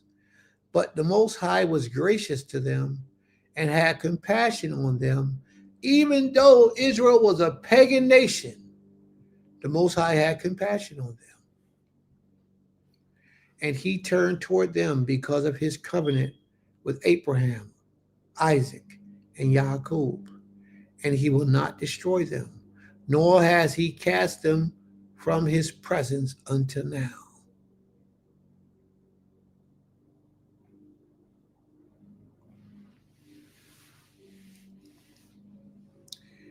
What is a Jesuit? Let's see if this is it. Society of Jesus Clerics is a religious order of clerics, regular or pontifical, right for men in the Catholic Church, headquarters in Rome. All right, I don't like that definition. That definition to me is not really clear. I would like another definition if we can find one that's more precise.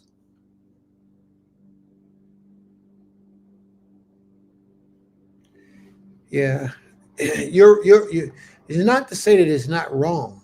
I'm not saying that it's wrong, but I want something that speaks a little bit more clarity as to what a Jesuit is.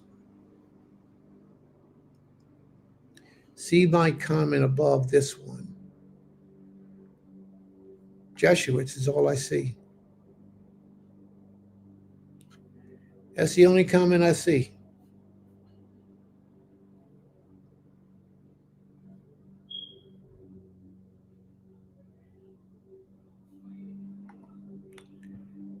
They have a devious side. I think she's saying they have a devious side. They are completely devious. But we're going to get into that. We're going to talk about what a Jesuit is, but I want y'all to look it up, and I want y'all to post a definition of what a Jesuit is. And if they don't, if the next person don't get it, then I'll just tell you in my own words what a Jesuit is. Special order of ye holics that are mercenaries. That's a very good way of putting it. But what the Jesuits are is the Jesuits is a secret order of the Catholic. It's not even really necessarily a secret order, but you will most likely never know who a Jesuit is, of the Catholic order. The Catholic has priests, the Catholic has bishops, the Catholic has fathers, they have the Pope, and then they got the Jesuits. The Jesuit is a class of its own. When you ever read somebody's writing and they got a JS next to it, it's because they're in the Jesuit order. Jesuits defy the law. They are the law. They supersede the law. Excuse me. The Pope, the Catholic order has way more influence than you understand in this order of things that we see every day. That's why every United States president, when they go see the Pope, they kiss the Pope's ring. Do you understand what that means when you kiss a man's ring or his hand? That shows that you are beneath him. You're willing to accept your position under him, and he is the head. The Jesuit is a secret society or a sacred society of that order. And what they are responsible for, they do a lot of assassinations, they do, but that's not the primary thing that they do. They write books, they read order, they sit over governments, they sit in positions of power. Like you would never even know that they're of the Catholic order, because they may appear to be anyone or anything. They are the highest orders of officials under the Pope, or let me say outside of the Pope, because the Pope doesn't even control the Jesuits. The Jesuits are a superior order who have their own government rule around the world, and they're all over the world, and it's the Catholic order. Catholicism is a whole lot bigger, stronger, and greater than you imagine. Believe me, they're everywhere. They're everywhere.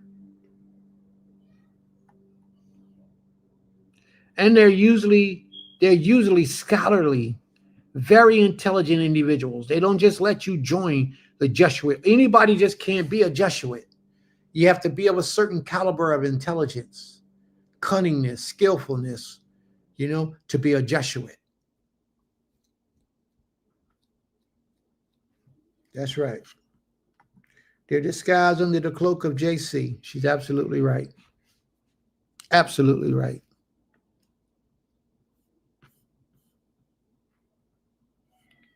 Second Kings chapter 13, verse 24.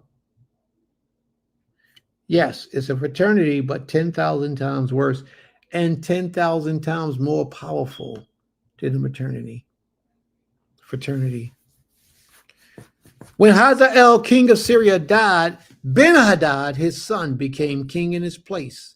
Then Jehoash, the son of Jehoahaz, took again from Ben-Hadad, the son of Hazael, the cities that had been taken from Jehoahaz, his father, in war. 3 times Joash defeated him and recovered the cities of Israel. But he did not bring a final end to them. And that was the bad part. Amaziah's reign in Israel, 14:1. In the 2nd year of Joash, the son of Joahaz, king of Israel, Amaziah, the son of Joash, king of Judah, began to reign. He was 25 years old when he began to reign, and he reigned 29 years in Jerusalem. His mother's name was Jehoiadan of Jerusalem, and he did that which was right in the eyes of the Most High, yet not like David, his father, because he was of David's lineage, David's bloodline. He didn't do like David did, but yet he did what was right in the eyes of the Most High. He did all the things of Joash, his father, had done, but the high places were not removed. The places of all the churches and all those things that were there, the masjids and all those places of worship that was not built for the Most High, he allowed them to stay. All the Asherah, he allowed them all to stay. But the high places was not removed. The people still sacrificed and made offerings on the high places. Again, our people were still in idolatry. Even though we had a righteous king, because he did not remove all the abominations from us like chicken,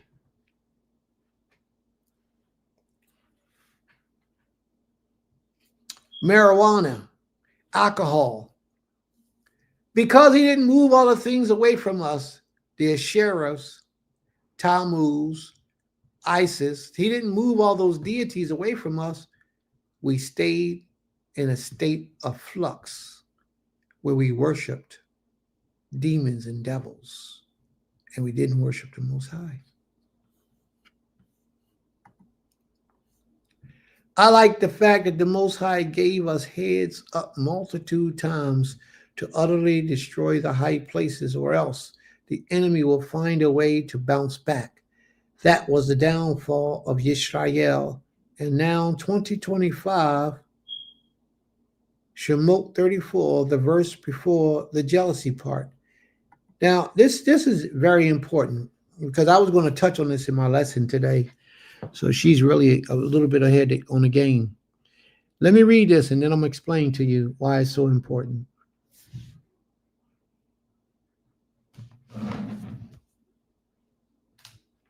She says,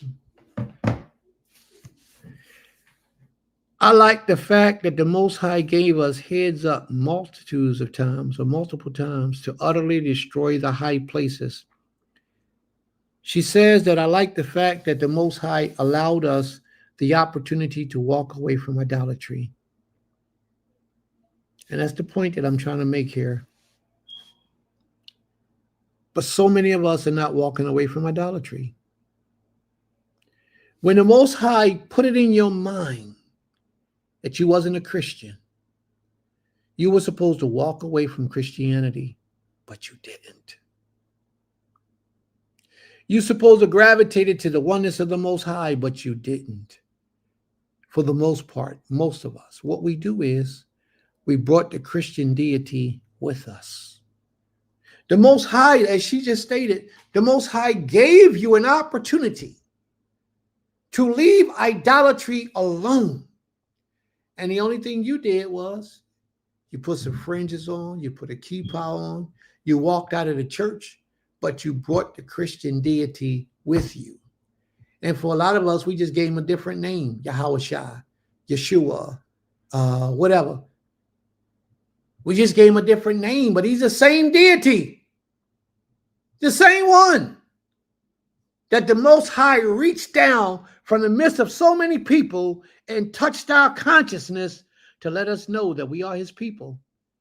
And all we did in return, in exchange for what he did, was we still practiced demonology by worshiping Satan. We still worship an idol, and we bring him with us. We just changed his name and changed his skin color. But that's not what the Most High had intended for you. That's not why he began to wake you up. He began to wake you up so you would walk out of idolatry.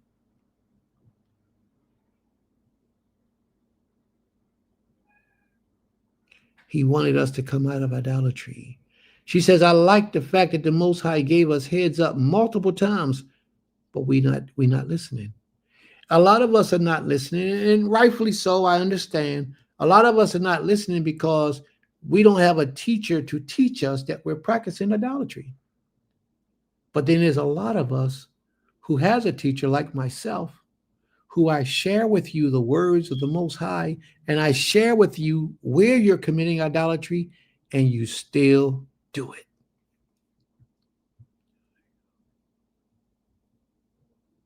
A lot of us really don't know that we're practicing idolatry. A lot of us, we don't believe that Yahushua, Yeshua, or whatever name we call him, we don't believe that he's the Most High. So therefore, if we don't believe he's the Most High, then we're not practicing idolatry, are we? You are. You're still practicing idolatry. You try to pretend as if you're not. Let me give you an example of what I mean.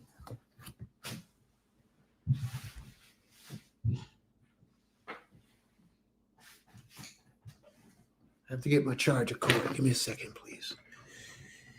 Boy, I got to stop sitting down so much.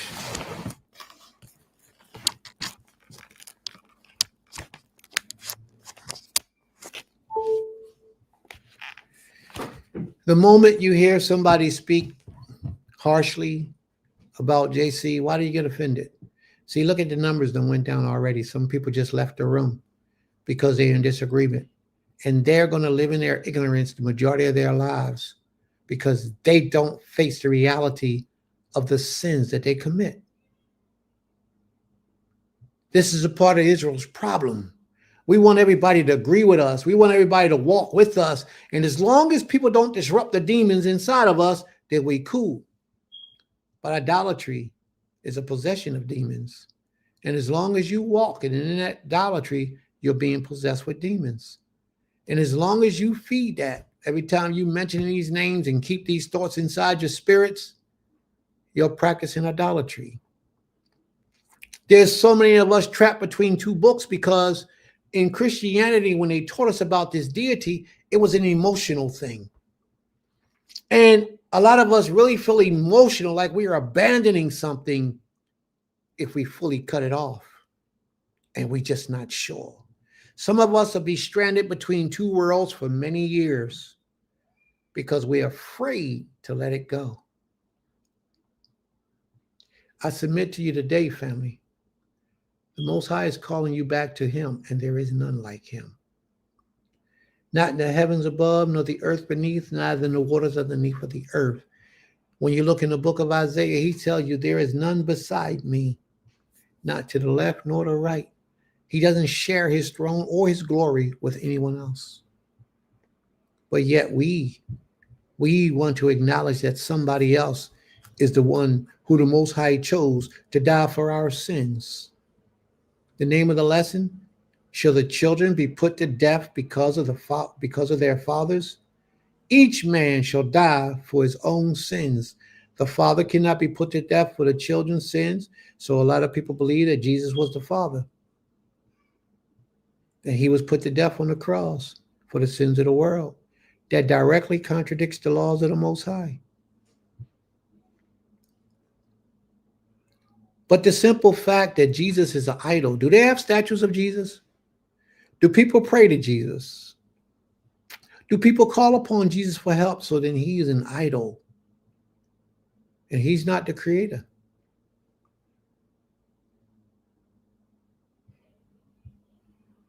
And they refuse to let him go. They refuse to let him go. That's why we're suffering so much in the positions that we are in. That's why it's an emotional situation, and we step outside of the church, but yet we bring the Christian deity right with us because our minds have been programmed with Western ideology.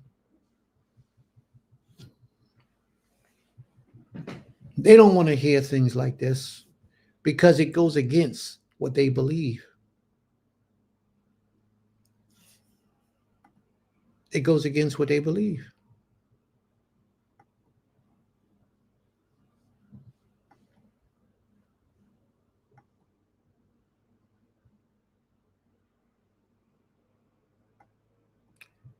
Absolutely. I can take you in the scriptures of our scriptures, and then I can show you in the New Testament where Jesus is recognized as a devil. But that's not for you because you don't believe in those things. That's for the people who want to see that type of proof. I will show you what scripture says. Anybody can accept that. My thing is, we're supposed to worship the creator, not the creation.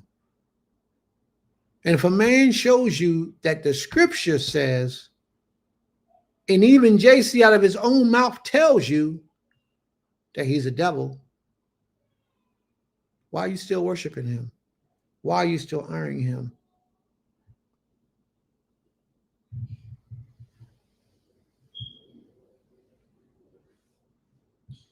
Why every time you make your prayers, you got to mention his name and pray in his name? That's how you keep that alive inside of you, because you're praying in his name. That's you reverencing the dead.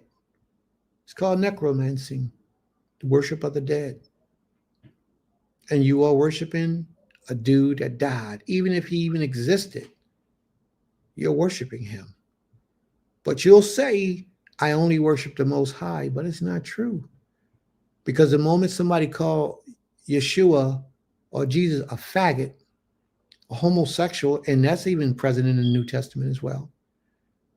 But the moment someone says that to you, you got to find a new twist to the, oh no, it's got to be a different explanation. See, here it is right here. He's not faggot. He told him to put his hand on his thigh right next to his penis. As a matter of fact, he took his cloak off and showed him his private parts. Homosexual tendencies. Anyway, yeah, it's on that level. with Christianity. Christianity is a tool, it's a device that has been placed here to keep us in darkness, keep the Most High's people in blindness. And it has been very effective for the last 3,000 years. It's been 2,000 years. It's been very effective, keeping us held bondage, practicing idolatry. It's just like the government when they put certain foods in our food to cause us to eat pork. They put certain ingredients in our food, like pork ingredients, unclean shellfish, the butt or the anus of an animal for flavoring to the food, an unclean animal, and we eat it. All these things are done intentional to keep us dark in our minds, and so is Christianity. It's done intentionally to keep us dark in our mind. And I put up a post on my Facebook page, and this one brother, the whole video was like an hour and a half. He watched the whole video just so he can say what he disagrees with the video. He didn't state one fact to prove anything wrong that was said. He just talked about the things he didn't agree with that was said. He gave his opinion. And your opinion means nothing. Bring the facts. The whole New Testament book, none of it was written by a prophet. Not one book. The Most High's name is not mentioned anywhere in the entire book. Not once.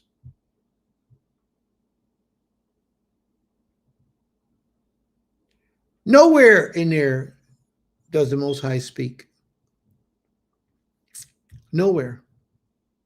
And in the New Testament, from what a lot of Christians teach, Jesus calls himself the creator. In one place he says, Kyrie, which means Lord, Lord. And it says that reference is only made for the Most High, but Yeshua, Jesus, Yahweh, calls himself Lord, Lord. He says something about, if you call me Lord, Lord, then why don't you do the things I tell you to do? That means that it's okay to call me Lord, Lord. Nah, you're not the creator. But yet, that's what they say they call him, the creator. Say he called himself the creator. I got a whole video on my page of this European man talking about why he's going against the Israelites who's saying that Jesus is not the creator, but yet they still believe in Jesus. And he's saying that Jesus is the creator, and here's his proof. They're going to head with each other. And it's crazy. They're both wrong. And my suggestion will be to leave the New Testament alone. Just close the book. Ask the Most High for forgiveness for your sins and your ignorance, and walk away and embrace the Most High. Even that is going to be a mental challenge for you, because you are really spiritually and mentally trapped in Christianity. You don't know how to let go. And the most of us don't know how to let it go. It's just like eating sugar. Who wants to give up eating sugar? We are addicted to sugar and don't even realize it. Well, we're also addicted to Christianity.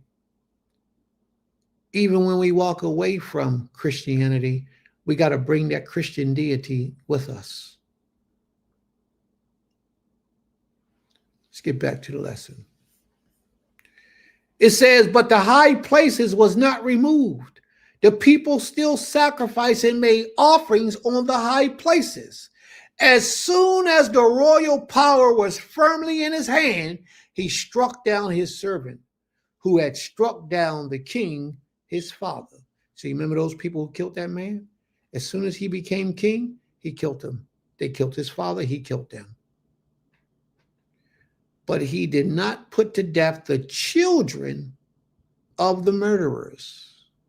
Can children be put to death because of their fathers?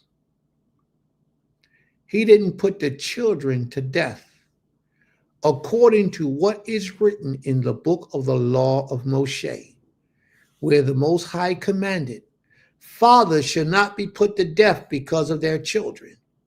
Neither shall children be put to death because of their fathers, but each one shall die for his own sins. So if the Creator said that, then how did Jesus die for your sins? Somebody tell me. How was Jesus put to death for the sins of mankind or the sins of the world or even the sins of Israel?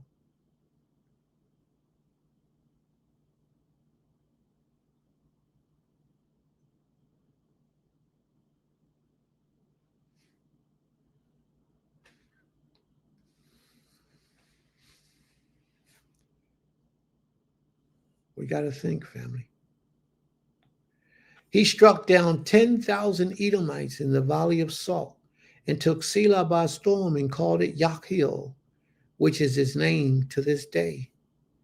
Then Amaziah sent messengers to Joash, the son of Jehoahaz, son of Jehu, king of Israel, saying, "Come, let us look one another in the face." He had a fight with him. He wanted to rumble. He wanted to do it face to face like men do. He thought he was ready, but he wasn't ready. He thought he was strong enough, but he wasn't. He should have destroyed all the idols in his home. He should have stopped his people from practicing idolatry. That's like a woman or a man and his wife who allow their children to practice whatever they want, but they still live in your household. Can't do that. You will still reap the wrath of the Most High. That's what Amaziah, that's what he did. He allowed his children, the children of Israel, people he was in leadership over, to still practice idolatry.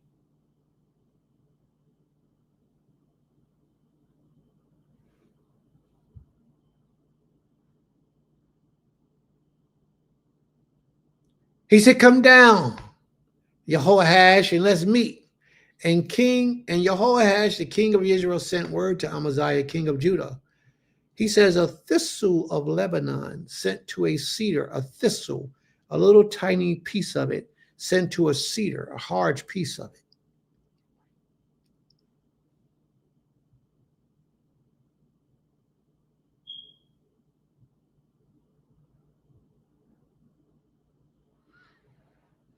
A thistle of Lebanon sent to a cedar on Lebanon, saying, "Give your children, give your daughter to my son for a wife."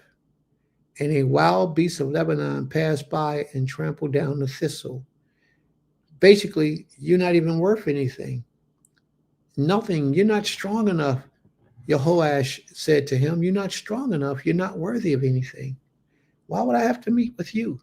You can't possibly destroy us. You have indeed struck down Edom, and your heart has lifted you up. Be content with your glory and stay at home. For why would you provoke trouble so that you fall, you and Judah with you?" He's right. And that's how a lot of us get in our minds. You know, the Creator give us a little bit of a blessing, allow us to get an achievement, and all of a sudden we think we got it. We think we're in the right place. We think we're doing righteously, and we're not.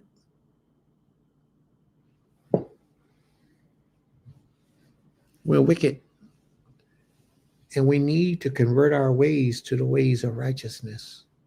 And the only way that we can convert our ways to the ways of righteousness is to give the Most High the best of us. Give the Creator the best of us in truthfulness and honesty. And that's not what we do. He said, "You beat up Edom. Why you messing with me?"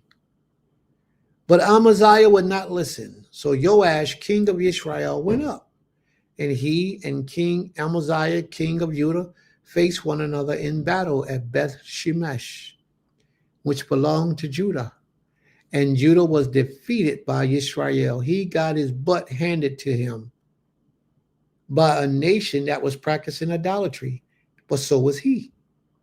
See, the difference between the two was that Jehoahaz and his people have been practicing idolatry for many generations. Amaziah was trying to worship the Creator, but he still held on to his paganism. Idolatry. He brought the idolatry along with him as he worshiped the Most High. And the Most High looked at him like, you know better. Those people might not know no better because that's all they know. They've been raised up on this mess. But you know better. And you out of a special lineage, out of the house of David. So you as an Israelite, like right now, you know better than to worship JC or any other deity. You know better.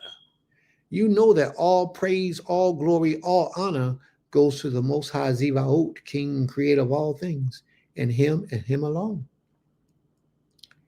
But you bring a deity along with your service to the Most High.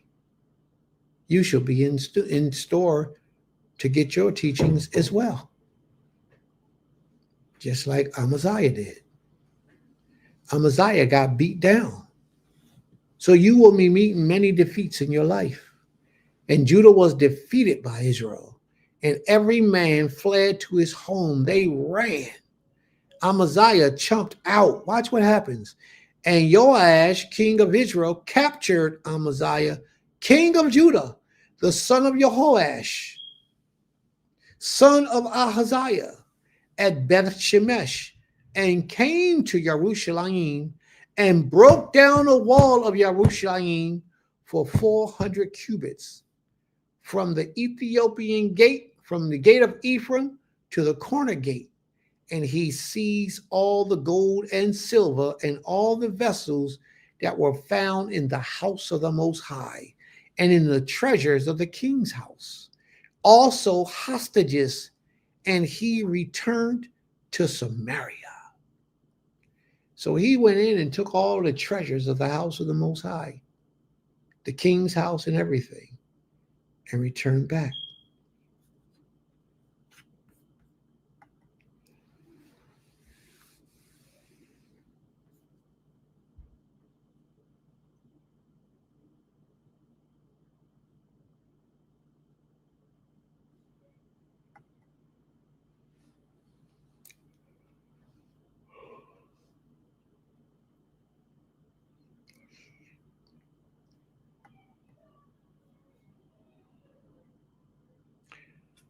Now, the rest of the acts of Jehoash that he did, and his might, and how he fought with Amaziah, king of Judah, are they not written in the book of the Chronicles of the Kings of Israel? And Jehoash slept with his fathers and was buried in Samaria with the kings of Israel. And Jeroboam, his son, reigned in his place. And again, that's Jeroboam II. Amaziah, the son of Joash, king of Judah, lived 15 years after the death of Joash, son of Jehoahaz, king of Israel. Now the rest of the deeds of Amaziah, are they not written in the book of the Chronicles of the Kings of Judah?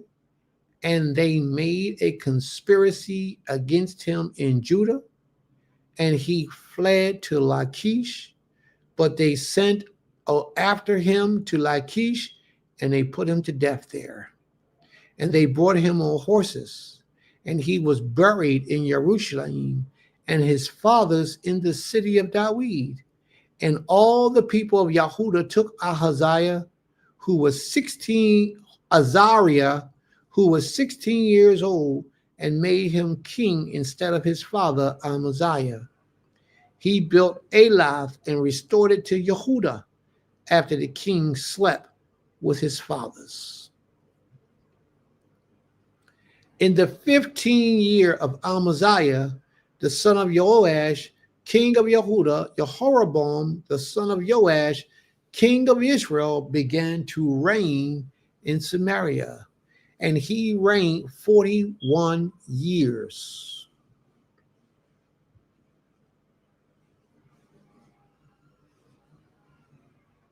So Jeroboam reigned 41 years in Samaria, and he did that which was evil in the sight of the Most High. He did not depart from all the sins of Jeroboam, the son of Nebat, which he made to Israel to sin. He restored the borders of Israel from Lebanon Hamath, as far as the sea of the Arba. 4. According to the word of the Most High, Ha Elohim of Yisrael, which he spake by his servant Jonah. This is Prophet Jonah. Prophet Jonah was a very, very prominent prophet in Israel. The son of Amittai, the prophet, who was from Gath Hepher. For the word, for the Most High saw that the affliction of Israel was very bitter, for there was none left, bond or free, and there was none to help Israel. But the Most High had said that he would blot out the name of Israel from under heaven. So he saved, but the Most High said that but the Most High had not said that he would blot out the name of Israel from under the heaven. He actually said the opposite. So he saved them by the hand of Jeroboam, the son of Jehoash. Now the rest of the acts of Jeroboam and all that he did in his might, how he fought and how he restored Damascus and Hamath to Judah in Israel, are they not written in the books of the Chronicles of the kings of Israel? And Jeroboam slept with his fathers, the king of Israel, and Zechariah, his son, reigned in his place. May the Most High be praised. Toda Rabbah. Do we have any questions or comments, family? Do we have any questions or comments at this time?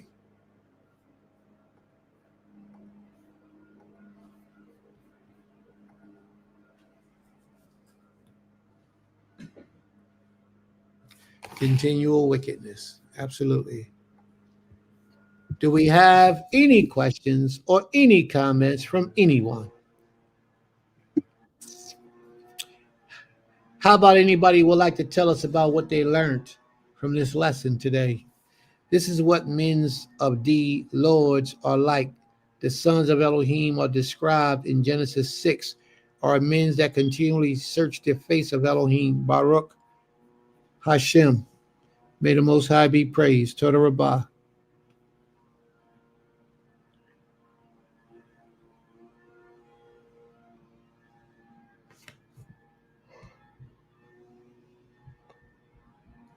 Any comments? Any questions? Anybody want to add anything to what they've heard today? If you want to speak, I can give you the link. You can come on the screen. You can do it that way, or you can type it on the sidebar and speak it from the sidebar.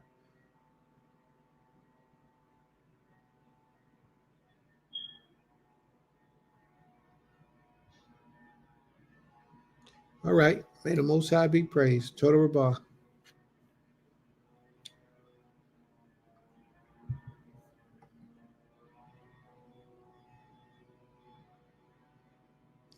I learned from these lessons, Moray, we should praise false idols.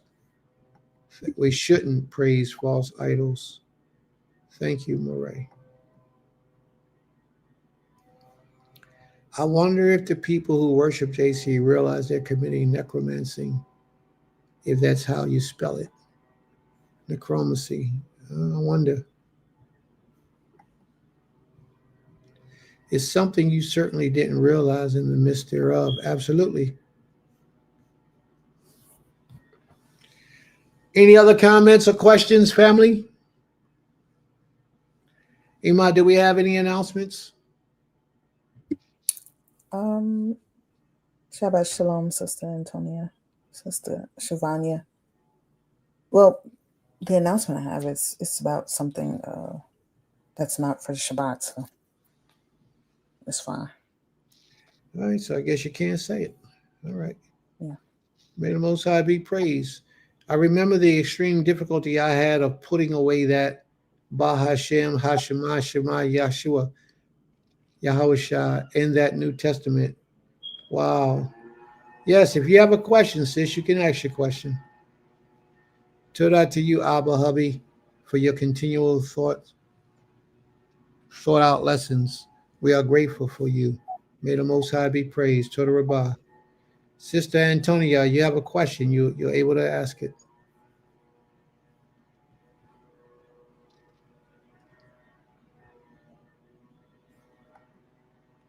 If they praise Jesus, do he forgive them because Ha Elohim knows they're being deceived? Well, sis, you know what? That answer would truly lie in the hands of the Creator. That would truly lie in the hands of the Most High. For there's none who can speak on the Most High's behalf in that matter. But what I do know is that there's a lot of Christians who praise and worship JC to the fullest that will receive a greater reward than a lot of Israel who don't worship the Most High as they're supposed to. I do know that. So I don't know the answer to that question in that regard, so sis. May the Most High be praised. Does the Most High, Ha Elohim, does he forgive them? We don't know. I think, in my opinion, I would say that each person is weighed separately so that one may be receiving it and one may not. It's up to the Most High to make that decision. He hasn't given me that, who did and who didn't. But I do know that it will be based on the individual.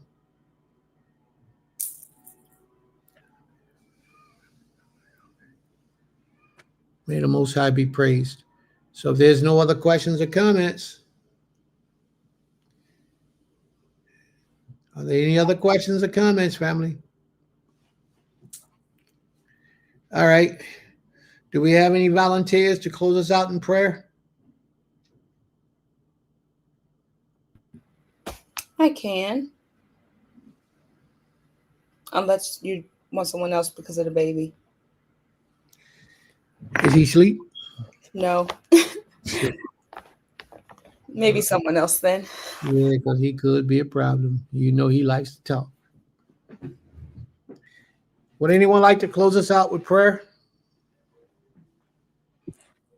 I'll do it if no one else We did it does. last week. That's The what I week said. No before one that, else does. the week before that, and the week before that. Okay. But I did Don't not. worry. I'll get it. If don't nobody step up, I'll get it. One more time. Would any of my brothers, Brother Kezu, are you still present? Close us out, bro. Take us home.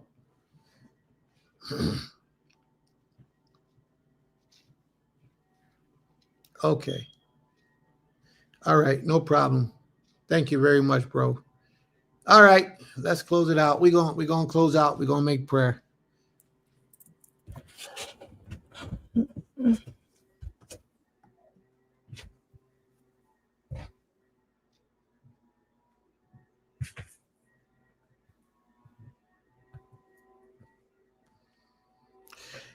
Somebody spoke the real truth. Letting go of idolatry for us is extremely difficult at this time because it has been so intricately and deceptively woven into our lives on all levels. That is absolutely true. And it's the same way how it was many years ago.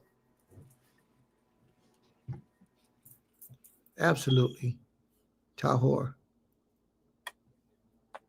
Oh, Ani Mishka.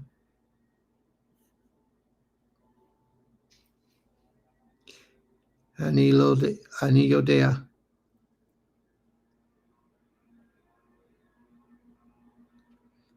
I like this right here, though. Allow the Most High to continue to purge us.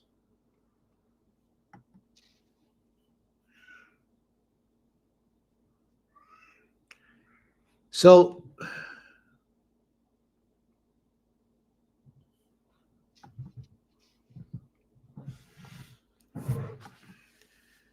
was there anyone else who wanted to close us out in prayer? I'm going to get up just in case nobody gets up and say anything for this time.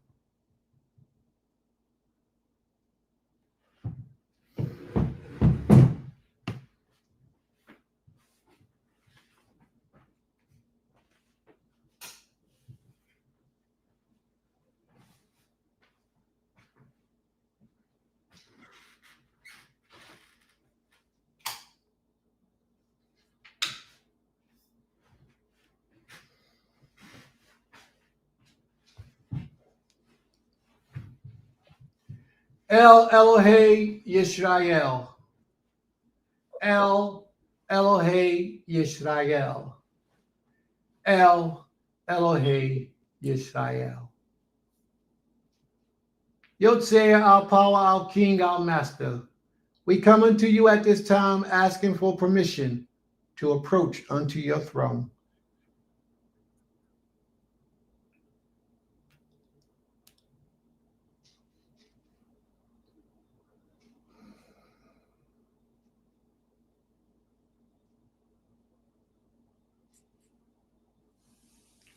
Thank you, our Father. Thank you, our King. Thank you, our Master, for being so good to us, your people. Thank you for allowing us to behold this beautiful Shabbat day that you have blessed us with. Thank you for all the wonderful brothers and sisters who have been part of this class, who contribute in their own special way to the progression of the class, that others may learn and understand what they have in store. All glory, all honor, and all praise belongs unto thee. For you are our Master, our King, our Father, our Provider, our Maker. You are wonderful, Father.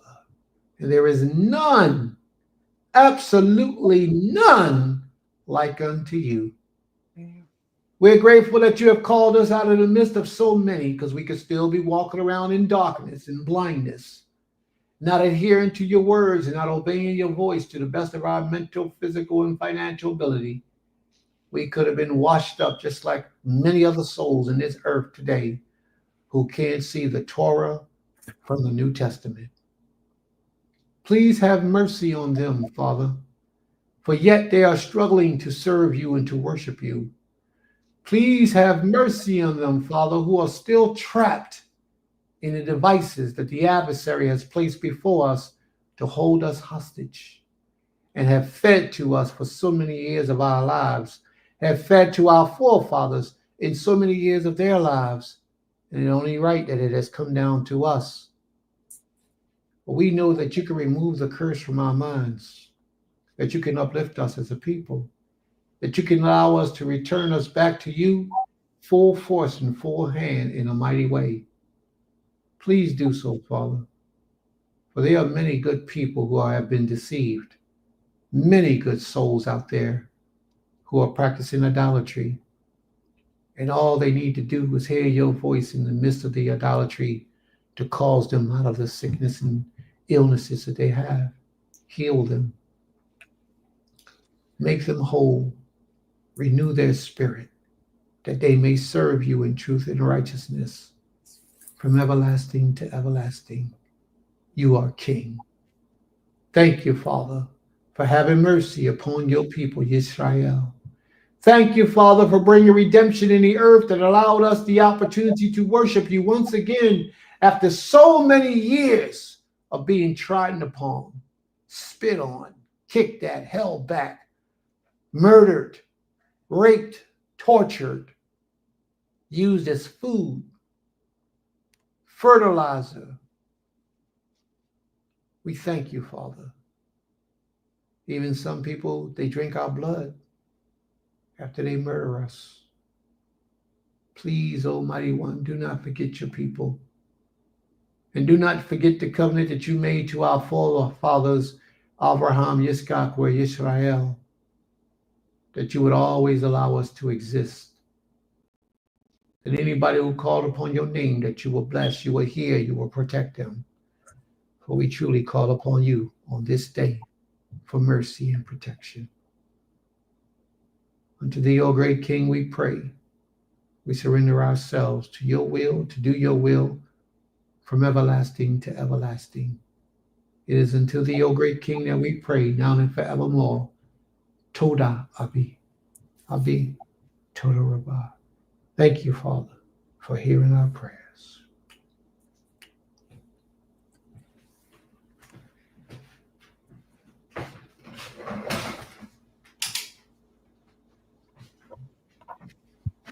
All right, family. Yeah. God be praised. Is there anything anyone wish to say before we close out? Total Rabbi for a great class.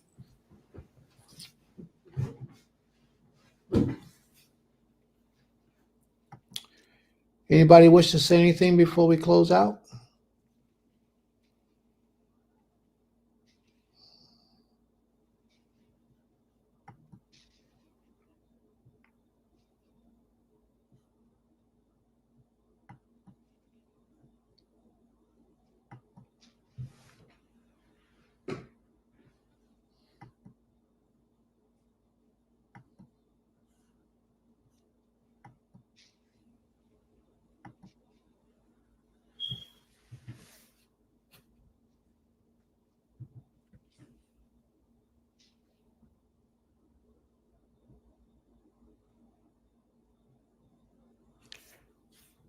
Gam Lakar, Brother Benjamin. May the Most High be with you as well.